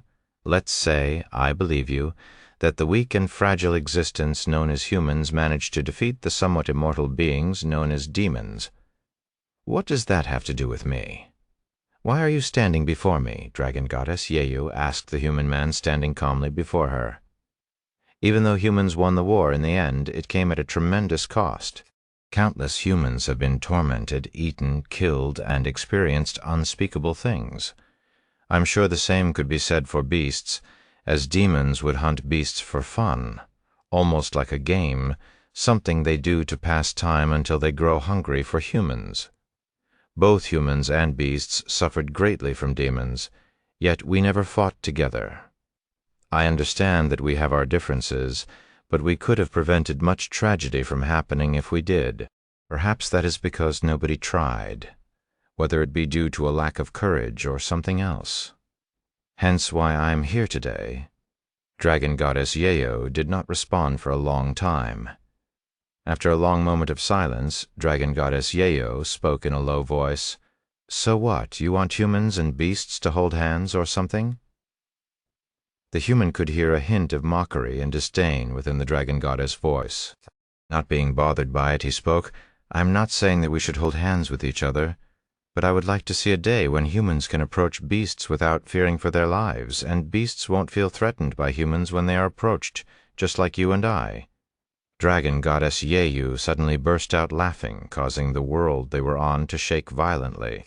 In fact, her laughter was so strong that if the human hadn't covered himself with spiritual energy, he would have died an explosive death. When she stopped laughing, she spoke, even if what you say is true, that humans and beasts do not get along. What can you do to change it? How do you intend on convincing all of the humans to not fear beasts and beasts to not despise humans? That seems like an impossible feat, no matter how I think about it. The human shook his head. I don't need to convince every human and beast. I only need to convince those at the top, and everyone else will eventually follow suit. And what could be better than starting from the very peak? How about it, Dragon God? Want to work together with me? I'm sure it'll be a whole lot more interesting than sleeping and fighting weaklings all the time. Dragon Goddess Yayu narrowed her eyes and asked in a cold voice, You speak as though you know my life. Well, according to what I've been told, you like to pick fights with other beasts. But because of your unmatched prowess, you have an extremely hard time finding worthy opponents, so you just bully others until you grow tired and sleep, and when you wake up, you will repeat the cycle again and again. If I am wrong, please correct me. I'd like to learn more about a being at the apex of this world." Dragon goddess Yeyu fell silent, and the human could not tell what she was thinking or feeling, but Yuan could, as he was seeing and feeling things from her point of view. He could tell that the dragon goddess was embarrassed and angered by the human's words, as he essentially called her lazy and a bully. Even worse, she could not argue back, as what the human said about her was true. Due to her being one of the apex beings in the world, it was pretty much impossible to find someone who could match her prowess, so she is always bored and looking to entertain herself. After finding some beasts to mess around with, she would slumber for thousands of years in hopes of a worthy opponent to appear, and this has been her routine for countless years now. To be reminded of such a miserable life made her embarrassed and angry at the same time. In a slightly trembling voice, dragon goddess Yeyu responded, "Very well, if you insist, I will entertain you and your foolish ambitions. However, I will do so only if you can defeat me. Otherwise, you can die here with your ambitions." Without any other warnings, dragon goddess Yeyu's golden eyes began emitting a profound light. Suddenly assaulted by dragon goddess Yeyu's dragon's gaze, the human directly coughed up a mouthful of blood, but that was not enough to make him collapse. As expected of the dragon god, a slight smile appeared on the human's face as he retrieved a black sword. "But if you want to kill me, you will need to do better than that." The human swung the sword at dragon goddess Yeyu, sending a massive sword light that was fully created from enhanced sword aura at her. Dragon goddess Yeyu merely scoffed at his attack before swatting the sword light with nothing but her tail, causing the enhanced sword aura to scatter and fly everywhere. The scattered enhanced sword aura poured down the world dragon goddess Yeyu was on, creating deep sword cuts everywhere. "You bastard! How dare you damage my bed? Do you have any idea how long it took me to find a world big enough to fit me comfortably?" Dragon goddess Yeyu roared in an enraged tone as she uncoiled her massive body from the world that she had been sleeping on, revealing a vast yet completely empty world that only had green grass growing on it. "You can't complain when you're the one who attacked first," the human said as he wiped the blood from his lips. This enraged dragon goddess Yeyu even further, but she did not immediately attack him again. She wrapped the end of her tail around the world. She called her bed and flicked it, shooting the world millions of miles in the blink of an eye and causing it to disappear into the void. The human couldn't help but chuckle after seeing her actions. "You weren't kidding when you said it was hard to find a suitable bed. I'm not surprised, though. Seeing how big you are, why don't you take the form of a human? It'll be easier for you to move around that way. You insolent human bastard." Dragon goddess Yeyu felt insulted when the human called her body big. No matter if they are beasts or humans, whether it was true or not, it was taboo to call females big. Meanwhile, the human misunderstood dragon goddess Yeyu's anger, thinking that it was due to his suggestion to take the form of a human, as that was unthinkable in their era. For a beast to take the form of a human, it was akin to a human moving and barking like an animal, an insulting act that only those unhealthy in the mind would dare imagine. The human knew this, of course. Despite that, he still suggested it to her for some reason. Following an explosive roar, dragon goddess Yeyu proceeded to attack the humans seriously this time, marking the beginning of their long battle that would not end for several years. Thank you for listening to the story on kevinaudio.com, Chapter 1220, The Great Enlightenment, within days of Dragon Princess Yeyu and the humans' fight. Over a dozen stars had been reduced to mere rubble floating in the starry sky. Every time their overwhelming spiritual energy collided with each other, a world-ending and star-collapsing ripple would sweep the starry sky. The commotion caused by their fighting eventually alerted the experts cultivating in the starry sky, and regardless if they are human or beast, they were shocked by what they witnessed. The beasts couldn't believe their eyes when they realized Dragon Goddess Yeyu's opponent was a mere human man. As for the humans, many of them were seeing Dragon Goddess Yeyu for the first time, and they were simply baffled by her majestic presence and unfathomable strength. Who is that human?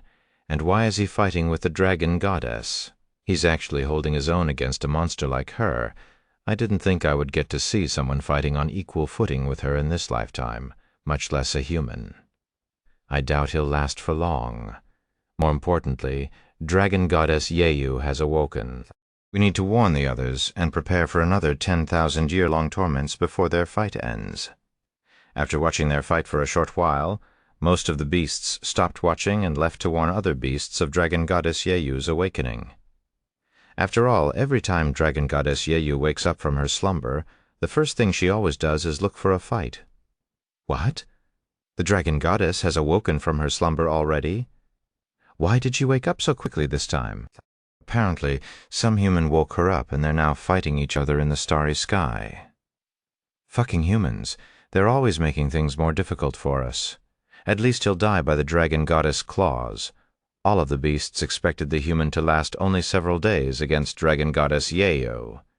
But to their surprise, they were still fighting even several months later. What? The Dragon Goddess is still fighting the same human. She must be going easy on him so that it wouldn't end too quickly. That must be why. Right. Even the Water Dragon Emperor can't last more than half a year against her, and he has never lost to any humans before. The beasts truly believed that Dragon Goddess Yeyo was going easy on the humans so that she could prolong their fight on purpose, something she has done on multiple occasions, especially when she is extremely bored. Beasts stopped paying attention to the fight shortly after, and continued their preparations again. Eventually, months turned into years, and years became decades. The beasts were absolutely gobsmacked when they learned that Dragon Goddess Yeyo was still being occupied by the same human even after 10 years. I just traveled to the starry sky and spectated the Dragon Goddess fight. She's not going easy on that human. In fact, she's seriously trying to kill him. One of the beasts spread this information after watching the fight for some time. I was there as well. There were many spectators, humans and beasts. A human rivaling the Dragon Goddess. How can such a powerful human exist? Who is this human? For the first time since their fight began, the beasts started paying attention to the fight more closely and began questioning the human's identity. Meanwhile, the humans had been watching the fight since the beginning. Some of them even gained enlightenment from watching their fight. When news began spreading, more and more experts began to spectate their fight. Of course, since the fight took place within the starry sky, only those who had the means and resources to travel there could witness the legendary fight. Immortals, disciples of these immortals, all sorts of renowned individuals would travel to the starry sky and risk their lives just to witness the fight. Due to the tremendous spiritual energy being released by the Dragon Goddess and the human, their clashes created life-threatening shockwaves that shattered nearby stars and evaporated those who got too close to their fight, regardless of their cultivation, and even immortals have perished to the shockwaves. Despite the risks, countless people still ventured to the starry sky, and throughout the years, many people gained enlightenment from their fight and achieved great things, and this period of time was called the Great Enlightenment by many. Master, how many years have they been fighting for now? A disciple asked. It would be the 69th year in 3 days. They have been fighting for that long? How is that even possible? Do they have an unlimited supply of spiritual energy or something? Another disciple asked, entities at their level have an unfathomable amount of spiritual energy, but it's mostly their spiritual energy absorption rate that's keeping them going. They only use about the same or fewer than they can absorb, allowing them to fight for a prolonged amount of time. While it may not seem like that to us who are far beneath their level, they're not really going all out. Then how do they defeat each other? When one makes a mistake or catches the other off guard and deals a decisive blow, though they will eventually start using more and more spiritual energy in their attacks. As of right now, they're simply just using each other for entertainment. So they're just playing around right now? Unbelievable. Logic does not apply to entities at the peak of this world. Try not to think too much about it, or you will go insane like some people. As for the beasts, they also gained enlightenment, especially those of the dragon race. Have we found out anything about that human's identity? One of the beasts there asked. No, nothing. It's almost as though he appeared out of thin air. We don't even know if he's really human or not. For all we know, he could be a ghost. Just who is that man? Despite their differences, both humans and beasts wanted the fight to last forever. But alas, everything in life will eventually come to an end, and after 200 years of constant fighting, the fight finally came to an end with a clear winner and loser. Chapter 1221. Not even 1,000 years old. 1221. Not even 1,000 years old. Ha ha ha. Dragon goddess Yayo took deep breaths as she silently stared at the human man floating in the distance not far away from her, her gaze filled with emotion and fulfillment. Yuan could see very clearly what she was thinking inside her head. It has been countless years since she last experienced a satisfying fight that did not leave her wanting more. Although I was clearly beyond his league in the beginning, this bastard kept improving at an astonishing rate, and in just a few decades he reached the point where he could fight me on equal footing.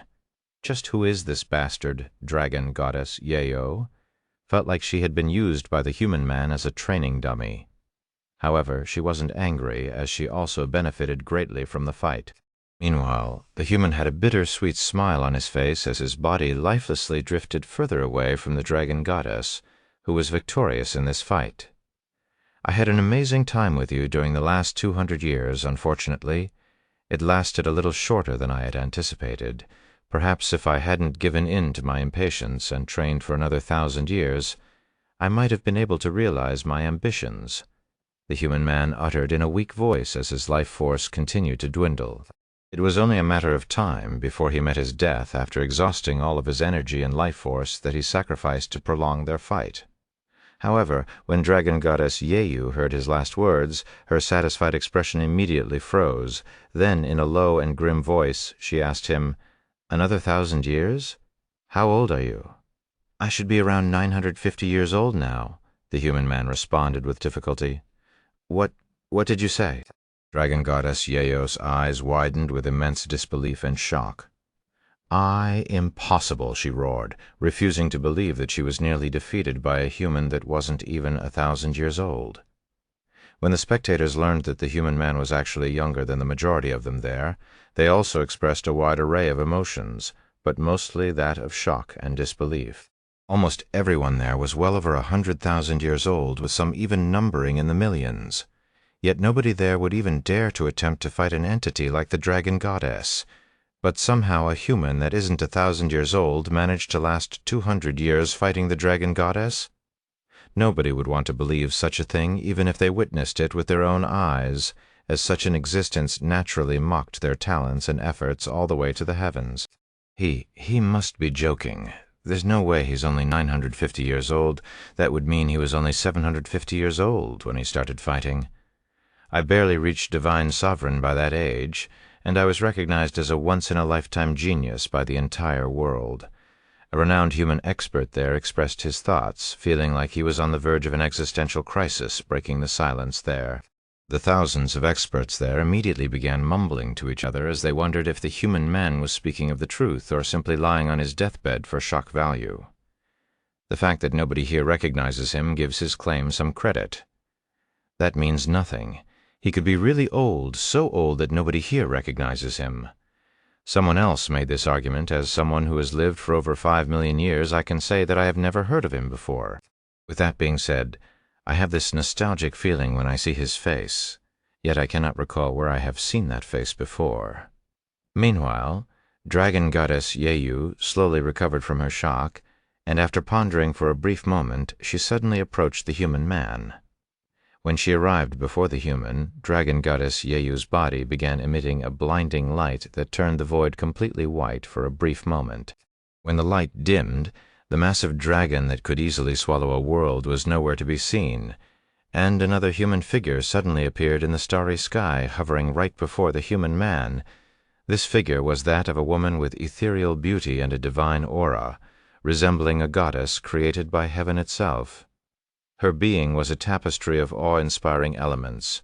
Her cascading, silken golden hair flowed like an endless river behind her, a manifestation of grace.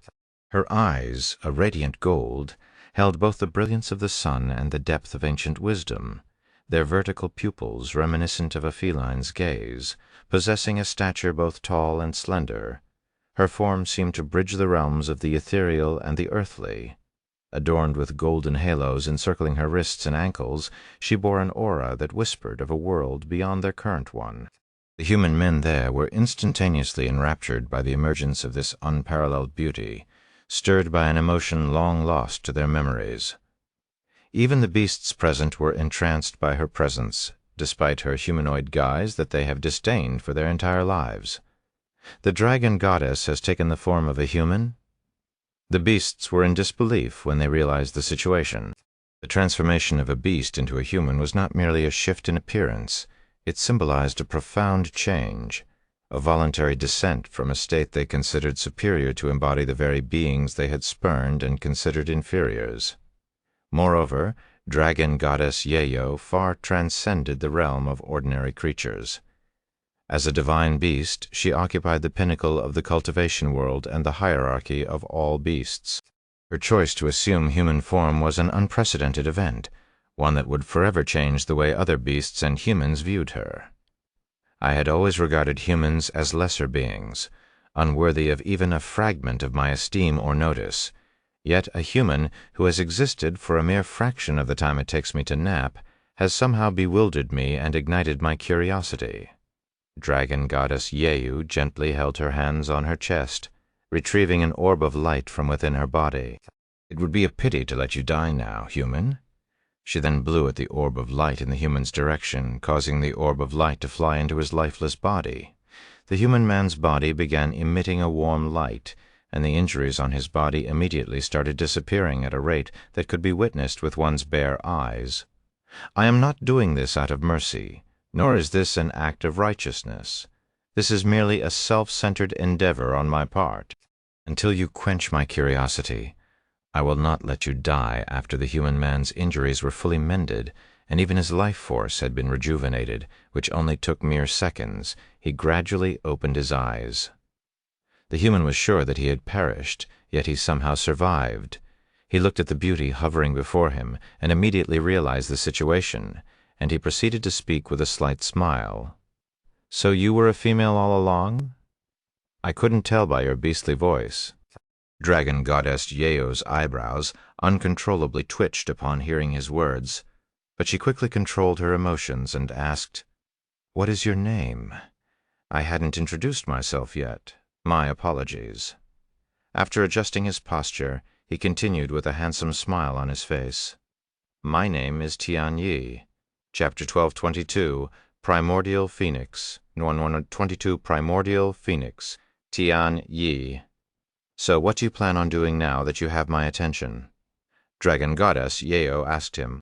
An awkward smile appeared on Tian Yi's face as he responded, "To tell you the truth, I don't have a plan. In fact, I hadn't planned past meeting you, as I didn't expect to find you so quickly in this vast universe. It must be the work of fate, but I'm sure we'll figure it out. Unbelievable. You really came to me without a plan. What if I did not save you and left you to die instead?" "Then that would be that. After all, I had prepared on losing my life before meeting you. But that didn't happen, and with you by my side now, I doubt anything could threaten my life." Dragon goddess Yeo frowned. "Why are you assuming that I will be following you?" "You won't? Well, that's fine as well, since you will definitely be watching over me at the very least." Tian Yi chuckled. Dragon goddess Yeo was speechless. "By the way, dragon goddess, what is your name? Do you even have one?" "Of course I have a name. Why did you assume otherwise?" "Nobody I talked to knew it, and only addressed you as the dragon god, even though they were aware of your existence. So I wondered if you had a name or not." "Yeo, that is my name. And how do you want me to address you from now on, goddess Yeo? Dragon Yeo? Dragon goddess Yeo, Lady Yeo? Until you can defeat me, I forbid you from using my name." Dragon goddess Yeo's reason for making this rule was so that she had an excuse to fight him again. "Is that how things work for you guys? Then I will call you Dragon Goddess until then." Tian Yi calmly smiled. She calmly nodded. "Anyways, while I don't have a plan, I do know who I want to visit next." Tian Yi then said, A divine beast? Dragon Goddess Yayo asked. He nodded. An ancient beast, just like you, one known as Empress of Flames and Goddess of Rebirth, Primordial Phoenix. Dragon Goddess Yayo suddenly sucked her teeth in an annoyed manner. Tian Yi looked at her with raised eyebrows and asked, "What's the matter?" "Nothing worth mentioning, but if you're going to see that dumb pigeon, I won't accompany you to see her." "Dumb pigeon? I guess even divine beasts have their own drama." Tian Yi couldn't help but crack a smile upon learning this information. "Don't go making your own assumptions. I wouldn't stoop so low to have drama with a stupid chicken. She's not worth it." Tian Yi pondered for a moment before speaking. "I have heard that dragons and phoenixes naturally don't get along. There seems to be some truth to this rumor. Is there a reason why you don't like the primordial phoenix?" "Phoenixes are born arrogant, and the primordial phoenix is the most arrogant of them all. I simply can't stand being around her," Dragon Goddess Yayu said. Tian Yi looked at her with a weird expression. Dragon Goddess Yayu frowned at this and asked, "Why are you looking at me like that?" "Well, in the eyes of humans, dragons are also arrogant creatures. How rude. We're prideful, not arrogant. There's a difference," Dragon Goddess Yayu rebuked, but she did not stop there. Meanwhile, phoenixes are obviously arrogant. They have no pride, are shameless, selfish, and, after spending several minutes complaining about phoenixes and comparing them with dragons, Dragon Goddess Yayu finally ended it with, "Do you now understand why phoenixes and dragons don't get along?" "Yes, I think I do," Tian Yi said with a slight smile.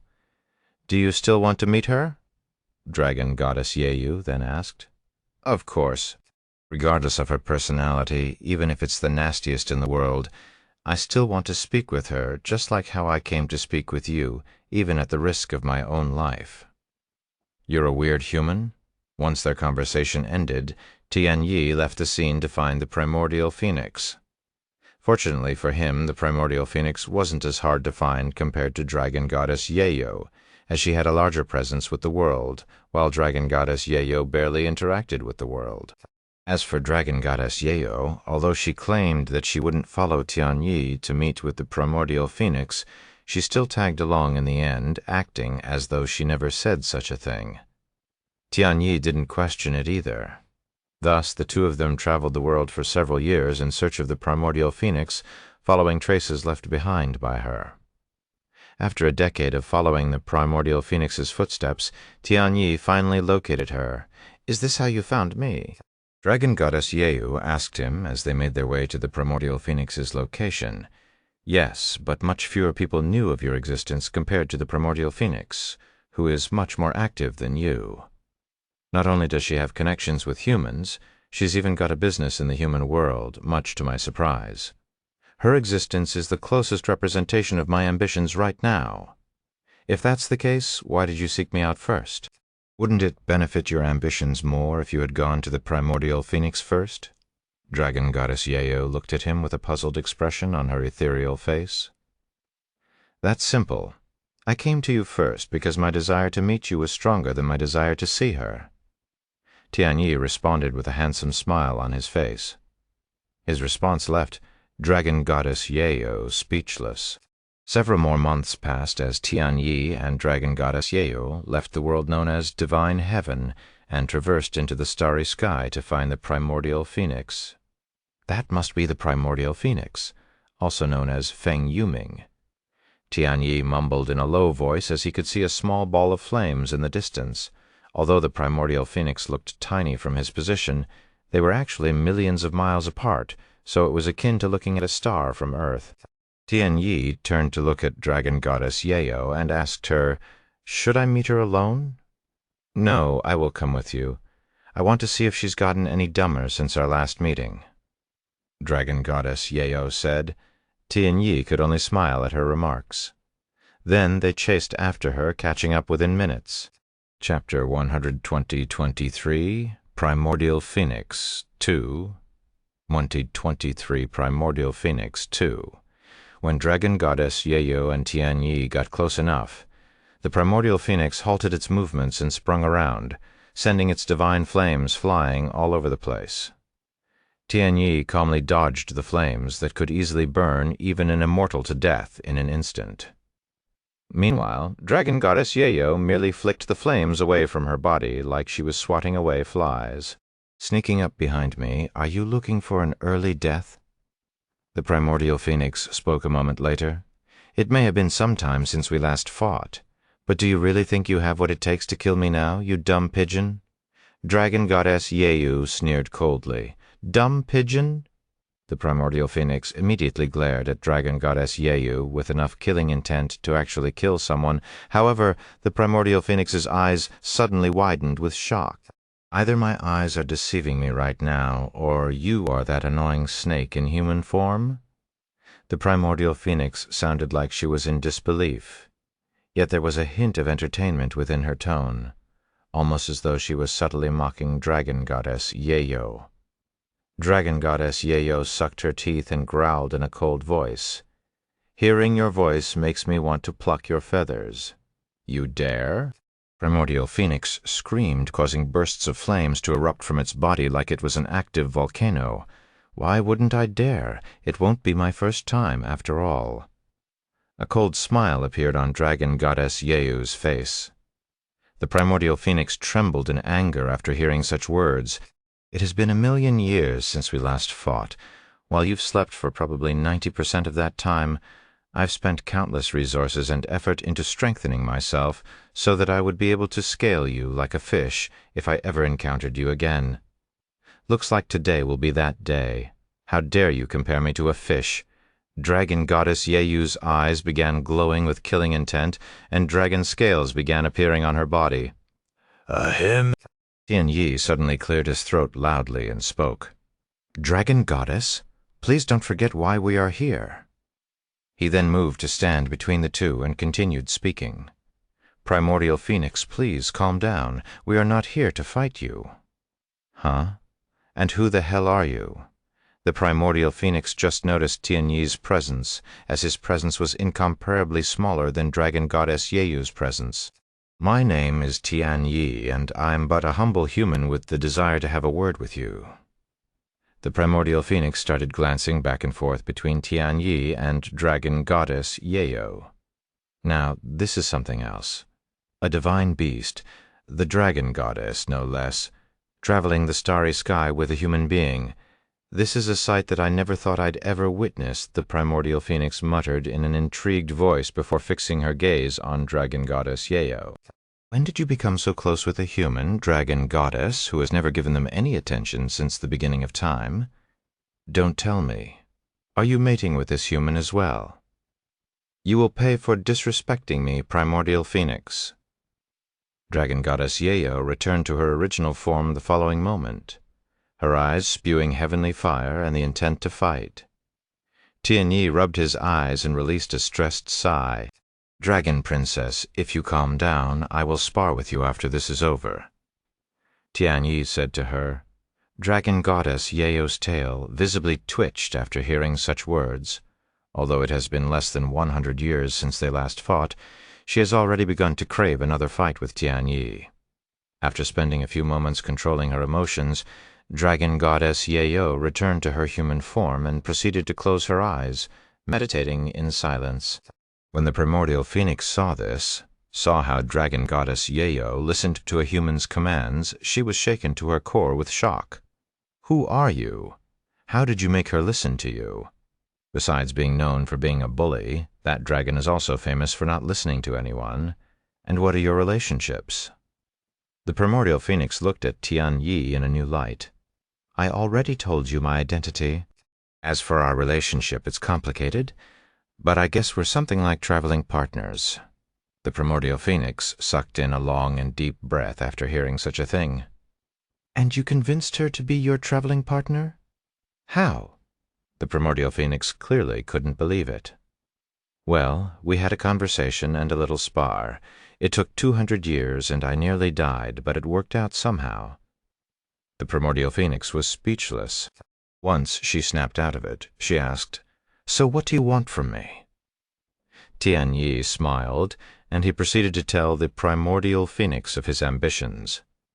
A world where beasts and humans can interact with each other without fear, huh? Compared to dragon goddess Yeyu, the primordial phoenix has more experience with humans, even dealing in business with some of them. So she understood Tianyi's ambitions with more clarity. With that being said, as a divine beast, she naturally saw humans as inferior entities, even if they do benefit her pockets.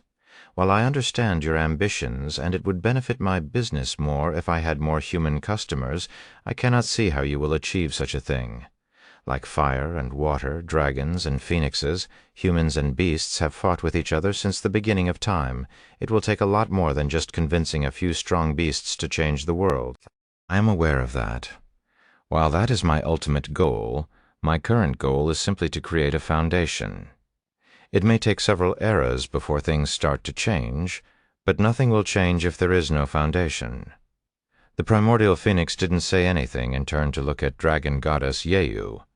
Since you're following him, I'll take it that you believe he'll be able to achieve such a task. Dragon goddess Yeyu opened her eyes and responded calmly. No, I don't believe he'll be able to do it. The primordial phoenix looked puzzled by her response, and she asked, Then why are you following him? Because it's interesting enough to lessen my boredom. Unbelievable. The primordial phoenix was left speechless by her response. Chapter 1 for 24, Madame Feng. 1 for 24, Madame Feng. After snapping out of her daze, primordial phoenix returned to focusing on Tianyi, and she spoke, I understand what you are trying to do, but I don't see how it has anything to do with me. What do you want from me? I'd like you to witness my journey with the dragon goddess and others who might join us in the future. Tianyi said, In other words, you want me to become your follower with this annoying snake by my side the entire time. I refuse over my dead body. Primordial Phoenix immediately refused his offer, which didn't surprise him in the slightest, but he didn't give up and continued to convince her. I am not asking you to become my follower. You are free to watch me from a distance or by my side, just like the dragon goddess here. Don't you want to be part of something much bigger than yourself? It could be the start of a new era, one that you had a hand in creating. It'll also benefit your business greatly. I have much better things to do than babysit a human with an impossible ambition. Unlike the dragon goddess, I have a life that's worth something. Primordial Phoenix sneered. A vein appeared on dragon goddess Yeyu's forehead after hearing the primordial phoenix's insult, but she barely managed to control her emotions. Tianyi became silent for a moment. Perhaps I am approaching her the wrong way. She has a business of her own, and merchants rarely do things that do not benefit them. If you have nothing else to say, I'm out of here. Primordial Phoenix said as she began turning around. Primordial Phoenix, I have an offer for you, Tianyi suddenly said. The primordial phoenix halted her movements, but she did not turn back around, only twisting her head slightly. Tianyi proceeded to retrieve an object for his storage ring and held it in front of him. What's this profound aura? The primordial phoenix couldn't help but turn around after sensing a weird aura coming from Tianyi's palms. Her eyes narrowed on the glowing red stone resting on Tianyi's palms. The rock was shaped like an egg and was only as big as an adult's fist. Despite its unremarkable size, it contained an immense amount of yang qi within.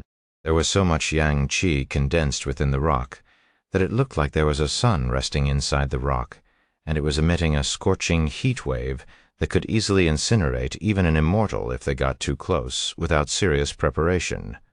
The primordial phoenix's eyes widened with shock and disbelief when she finally realized what she was looking at. Is that what I think it is? She stuttered after swallowing nervously.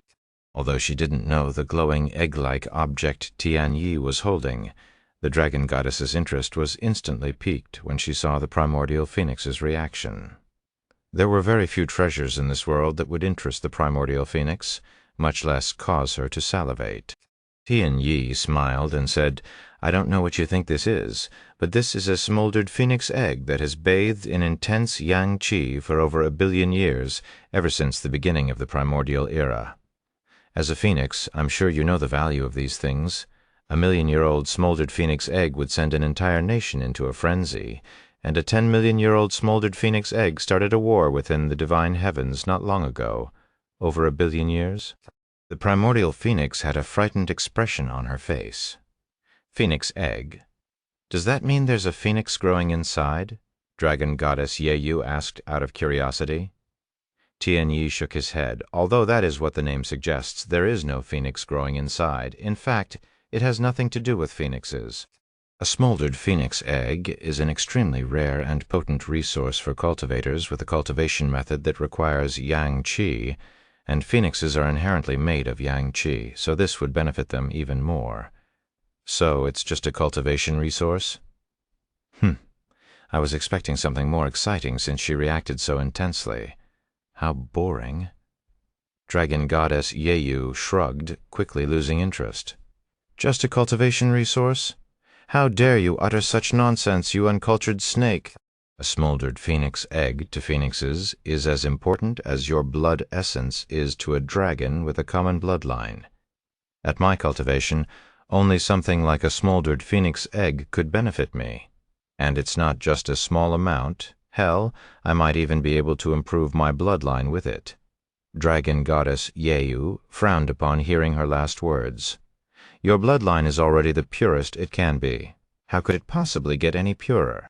That's just how potent a smoldered phoenix egg is, and this is the first time I have seen one that has aged over 1 billion years.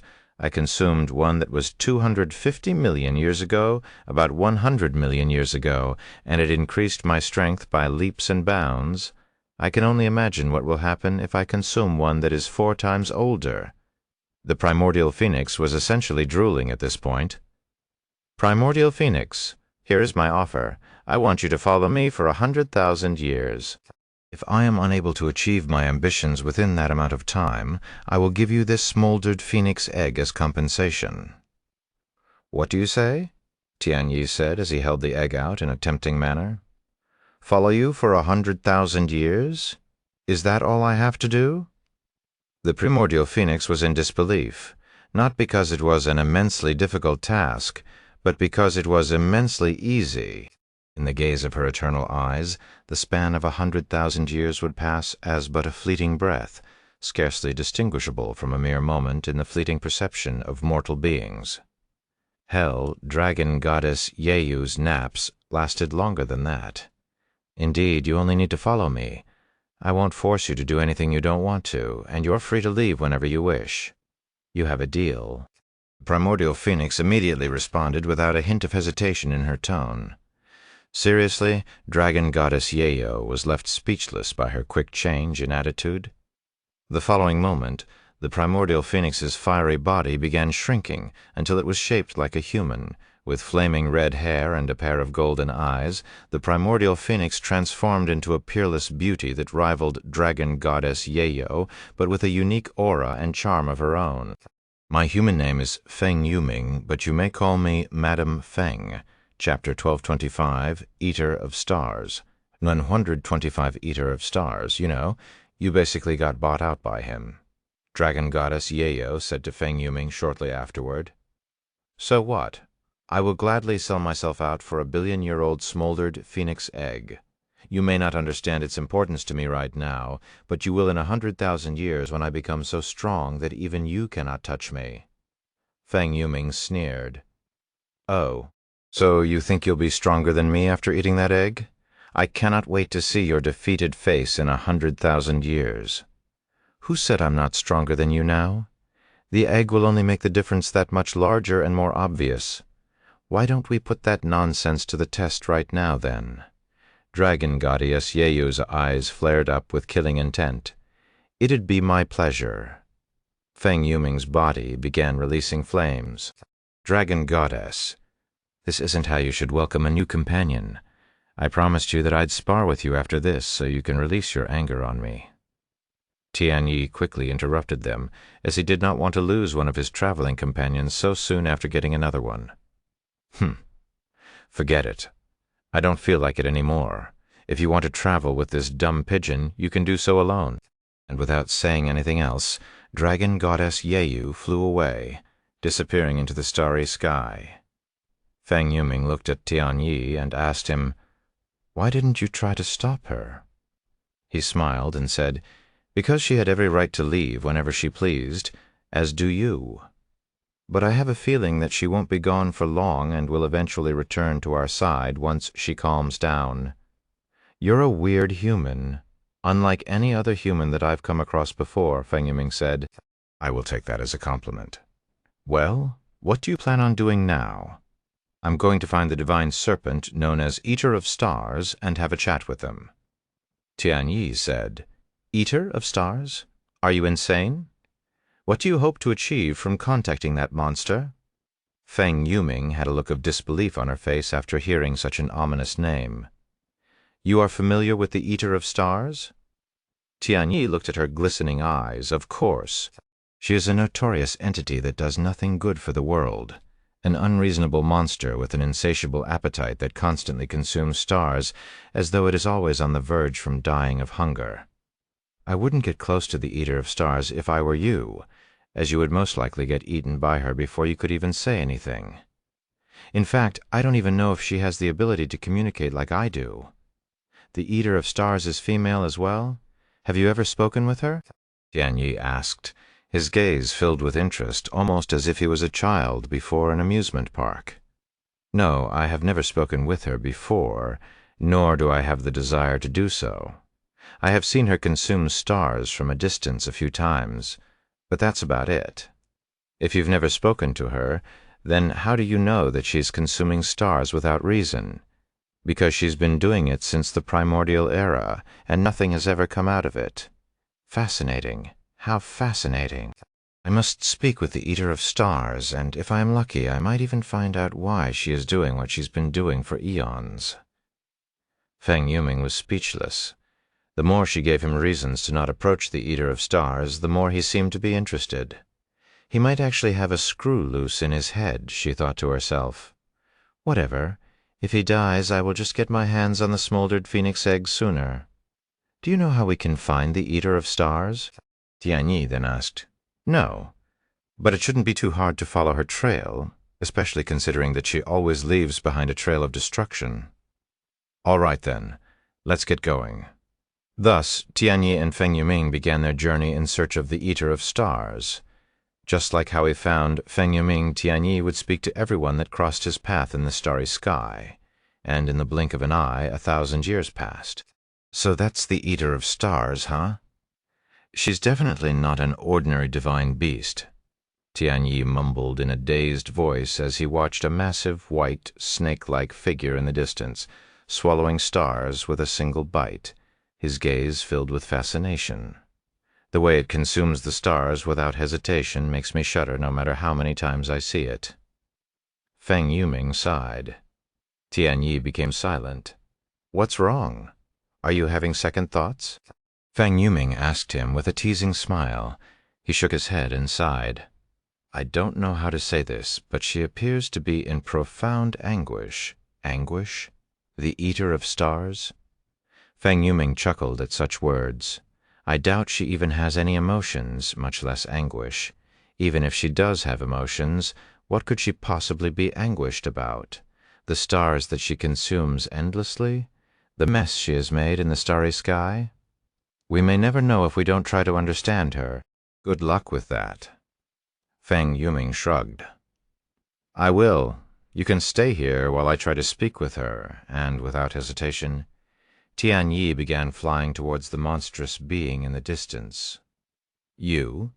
Feng Yuming held herself back from trying to convince him to stop, as she had failed for the past 1,000 years.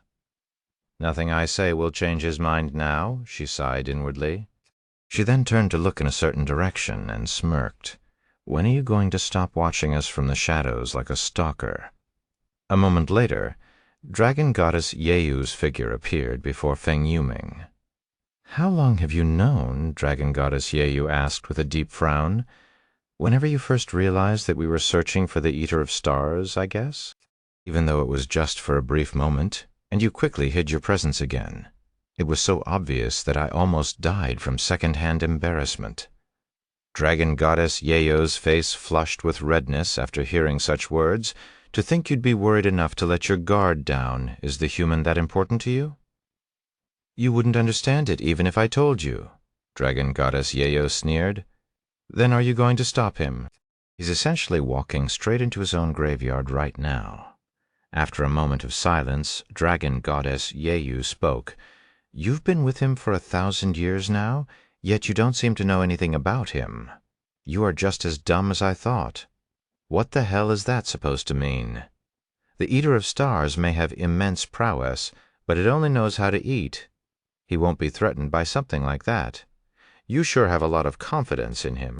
You would too if you ever fought him. Fang Yuming turned silent after that, as she was mainly focused on Tian Yi, who was just a moment away from reaching the Eater of Stars, chapter 12:26, a waste of talents. 1:12:26, a waste of talents. As Tian Yi approached the Eater of Stars, he could feel its immense and uncontrolled pressure trying to keep him away. The pressure was tyrannical, strong enough to crush immortals and shatter stars.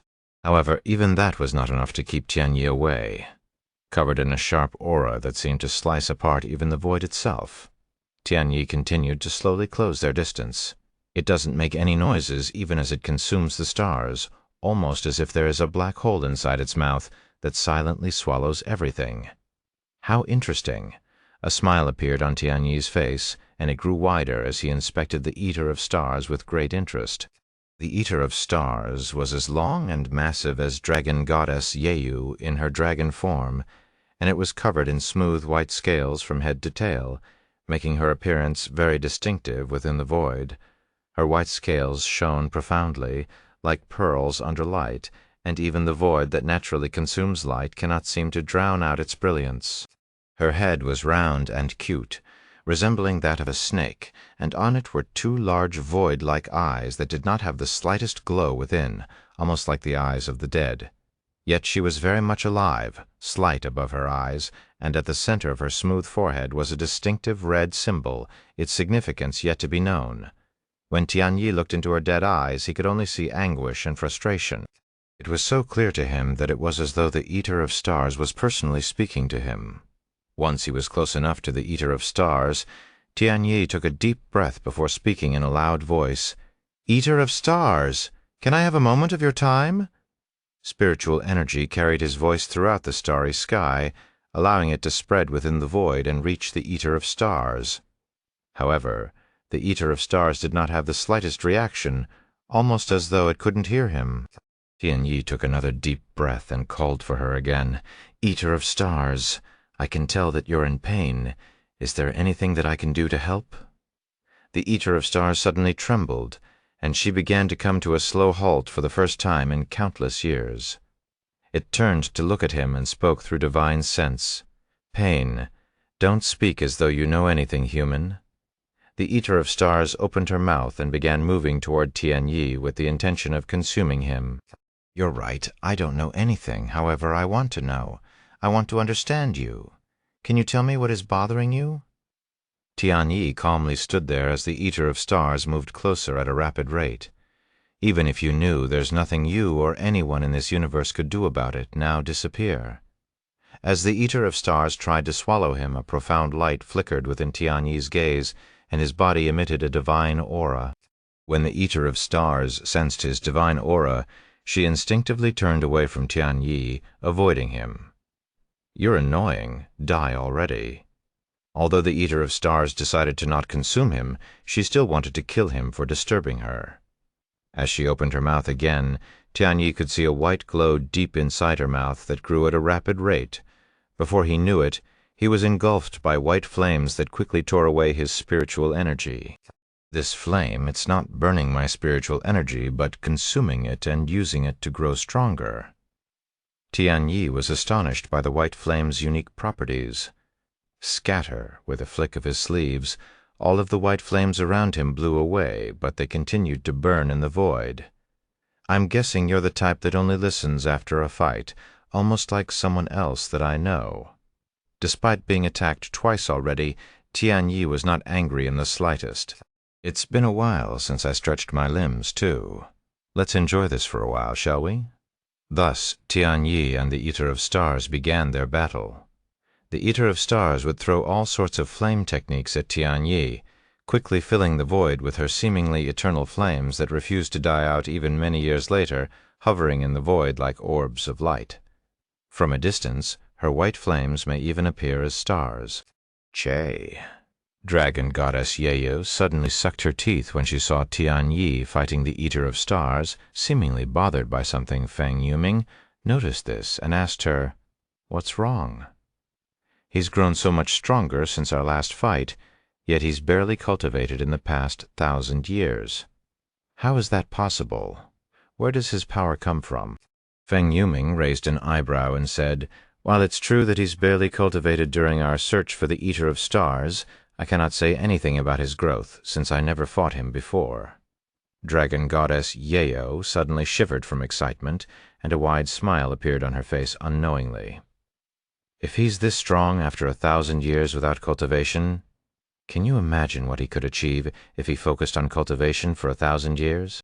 Dragon goddess Yeyo mumbled in a dazed voice, "If he's truly as talented as you are saying, he's definitely wasting his talents chasing after divine beasts." Feng Yuming said, "Indeed, what a waste of talents." Feng Yuming then said, "Also, I don't know if you noticed this, but he seems to have a fascination with beasts, perhaps even an obsession." "I noticed. He's always trying to learn more about dragons during our travels. I think he's just genuinely curious about beasts in general. There are probably countless humans who are constantly wondering about us, but they don't have the courage or strength to approach us. Unlike this weirdo dragon goddess," Yeyu said with a slight smile on her face. "You really do like him, don't you?" Feng Yuming chuckled with a smirk. "Shut your beak, dumb pigeon." Dragon goddess Yeyu glared at her. "You should keep your eyes on him.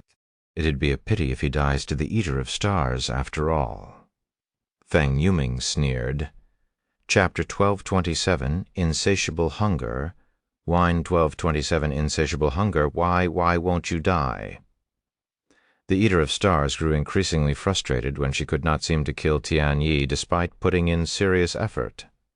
"You seem to be in a hurry to kill me. Why aren't you having fun? Let's keep this up for another 100 years at the very least, Eater of Stars." Tian Yi laughed out loud. 100 years? I don't have that kind of time to play with you." Eater of Stars roared in a furious voice. "No time? That's one of the silliest things an immortal entity such as yourself could say, since time is all we have. You have no idea.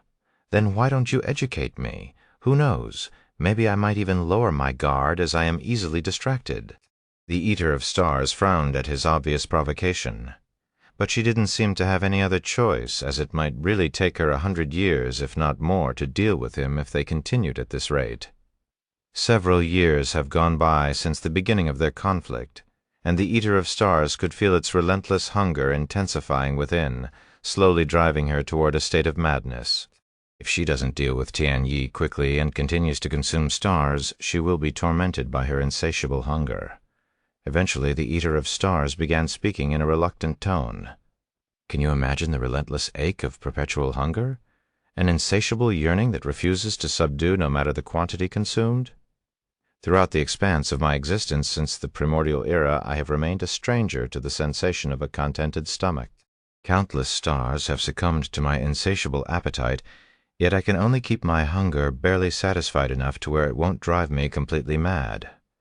I have traveled the starry sky for millions of years in search of something that could satisfy my hunger, but to no avail. I have dried out rivers of celestial water, consumed all sorts of treasures. There is almost nothing in this world that I haven't consumed, yet my hunger remains unsatisfied. I want to stop and rest, but I fear that my hunger will get out of control if I sleep.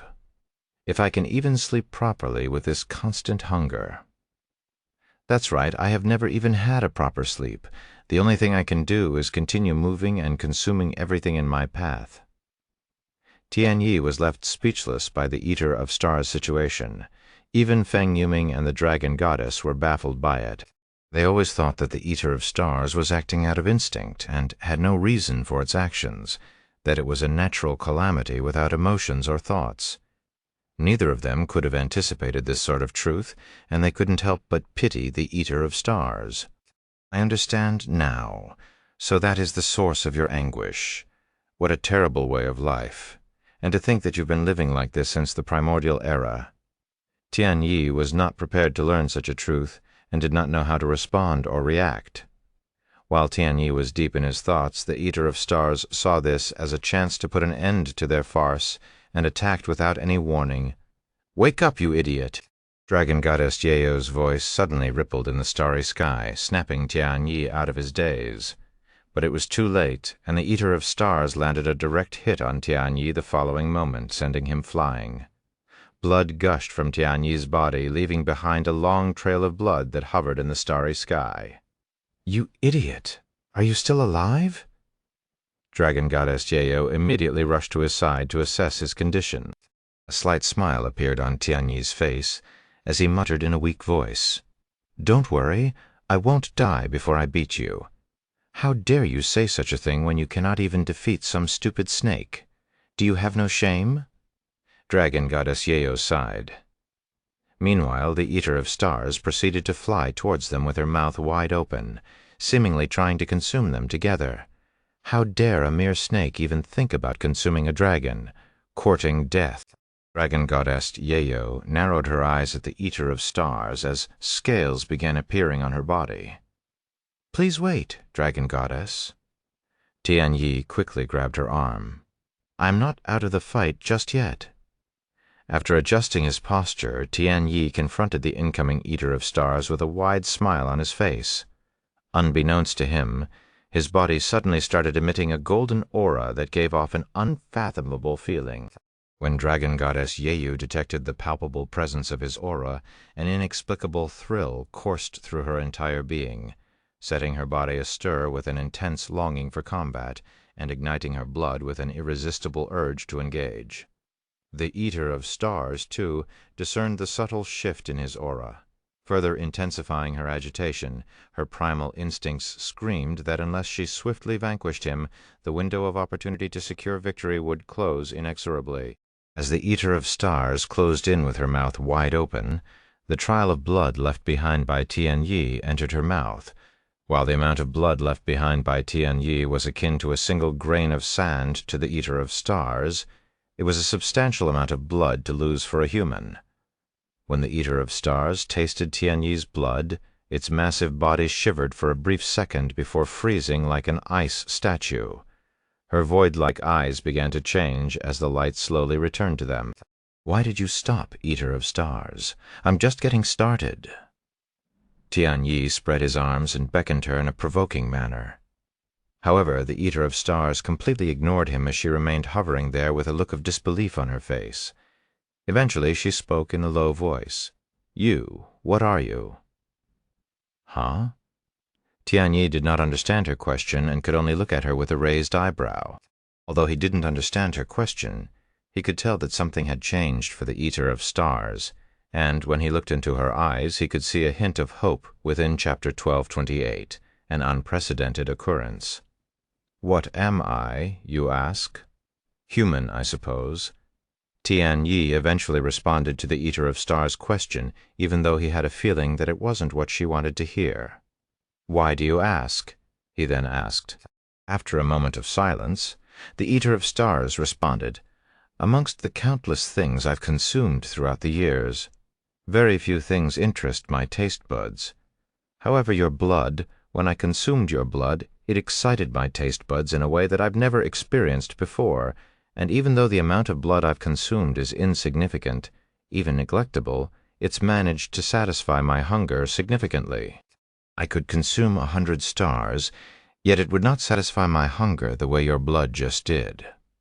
The Eater of Stars proceeded to consume the remaining blood that was scattered in the starry sky, leaving not even a single drop of blood behind, and her body would tremble with excitement with every drop of blood.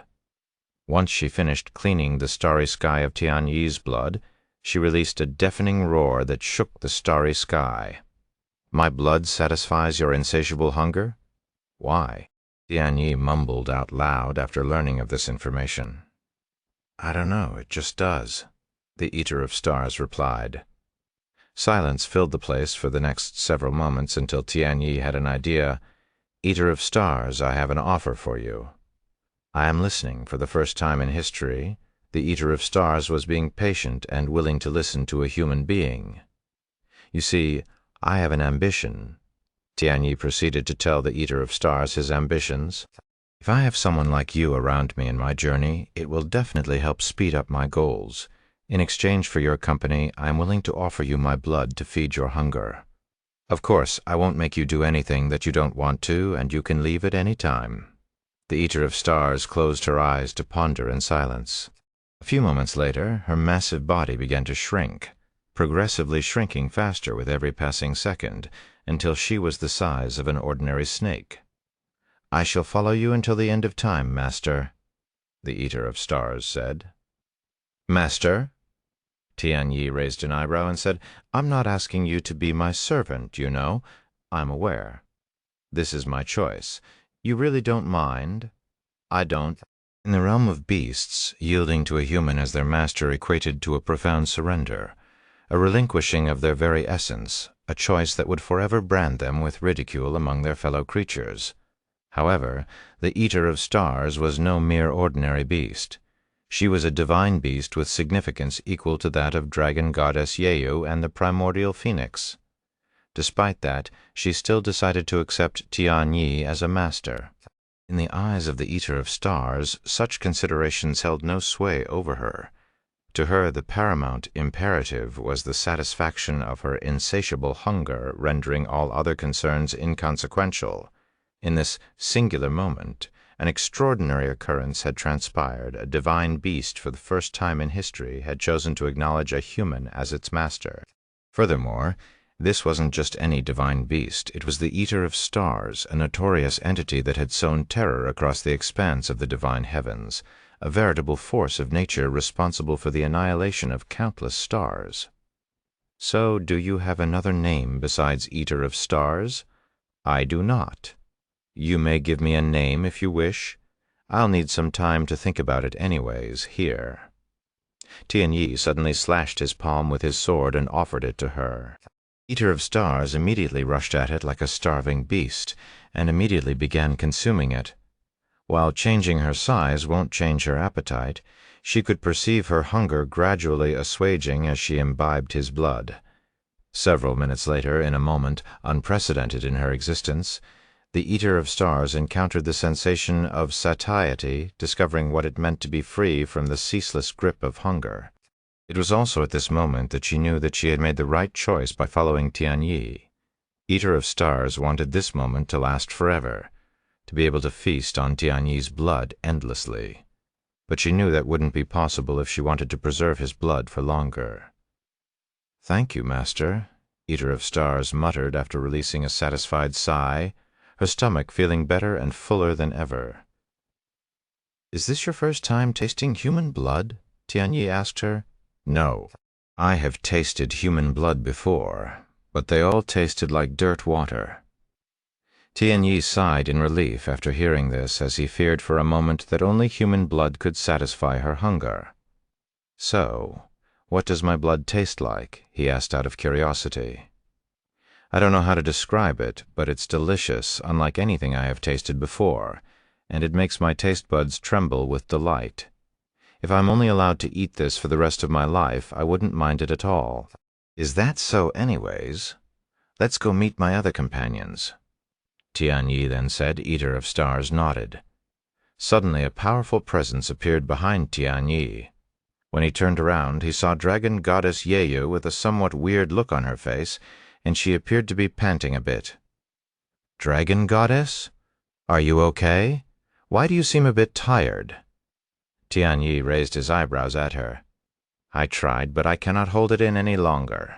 Tianyi, fight me now," she said, while her aura skyrocketed. "Huh? Right now?" Tianyi was baffled. He'd just finished fighting with the Eater of Stars, and he even donated a good amount of his blood to her afterward. He was definitely in no condition to fight dragon goddess Yeyo. "Why don't we do this another time when I'm healed? I'm sure you don't want to fight an injured person as well." "Bullshit. You'll be fine if you use that golden aura technique." "Why didn't you use that technique when you fought me before? Are you mocking me?" Dragon goddess Yeyu roared in a frustrated manner.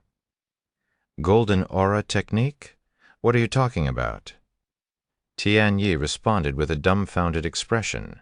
Chapter 1229, A Plan to Change the World. 29, A Plan to Change the World. Are you genuinely feigning ignorance with me? I witnessed you harnessing it mere moments ago. Your body was enveloped in a resplendent golden aura. It emanated an incomprehensible and overwhelming pressure that I had never experienced before. Just recalling it makes my blood boil. Dragon Goddess Yeyu spoke with an angry expression on her face, thinking that he was messing with her. However, Tianyi's puzzled expression remained on his face as he spoke. I genuinely have no idea what you're talking about. Golden aura? I don't even have a technique like that.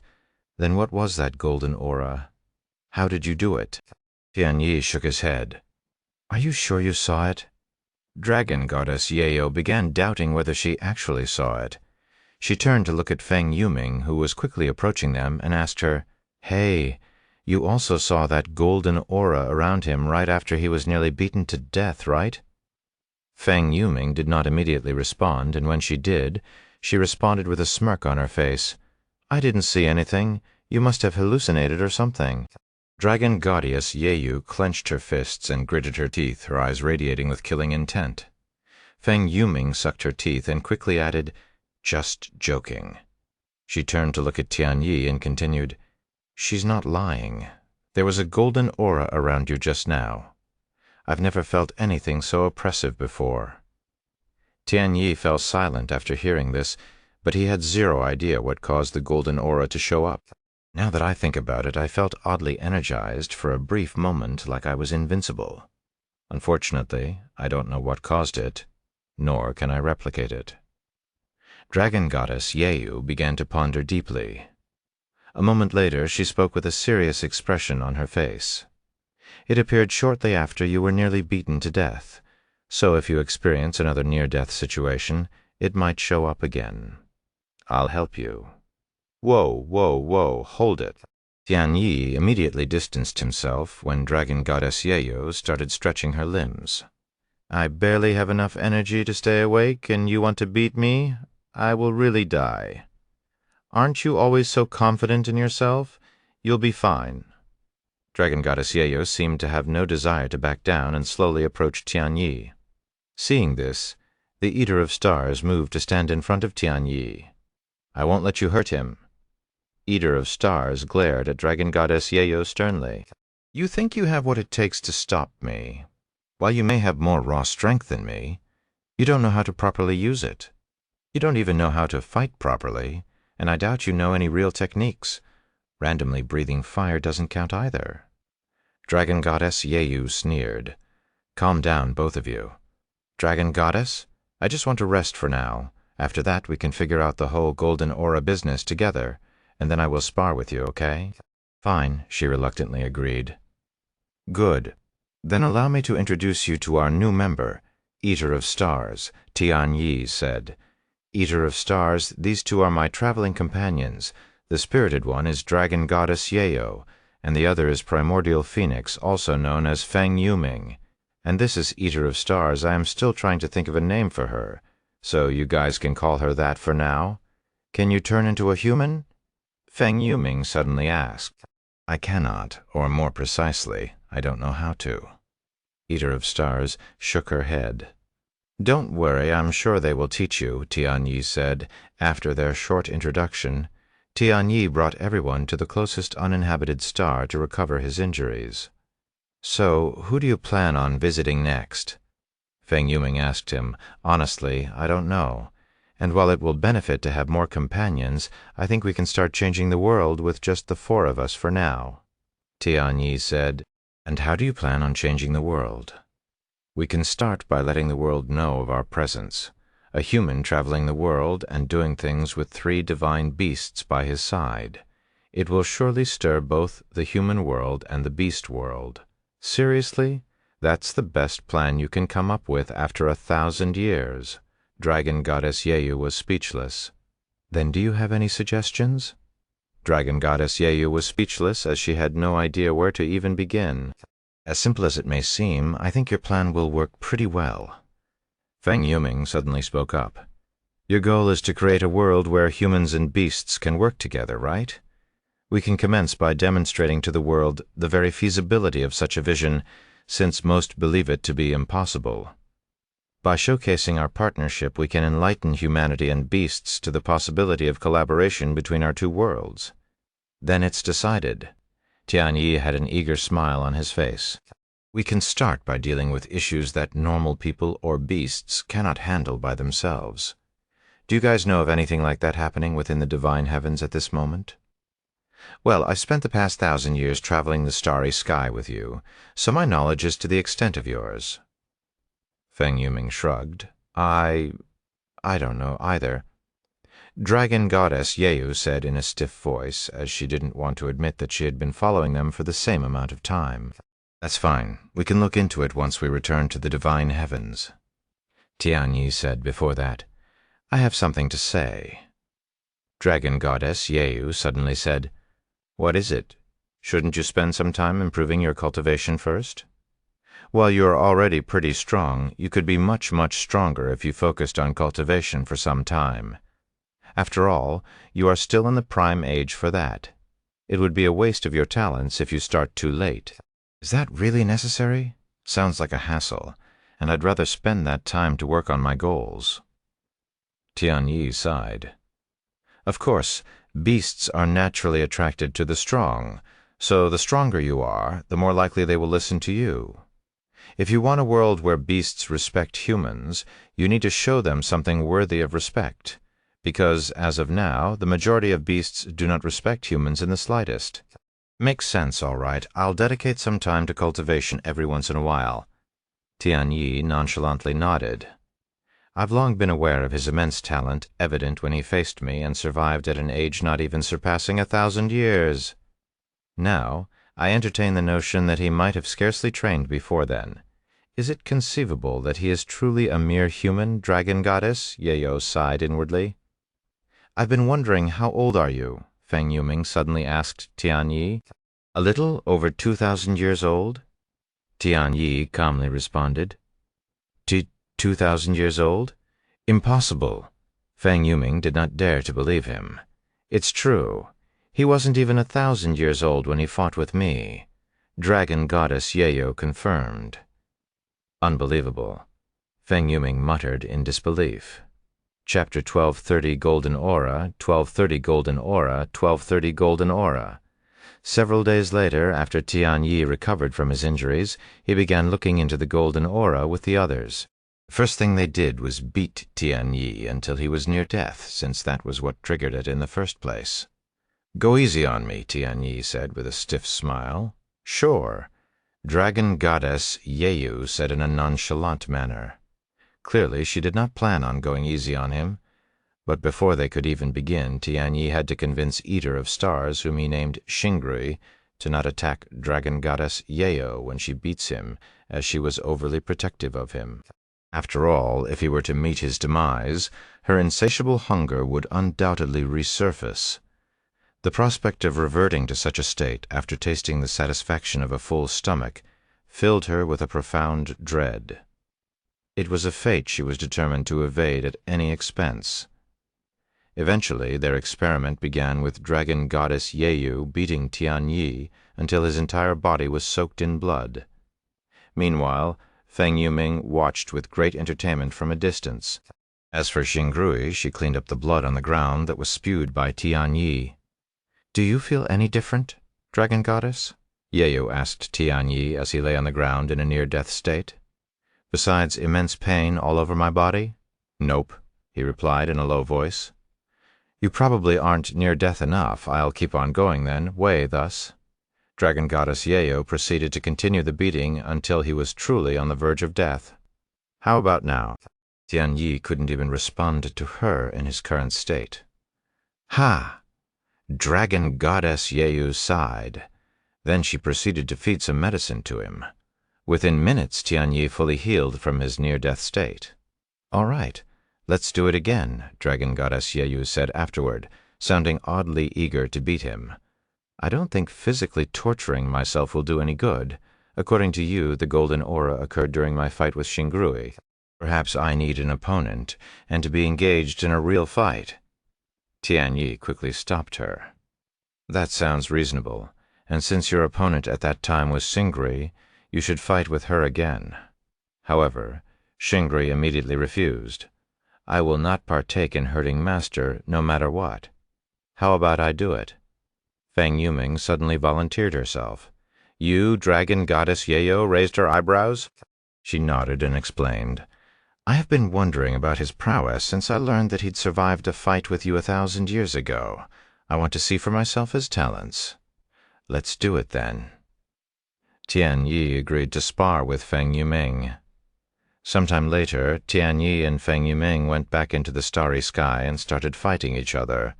Much like Xingrui, Feng Yuming harnessed the formidable power of flames. However, in stark contrast to Xingrui, Feng Yuming exhibited flawless mastery over her fiery abilities, even boasting a vast repertoire of hundreds of unique techniques at her disposal. For the first several months, Feng Yuming faced Tianyi while in her human form, as she didn't really take the fight seriously.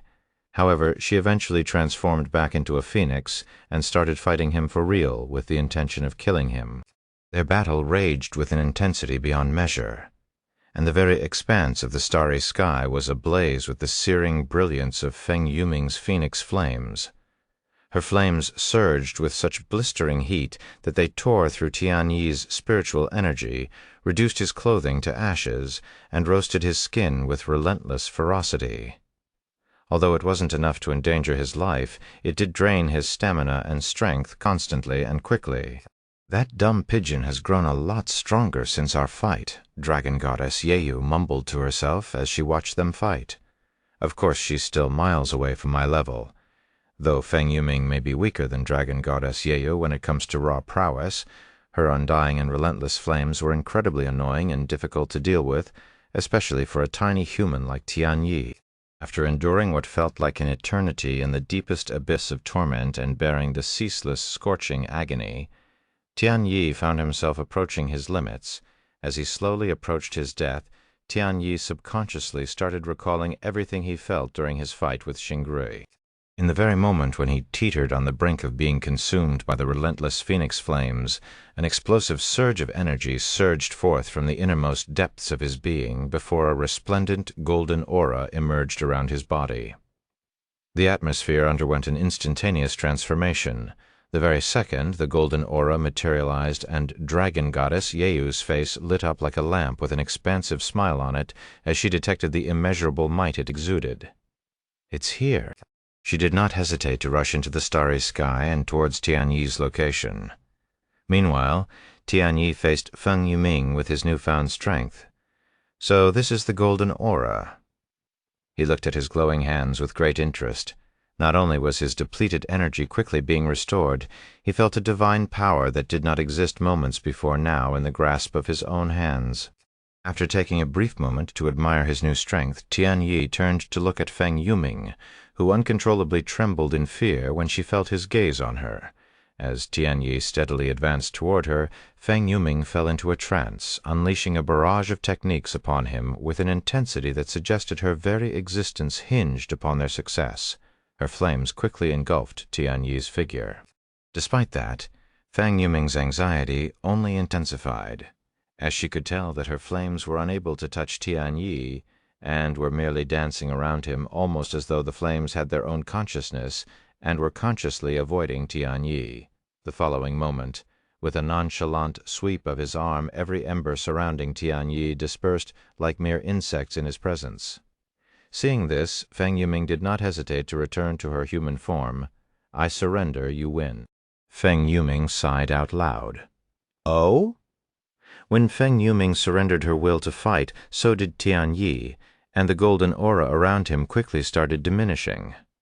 However, just as it was on the verge of disappearing, the golden aura suddenly surged to life once more. Simultaneously, Tianyi was turning around to confront the encroaching dragon goddess Yeyo, who was enveloped in her own aura that resonated with an unquenchable thirst for battle. Chapter 131, Unfathomable Talents. 1331, Unfathomable Talents. I have been waiting for this moment for over 1,000 years, Tian-Yi." Dragon Goddess Yayo roared with a delighted smile on her face as she flew towards Tian-Yi like an unstoppable meteor. Tian-Yi confronted her with a smile on his face as well. Upon their collision, their intertwined spiritual energies and auras converged, birthing a cataclysmic detonation of such staggering magnitude that it would eclipse even the most potent nuclear forces known to Earth, rendering them insignificant in comparison. The force unleashed by their titanic clash was so overwhelming that had it erupted within the very heart of the divine heavens, it would have engulfed the entire realm, reducing it to mere cosmic dust in an instant. These two crazy fuckers, are they trying to kill me too? Feng Yuming nearly had a heart attack as she used her fastest movement technique to escape the blast and distance herself from them, barely escaping with the teeth of her skin. If she had been even slightly slower, or reacted a second slower, she would have died there and then. This is what I've been yearning for, finally a worthy opponent whom I can unleash my full might. Dragon Goddess Yeyu's demeanor seemed to have veered into madness, consumed entirely by the singular obsession of their confrontation. In fact, she was so absorbed in their fight that she was fighting with the intent to kill Tian-Yi. As for Tian-Yi, he too had succumbed to a peculiar trance, his thirst for combat pushed to its utmost limits. Due to the grand impact of their battle, they were immediately noticed by other experts, humans and beasts alike. Holy shit! Isn't that the same human who fought with the Dragon Goddess a little over 1,000 years ago? Has he returned for a rematch? Impossible! How did he get so strong in so little time? My cultivation barely advanced since then. Many of these individuals were present at their last battle, so they were greatly shocked to see Tian-Yi fighting Dragon Goddess Yeyu at her full strength when he was struggling to keep up with her before. Are you sure that's the same human from the Great Enlightenment? Surely it must be a different person. No, it's definitely the same person, I have no doubt about it. I still remember their fight 1,000 years ago as clear as day. Then he must have consumed some heaven-defying treasures. I don't even know of any treasure that could possibly strengthen someone so fast without any side effects. He must have consumed a whole sea of celestial water or something. There's no way that amount of celestial water even exists. Could this be a second Great Enlightenment? We need to notify the others as soon as possible. The spectators hoped for their fight to last another 200 years, but alas, it ended much sooner than they all had hoped. After just one short year, Dragon Goddess Yeyo eventually defeated Tian-Yi for a second time.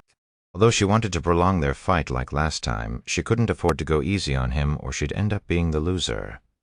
Damn it, I thought I had this one in the bag. Tian-Yi muttered as he floated in the starry sky without his golden aura. Dragon Goddess Yeyu remained unresponsive, her gaze fixed upon him in a profound silence, her countenance bearing a mysterious and contemplative expression. Eventually she approached him and asked, "Are you okay?" "My body is screaming in pain, but I won't die," he said with a calm smile. "If you cultivated diligently for another 1,000 years, you might be able to defeat me. I can't wait," he chuckled. Dragon Goddess Yeyo then turned to look at the spectators and roared at them, "What are you looking at? If you're not going to fight me next, scram." All of the spectators immediately turned tails and fled as their lives depended on it, especially the beasts. "So, do you plan on giving a name to your ridiculous technique?" Dragon Goddess Yeyo suddenly asked Tian-Yi. "I'll think about it once I have full control over it." "Very well, then we'll schedule our next fight for when you can make it appear as you will." "All right." Over the next several years, Tian-Yi would focus on improving his cultivation, just as Dragon Goddess Yeyo suggested. During this time, besides cultivating, he would also feed Xingrui his blood once every year, which was more than enough to fill her stomach for another year. The rate of his growth is simply terrifying. Not even those with the purest bloodline in the Phoenix clan would be able to match him in terms of cultivation speed. In fact, they might as well be crawling on the floor while he runs. Feng Yuming sighed. She had always regarded herself as a superior being, believing herself peerless. Yet in the presence of Tian-Yi and witnessing his unparalleled talents, she found herself humbled and awestruck by his exceptional prowess, Dragon Goddess Yeyu could only silently agree with Feng Yuming.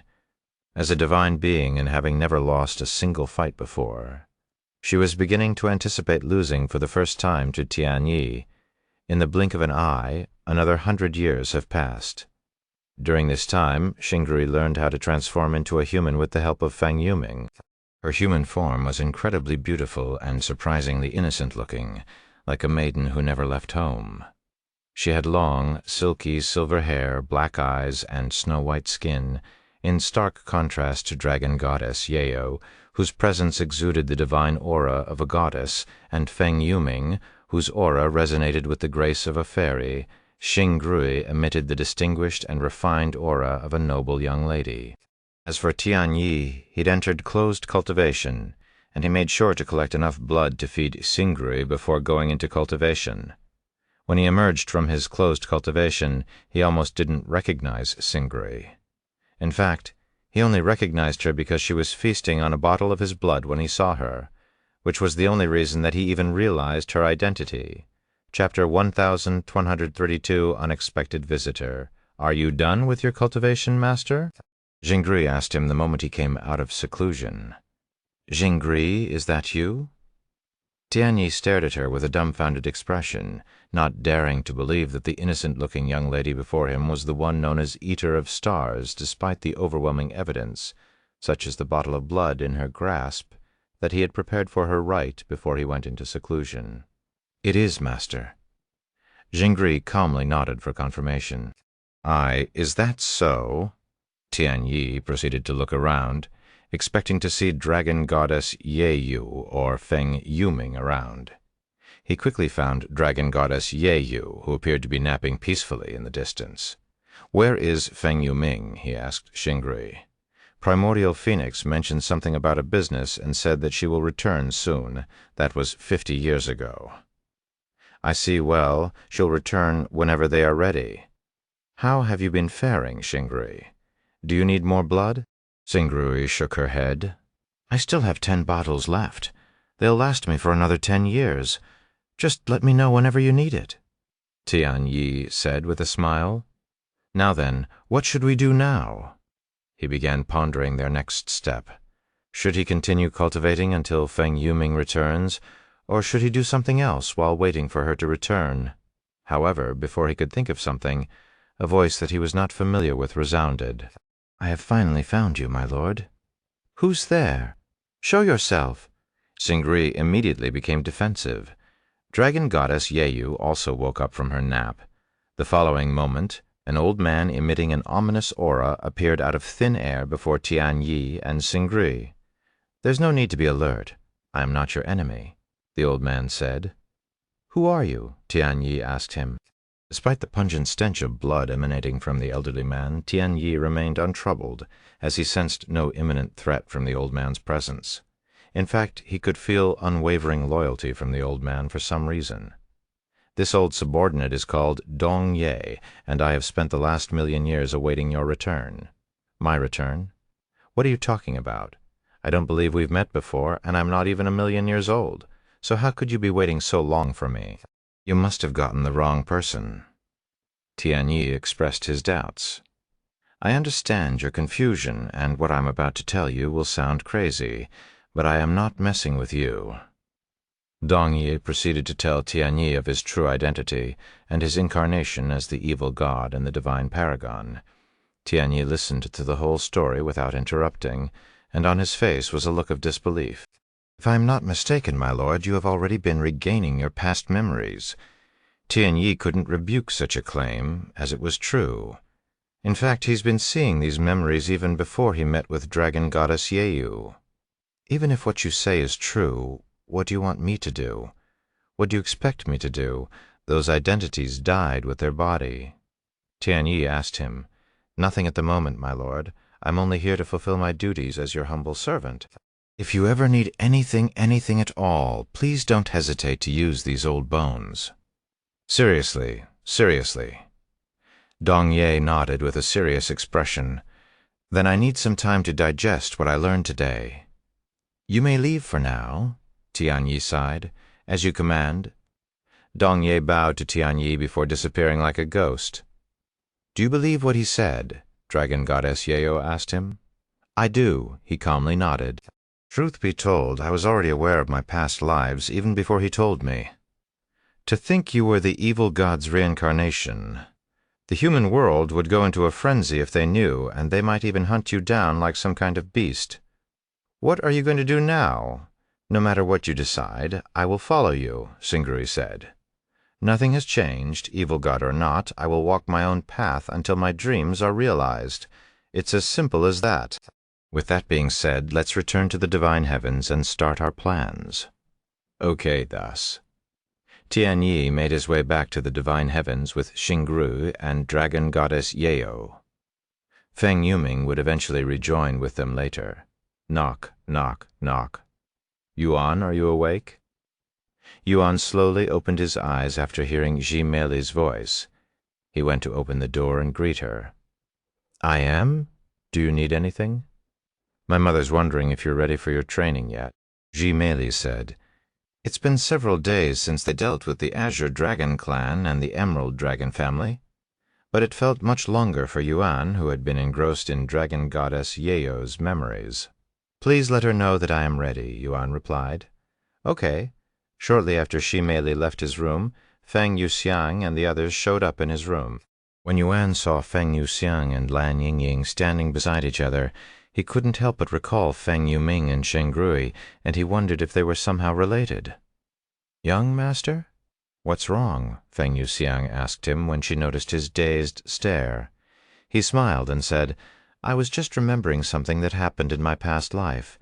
Do you know anything about the primordial phoenix?" "Primordial phoenix? Of course. There is no way a phoenix wouldn't know of her. She's like a god in our race." "No, she's practically a god. In fact, she's the sole reason why I became a businesswoman." "Why do you ask? Wait, do you, your incarnation, know the primordial phoenix?" Feng Yusheng suddenly became excited. Yuan nodded. "Yes, I will tell you more about it later, after I finish my training. Please do." Feng Yusheng was overflowing with enthusiasm. Chapter 1033, Immortal Monarch's Dominion. Ji Meili returned to Yuan's room a couple of minutes after she left. "Yuan, my mother will be waiting for you in the courtyard," she notified him. "All right, thank you." He proceeded to make his way to the courtyard. Of course, having nothing better to do, Ji Meili and the others followed him. Once they arrived at the courtyard, they could see Jimingze casually standing on the sparring stage. "Welcome, Yuan. I hope you had a good rest." Jimingze greeted him with a charming smile on her beautiful face as he made his way onto the stage. "I did.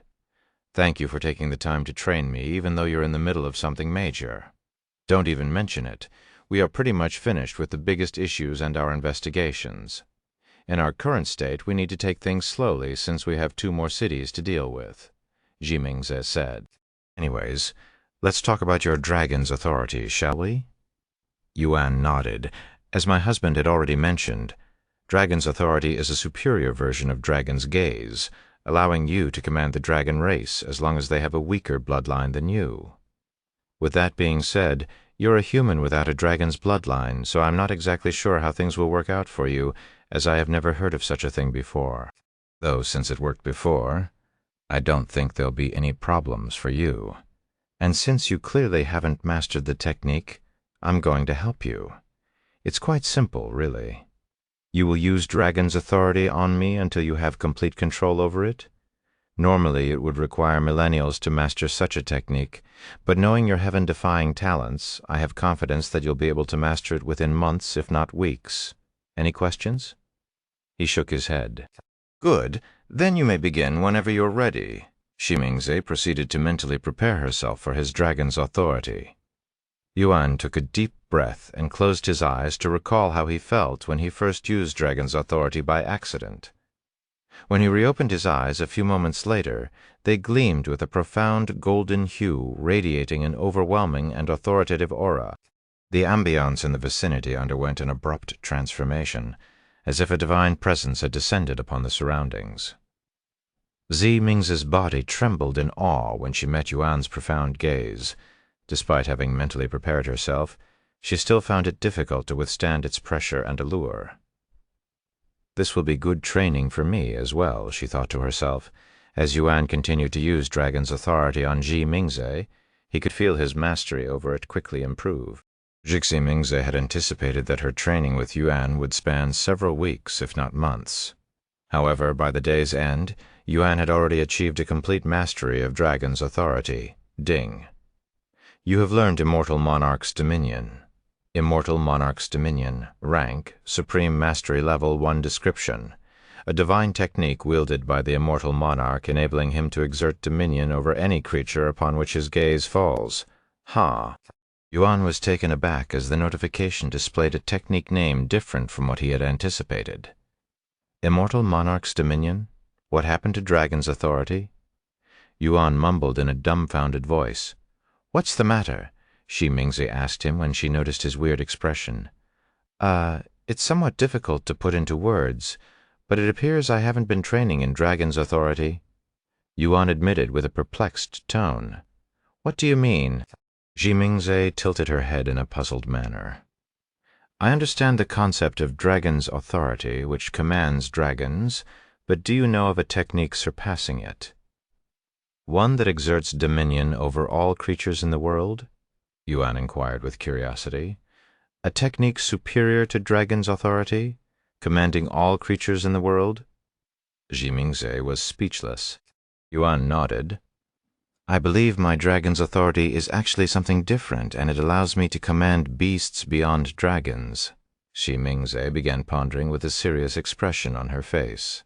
I recall reading a particular scroll in the family library long ago that recounted the tale of a man from ancient times possessing such an ability, the capability to command all the creatures of the world. However, its accuracy is dubious at best. Ji Mingze looked at Yuan with a nervous face as she inquired, Are you suggesting that your dragon's authority possesses such a remarkable capability? Do you comprehend the weight of the assertion you're making? I know it sounds ridiculous, but I'm serious.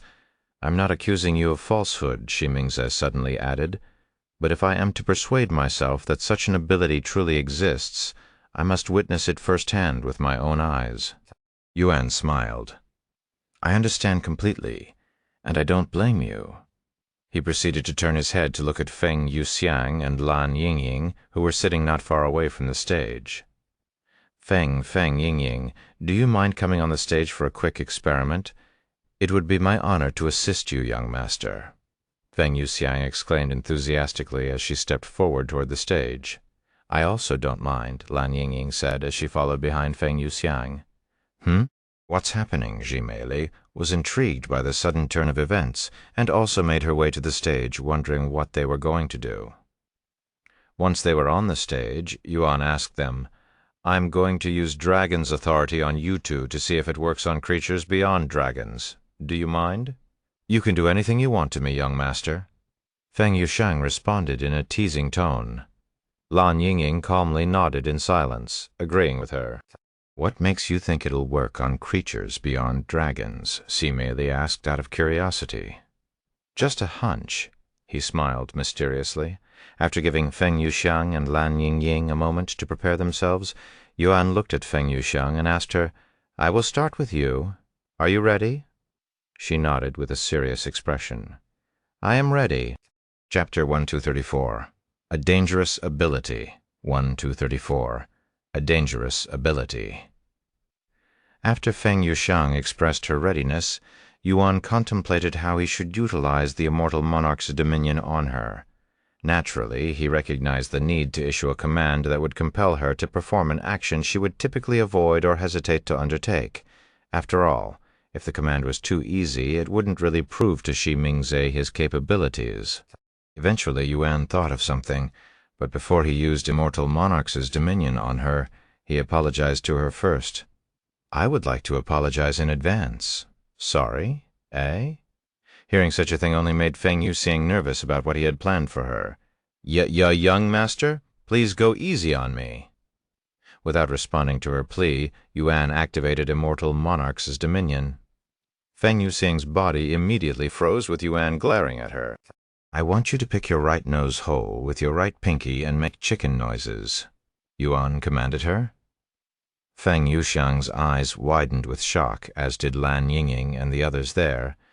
Zhi Mingzi's nerves fluttered, her gaze fixed on Feng Yuxiang, pondering whether she would truly engage in such potentially humiliating tasks. She couldn't help but empathize, imagining herself in Feng Yuxiang's position, dreading the prospect of performing actions so embarrassing that she would rather face death. Young master, I know I said that I'd do anything for you, but this is a little too much, please. I'd rather walk the streets naked. In the midst of her begging, Feng Yuxiang's body started moving on their own accord. All eyes in the vicinity remained transfixed as Feng Yuxiang gingerly inserted her right pinky finger into her right nostril, simultaneously emitting chicken-like clucking noises, creating an absurd spectacle that left the onlookers in stunned amazement. Xiao Hua nearly burst out laughing after witnessing Feng Yuxiang's humiliating act. "You can stop now." Yuan quickly deactivated Immortal Monarch's dominion. Feng Yuxiang had been under the influence of Immortal Monarch's dominion for just 5 seconds, yet for her it seemed like an agonizing eternity, more than sufficient to subject her to profound humiliation. "Young master?" Feng Yuxiang uttered in a low voice as she fell to her knees, looking like she'd just suffered the worst defeat in her life. "Sorry, again. I needed you to do something you wouldn't normally agree to do." "I'll make it up to you." Yuan tried his best to soothe her, but alas, Feng Yuxiang remained kneeling on the floor in silence. "Yuan, you're not going to make me do that too, right?" Lan Yingying was looking at him with a terrified expression on her face. Yuan turned to look at Zhi Mingzi and asked her, "Do you still need more proof, or—" "No, I am already convinced that it's real." Zhi Mingzi quickly shook her head, as she didn't know if she could endure watching another public humiliation. "What? That's not fair." Feng Yuxiang suddenly exclaimed, "You called for the 2 of us, so you should test it on her as well." "Even if you say that," Yuan didn't know how to respond. "It's okay." Lan Yingying suddenly said, "She's right. It won't be fair to her if I don't experience it as well. Are you sure?" Lan Yingying nodded. "Just give me a few more moments to prepare myself. Take as much time as you need." Sometime later, Lan Yingying said, "Okay, I am ready." Yuan nodded, and he activated Immortal Monarch's dominion on her. "I want you to get on the floor and act like you're a worm in your human form."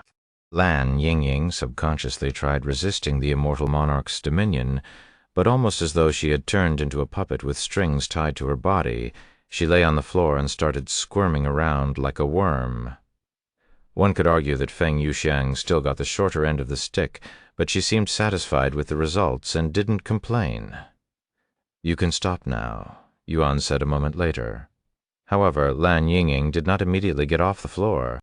Instead, she remained lying there with her face kissing the floor, almost as though she was too embarrassed to even show her face. "You can be quite cruel if you want to be, Yuan.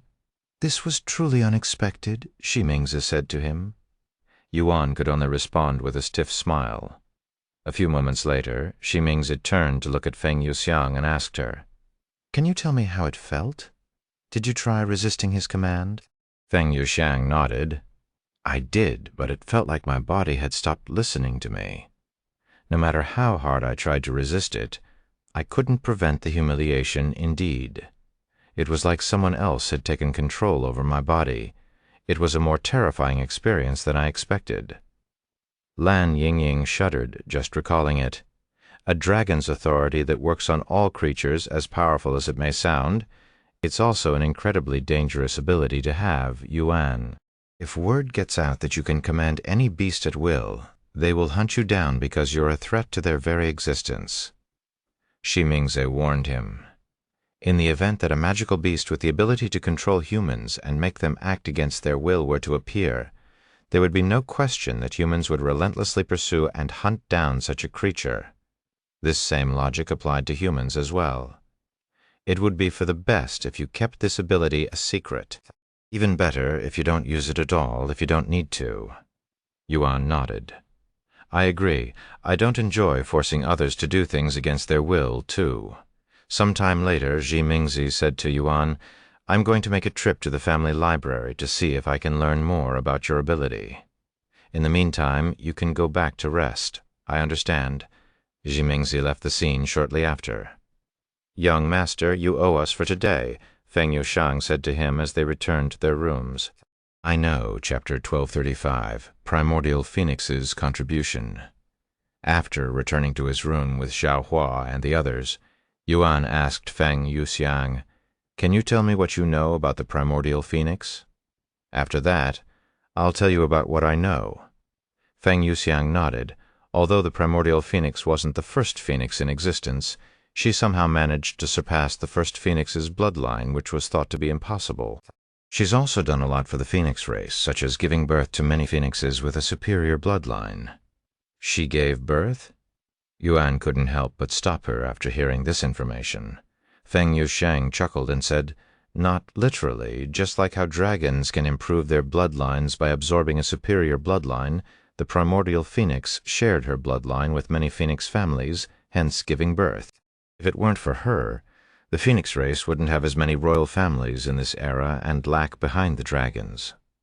Due to her contributions, the phoenix race flourished and became established as a top 3 global power in our world, hence her importance to the phoenix race." "I see," Yuan mumbled as he digested the information.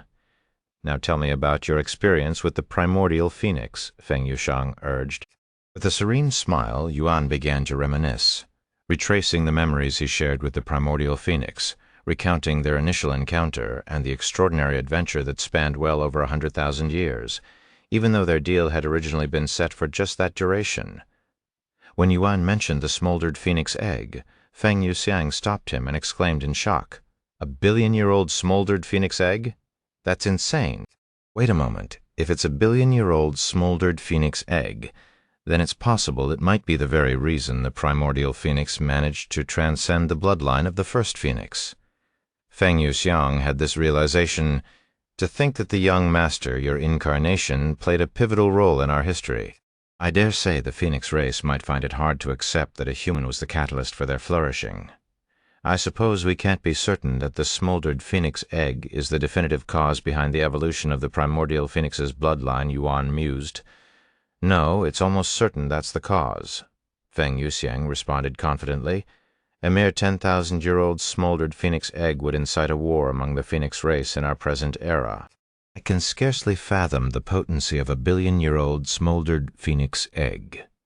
Nothing is more effective than the smoldered phoenix egg when it comes to improving a phoenix's bloodline. Anyways, tell me more about the primordial phoenix herself. Did she have any hobbies? What did she like to eat? I want the personal details." Yuan nodded and continued to recall Dragon Goddess Yeo's memories of Feng Yuming. Meanwhile, on the other side of the palace, inside Shi Mingze and Shi Shengmo's room. "How was your training with Yuan today?" Shi Shengmo asked her when she returned late at night. "You won't believe me even if I told you," she shrugged. "Try me." She sighed deeply before speaking. Not only did he achieve mastery over Dragon's authority in just one day, but it appears that his Dragon's authority was an entirely different power altogether. "Huh? What do you mean by a different power? It's not Dragon's authority?" Shi Shengmo raised an eyebrow. "No, it's not. In fact, it's even stronger than Dragon's authority, incomparably stronger. What could possibly be stronger than Dragon's authority?" Shi Shengmo frowned. "I don't have a name for it, but if I were to give it one, it'd be perfect authority, as he has the ability to command not only dragons but other beasts as well." "What?" Shi Shengmo exclaimed in astonishment upon learning about Immortal Monarch's dominion for the first time. "That's not possible. The heavens would not allow such a technique to exist. Despite that it exists, I watched him make a phoenix and a divine serpent do things that I'd rather die than do myself, and apparently there used to be another man who had such an ability in ancient times. Unfortunately, I couldn't find any information on him." Shi Shengmo clasped his hands together as he tried to stop them from shaking. The power to command all creatures under the heavens. If other races were to discover this, Yuan would be in grave peril, hunted from all sides. Such an ability should never be allowed to exist. Shi Shengmo spoke with a somber tone. I already warned him about it, but I still cannot help but worry. Ji Shengmo closed his eyes and sighed. I'm more worried for our daughter, who will be following him. If you're thinking about, don't worry, I'm not even thinking about it. She's already made her decision, and we made ours, no matter what happens from this point forth. It's the path that she chose to walk, and I will support it. Back in Yuan's room, Xiao Hua suddenly asked him, Brother Yuan, when do you plan on leaving this place? Yuan had a dumbfounded look on his face when he heard Xiao Hua's question. Now that you mention it, we've been here for a while. The nameless emperor's tomb should have been sealed shut by now. I wonder whether we'll emerge within the tomb or find ourselves outside when we depart from this location. Anyways, I'll see if there's anything else for us to do here. If not, we'll make our way back. The following day, Shi Meili knocked on Yuan's room again. Yuan, my parents would like to speak with you whenever you're free. I would also like to speak with them. Let's go now, Yuan said. Okay. Sometime later, Shi Meili brought Yuan to her parents. Yuan, I scoured the entire library yesterday, but I couldn't uncover any additional information about the individual who might have possessed the same ability as yours. It simply mentioned the existence of such a person in ancient times, and nothing more. Jimings reported. I see. Thank you for trying anyway, Yuan said. Chapter 1236, The War Between Humans and Dragons. 1236, The War Between Humans and Dragons. 1-36, The War Between Humans and Dragons. 1-36, The War Between Humans and Dragons. Ahem. Shengmo cleared his throat and began speaking. Speaking of your unique ability, I know my wife already warned you, but I will warn you again. You must never let anyone know of your ability to command all beasts under heaven. Hell, even if you can only control half of the beasts out there, you will still be deemed a threat to beasts and be hunted by them from all over the world. I cannot stress how important it is that you keep that knowledge yourself, especially since my daughter will be following you from now on. Yuan nodded and spoke as he pounded on his chest. Don't worry, I won't let anyone that I won't trust with my life know about it, and I won't even think about using it unless it's a life-or-death situation. As for your daughter, I will keep her safe even at the cost of my own life. Yes, Meili blushed after hearing his words, and she quickly responded, And I will do my best to keep out of trouble so you won't have to do that. Now then, there's one more thing I would like to tell you, Yuan, Shi Shengmo said. Although we cannot tell you any more about this man from ancient times, I know where you may be able to acquire such information. In the fourth heaven there exists a place called the Pavilion of Knowledge that is managed by the Xuan family. They are of the dragon race and were great friends to my father. In fact, they used to work for him. Let them know that I sent you. The Xuan family, correct? I will definitely look for them once I enter the fourth heaven. Good, because the Xuan family specializes in record-keeping and has vast knowledge when it comes to the world of beasts. If anyone knows about a man who can command beasts, it'll be them. You'll be leaving soon, right? Shi Mingze suddenly said, deducting his plans before he even uttered a word about it. Yuan nodded. Yes, I came here by accident again, so I still have some unfinished business back in the third heaven. If there's no need for my presence here, I will leave. As much as I want to keep you here to be my sparring partner, I will have to wait for the next time you accidentally return to the ancient dragon city. Jimingze chuckled. Yuan also laughed. I wouldn't be surprised if that happens. In fact, I have a feeling that I will return here again. Even if I don't, I will make sure to visit when I have the time. If you ever desire to return to this place of your own accord, you can do so in the sixth heaven, where the gateway to this realm is concealed, Ji Shengmo suddenly revealed. I may not be certain of the exact location of the gateway, but it will be situated in a domain where the influence of dragons holds sway, Shi Shengmo elaborated. The sixth heaven? That's quite far away. Yuan mumbled to himself. Maybe to others, but knowing you, it won't take longer than 10 years for you to climb that far. Shi Mingzi smiled. Anyways, before you leave, I would like to throw a banquet. Do you think you can stay until then? It will only take a few days to prepare. Shi Mingzi continued. I can do that. Yuan nodded. Excellent. Then I will immediately start the preparations. In the meantime, do you think I can use your library? Yuan asked. Of course. You're essentially part of the family now, so you can treat this place as if it's your own home. Shi Shengmo smiled. Thank you. Shingmo turned to look at Shimei and said to her, Since you'll be leaving soon, you should start packing your things. I know, I already started. You seem eager to leave, Shi Shengmo sighed. Obviously, I have spent too much time in this small world already. If you'd spent too much time, what about me? I've spent over 1,000,000 years in here. Shi Shengmo shook his head. If you don't like it here, why don't you just leave? Are you still worried about the humans outside? Shimei asked. Hardly. I'm staying here because it's my duty as its ruler. The people here need me now more than ever. However, if the day that I am no longer needed in this world, I will leave. Father Shimei admired his selflessness. If she was in his shoes, she wasn't sure if she'd be able to sacrifice herself for the people. Some time later, Yuan went to notify Zhao Hua and the others that they would be leaving after the banquet and that he would spend the next several days in the library. Thus, for the next few days, Yuan devoted himself entirely to the library, immersing himself in the pursuit of knowledge. While the majority of the library's collection pertained to the Xi family and their history, there were also texts that chronicled the historical conflict between humans and dragons. The conflict started shortly after dragon goddess Yeo met the immortal monarch Tian Yi. According to the tests, after the demons were defeated by the divine paragon, humanity desperately needed to rebuild its strength, although the knowledge that dragon blood benefited humans greatly even before the demons appeared existed.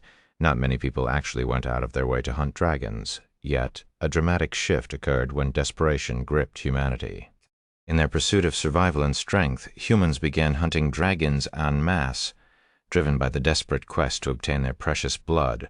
Although blood from other non-dragon creatures also conferred benefits upon humans, it paled in comparison to the potency of dragon blood, a synergy that seemed ordained by the heavens themselves.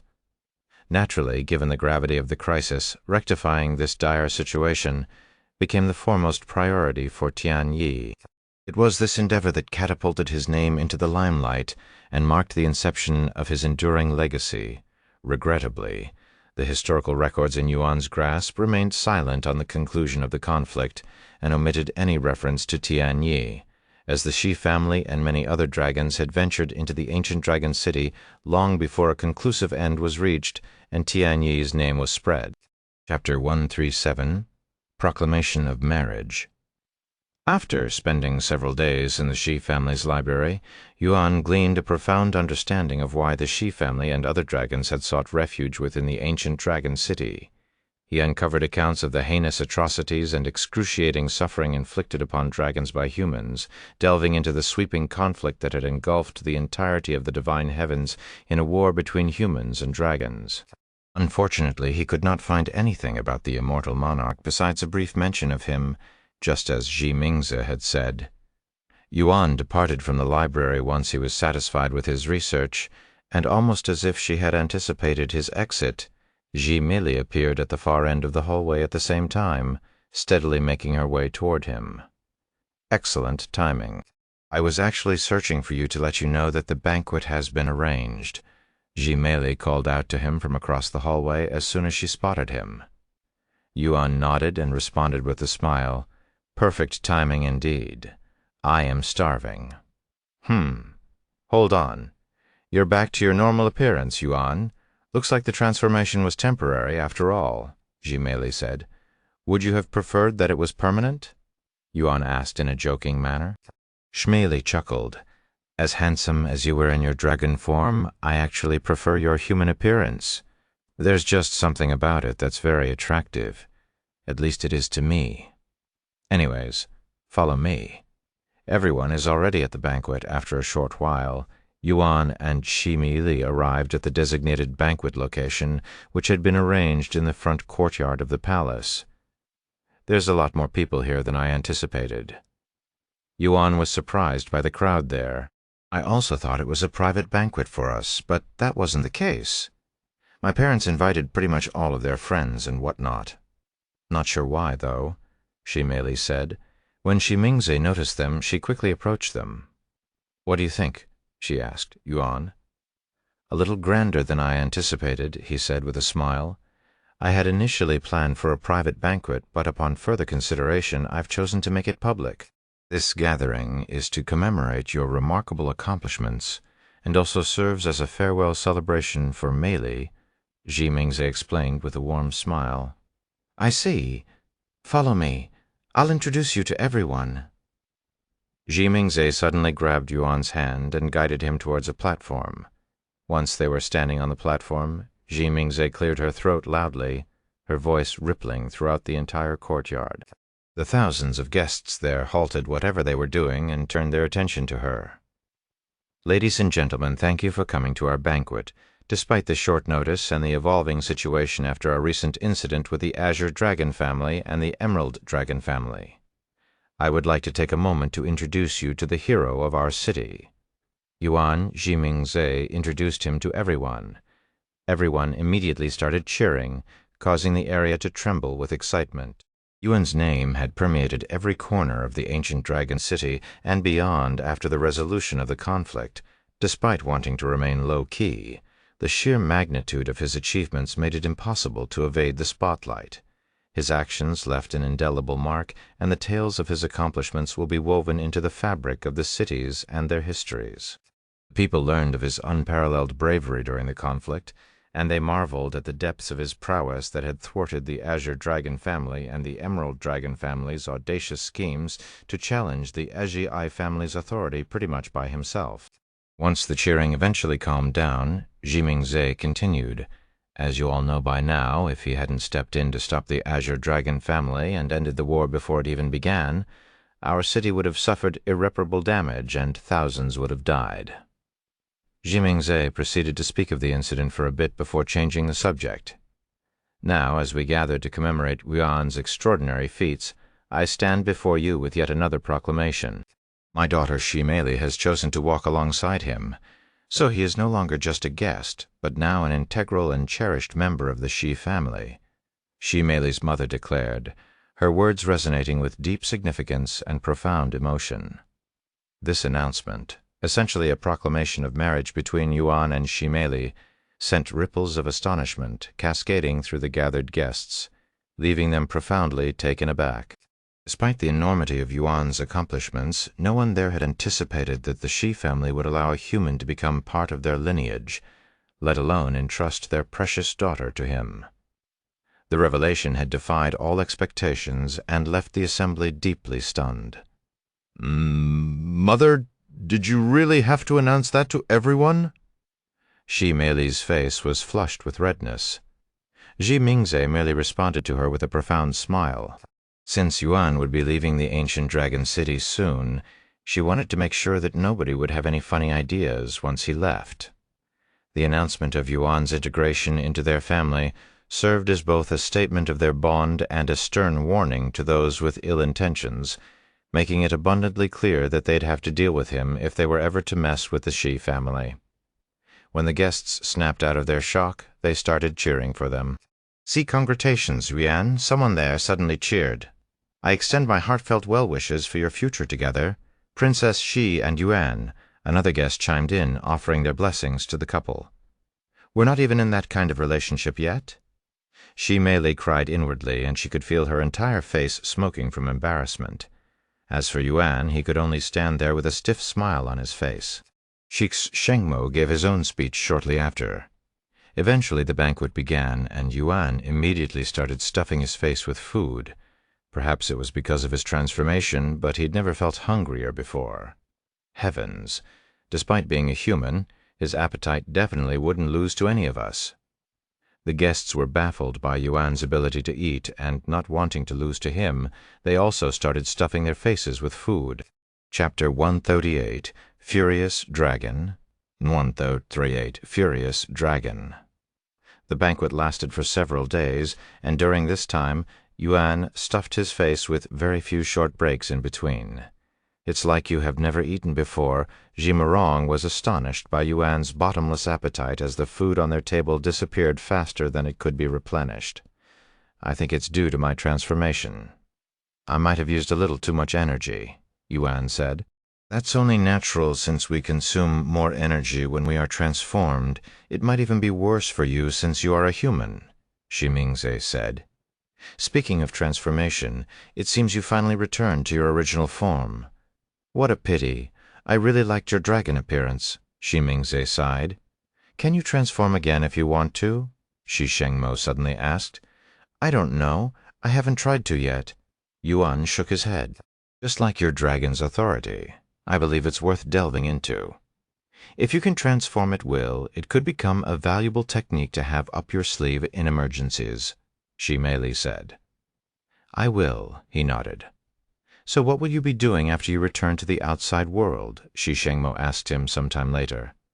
I'm not exactly sure yet, but I do have some unfinished business. After that, I'll probably start preparing to enter the fourth heaven. And to think you were still in the lower heaven only a year ago. Shi Mingze sighed in awe. Once the banquet was over, Yuan returned to his room to rest for the day. Meanwhile, Shi Shengmo called for Shi Mei's presence. Why are we in the treasury, father? Shi Mei asked him. Shi Shengmo didn't respond to her and led her to the most secure and deepest part of the treasury where a certain weapon was resting. Dragon's Soul. Shi Mei mumbled the name of the weapon when she saw it. As you're already aware, the dragon's soul is the treasured legacy of our family, an inheritance that has traversed generations. Today I shall entrust this cherished legacy to you, to accompany you on your journey, Shi Shengmo declared solemnly, his words carrying the weight of generations past and future. Huh? Shi Mei's eyes widened with surprise upon hearing this, and she quickly said, But it doesn't even respond to me. It'll only be wasted on me. You should keep it here in case someone who can wield is it born. Shi Mingze, who was there with them, spoke. When I wielded the dragon's soul during my spar with Yuan, it had a reaction, almost as though it was trying to wake up. I thought I was just imagining it at that time, but now I believe it was reacting to Yuan's presence. Nixie Mili pondered her words and spoke a moment later. Now that you mention it, the dragon's soul had a reaction when I used it, and Yuan was nearby. Anyways, if the dragon's soul is reacting to Yuan, why are you giving it to me? He should be the one to receive it, not me. I am entrusting it to you instead of Yuan because I swore upon my soul that I would not give it to someone who is not part of the family, as much as I want to do so, and he is not officially part of the family even if we recognize him as family. However, you never made such a pact, so you can hand it to him without worrying about your soul shattering. I see, Shi Mei finally understood the situation. Of course we have something else for you. Shi Mingze smiled. She proceeded to retrieve another spear and offered it to Shi Mei. Mother, this is, Shi Mei nearly gasped in shock after seeing the weapon in her mother's grasp. Indeed, this is Furious Dragon, my own personal weapon. It was given to me by your father after our marriage, but I barely got to use it, so instead of letting it rot in storage, I have decided to give it to you, with your father's approval, of course. Are you sure, Mother? Shi Mei swallowed nervously, her hesitation as clear as day. Take it. I prefer using my hands anyway. Shi Mingze chuckled. Shi Mei turned to look at Shi Shengmo, who nodded his head in approval. Thank you, Mother. Thank you, Father. Shi Mei accepted the spear with a bright smile on her face. It may not be a soul weapon like the dragon's soul, but it's a mythic-grade spiritual treasure nonetheless, and it was forged by the renowned Huo dragon family. You may not be familiar with their name, as they chose to remain outside this world, but they were a famous family of blacksmiths back in the day, and it was an honor to have something crafted by them even for those with royal bloodlines. Shi Shengmo explained. Soul weapon or not, I will treasure it, Shi Mei said, as she caressed the spear lovingly. Don't forget this one, Shi Shengmo said as he handed her the dragon's soul. Shi Mei nodded and stored both spears in her spatial ring shortly after. Take this one, too. It has some essentials for your journey, such as medicine and cultivation resources. Shi Mingze handed a different spatial ring to her. Shi Mei accepted the spatial ring with a solemn expression, and she said, This feels really weird. I never thought I would actually leave this place. Ximingze suddenly hugged her and said, "This is your first step to becoming independent, your first step towards the unknown. It's only natural that you feel a little nervous. It's not too late to change your mind?" Shi Shengmo said in a somewhat joking tone. "No, I won't. Just as Mother said, I am a little nervous about leaving you guys, but I'm also very excited to explore the unknown. And it's not like I will be doing this by myself. I will have Yuan and the others by my side," Shimeli said with a resolute expression on her face. Chapter 1239, Returning to the Nameless Emperor's Tomb. 1239, Returning to the Nameless Emperor's Tomb. Where do you think you are going, Yanyu? A cold voice resounded as Tian Yanyu tried to sneak outside her home. When she realized that she had been spotted, Tian Yanyu turned around to face Tian Suyin, her mother. "I have waited long enough. I am going back to the Nameless Emperor's tomb to look for Zhao Yang," Tian Yanyu declared in a stern voice. "It has been several days since the Nameless Emperor's tomb sealed itself shut." After departing from the tomb, Tian Yanyu and Tian Suyin immediately returned home, just as they planned with Yuan before they went their separate ways. Tian Yanyu had hoped Yuan would return swiftly, but as days went by without a sign of him, worry began to gnaw at her, so much so that she hadn't been able to sleep or eat since her own return, consumed by anxiety over his whereabouts and well-being. What do you hope to accomplish by returning to that place? When the Nameless Emperor's tomb closed, everyone inside was forced to leave. If he hasn't returned by now, there could only be two possibilities. He's either dead or he's alive and decided to leave without saying a word. Tian Suyin shook her head. "He's not dead. He cannot be dead." Tian Yanyu refused to believe such a thing. "If he's not dead, then he's purposefully avoiding us. In the first place, we don't know his true intentions, why he approached us. I wouldn't be surprised if he used us. And why would he do something like that?" "It doesn't make any sense," Tian Yanyu exclaimed. "How would I know?"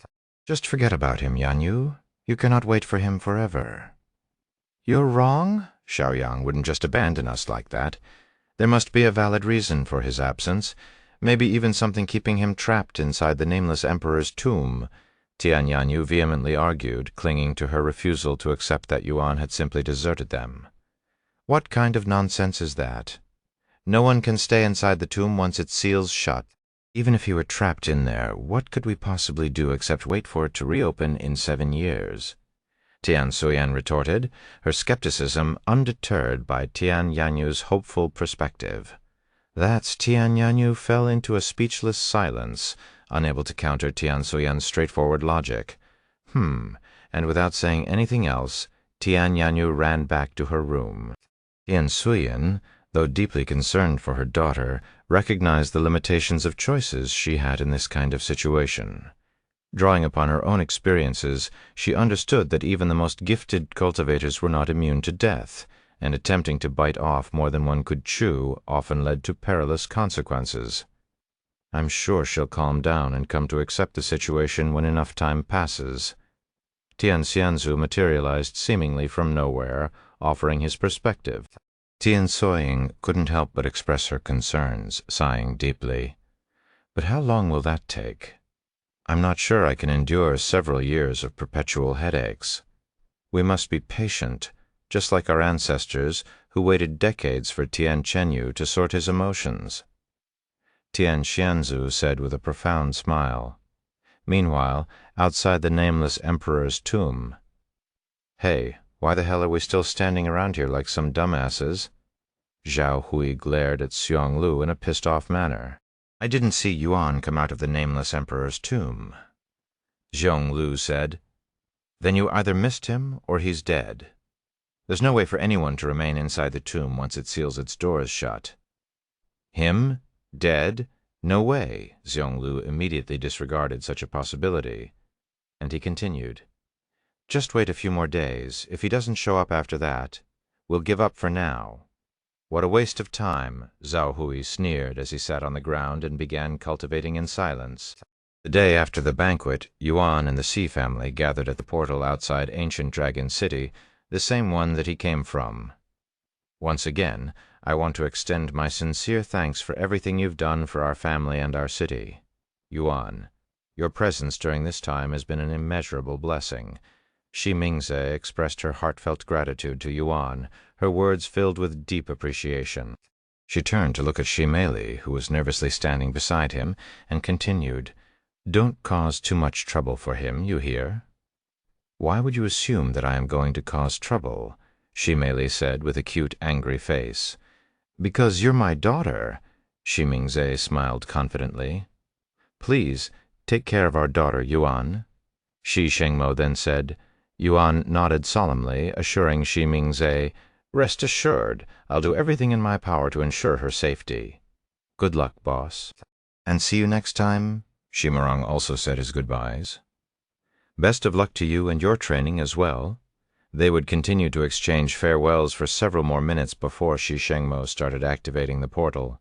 The next moment, Xiao Hua and the others seamlessly entered Yuan's body, prompting a puzzled expression from Shi Mei. She couldn't help but inquire, "How did you manage to do that?" "Him? How did you guys do that?" Shi Mei had a puzzled look on her face. Feng Yuxiang explained, "We have the privilege of residing within his body as his servants. Unless you also choose to become his servant, you'll have to stay outside." "Really? Is it even comfortable in there?" "Very." Ji Mei seriously began pondering about becoming Yuan's servant just so she could experience going inside his body like the others. However, before she could come to a conclusion, the portal activated, teleporting them away. "Stay safe, you all," Ji Mingze mumbled in a low voice afterward. Meanwhile, Yuan and Shi Mei found themselves transported into an empty room. "Looks like we're still inside the Nameless Emperor's tomb," Yuan said as he recognized the room to be the same one he used to teleport to Ancient Dragon City, Chapter 1240, Master of the Nameless Emperor's Tomb. 1240, Master of the Nameless Emperor's Tomb. "So, this is what it's like outside, huh? The air and everything just feels so different," Shi Mei remarked casually as she and Yuan exited Ancient Dragon City. She took a deep breath, savoring the change in atmosphere. "Well, we're not exactly outside yet, since we are still within the Nameless Emperor's tomb," Yuan said. As they left the portal platform, a notification appeared before Yuan. "The Nameless Emperor's tomb has acknowledged you as its new master. An unauthorized presence has been detected within the premises. Would you like to remove this individual from the premises?" A real-time projection of Ji Mei appeared the next moment, causing Yuan to raise an eyebrow. "Since when did I become the master of this place?" he wondered inwardly. Naturally, he refused to kick Ji Mei out of the Nameless Emperor's tomb. "Do you want to look around before we leave?" Yuan asked Shi Mei, who immediately nodded her head. "All right, give me a minute to figure something out. You can look around this building in the meantime?" "Sure." As Shi Mei wandered the building, Yuan began trying to figure out what he could do as the master of the Nameless Emperor's tomb. A menu with multiple options showed up when he tried to sense his connection with the Nameless Emperor's tomb. Map, NPC, treasures, trials. Other when he tapped on the map option, the entirety of the Nameless Emperor's tomb showed up on a massive map. And on this map marked all of the available trials within the tomb, as well as all of the hidden treasures and traps. There's a lot more to this place than I thought. Why did I even make such a place? Surely it wasn't prepared just for me, as there are trials and treasures that won't benefit me. When he tapped on a location map, another notification appeared before him. "Do you wish to teleport to this location?" "Oh, this is really convenient, especially for exploration." Next, he opened up the treasures option, and just as its name suggested, it listed all treasures in the Nameless Emperor's tomb, including those that weren't available at the moment, such as treasures that have yet to spawn, as well as treasures that would only appear if certain conditions are met. There were hundreds of thousands of treasures available, and when Yuan tapped on a random treasure, a new notification appeared. "Would you like to retrieve this treasure? Out of curiosity." Yuan retrieved the treasure. "You have received Saber-Tooth Sword." The treasure materialized right in front of him the next moment.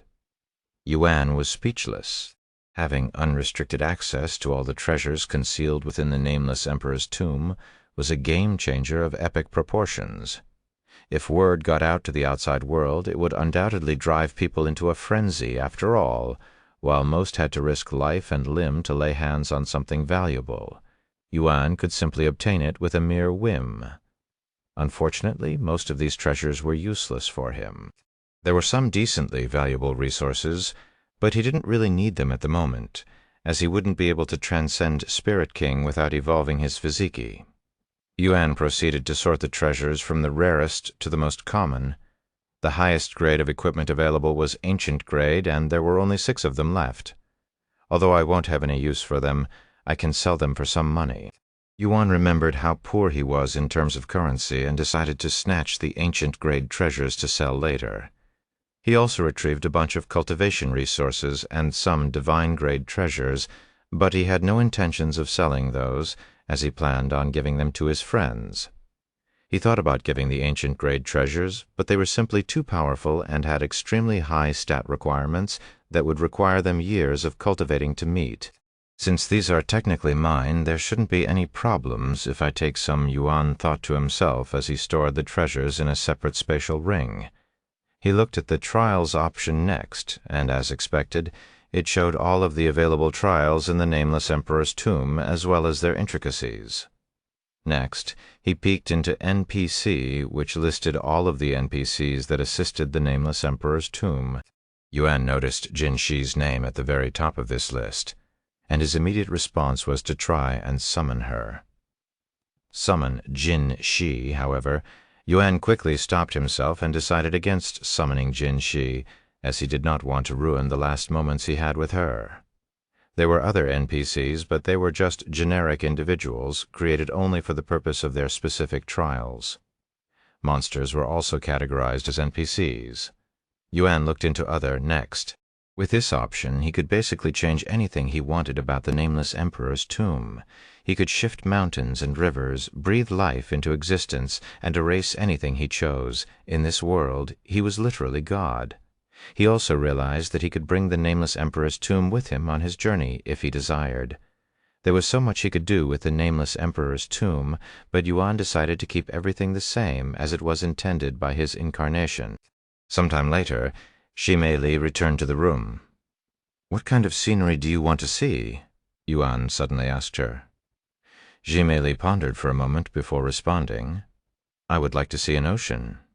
Yuan nodded, and he proceeded to teleport them to an area in the Nameless Emperor's tomb that had the best-looking ocean scenery.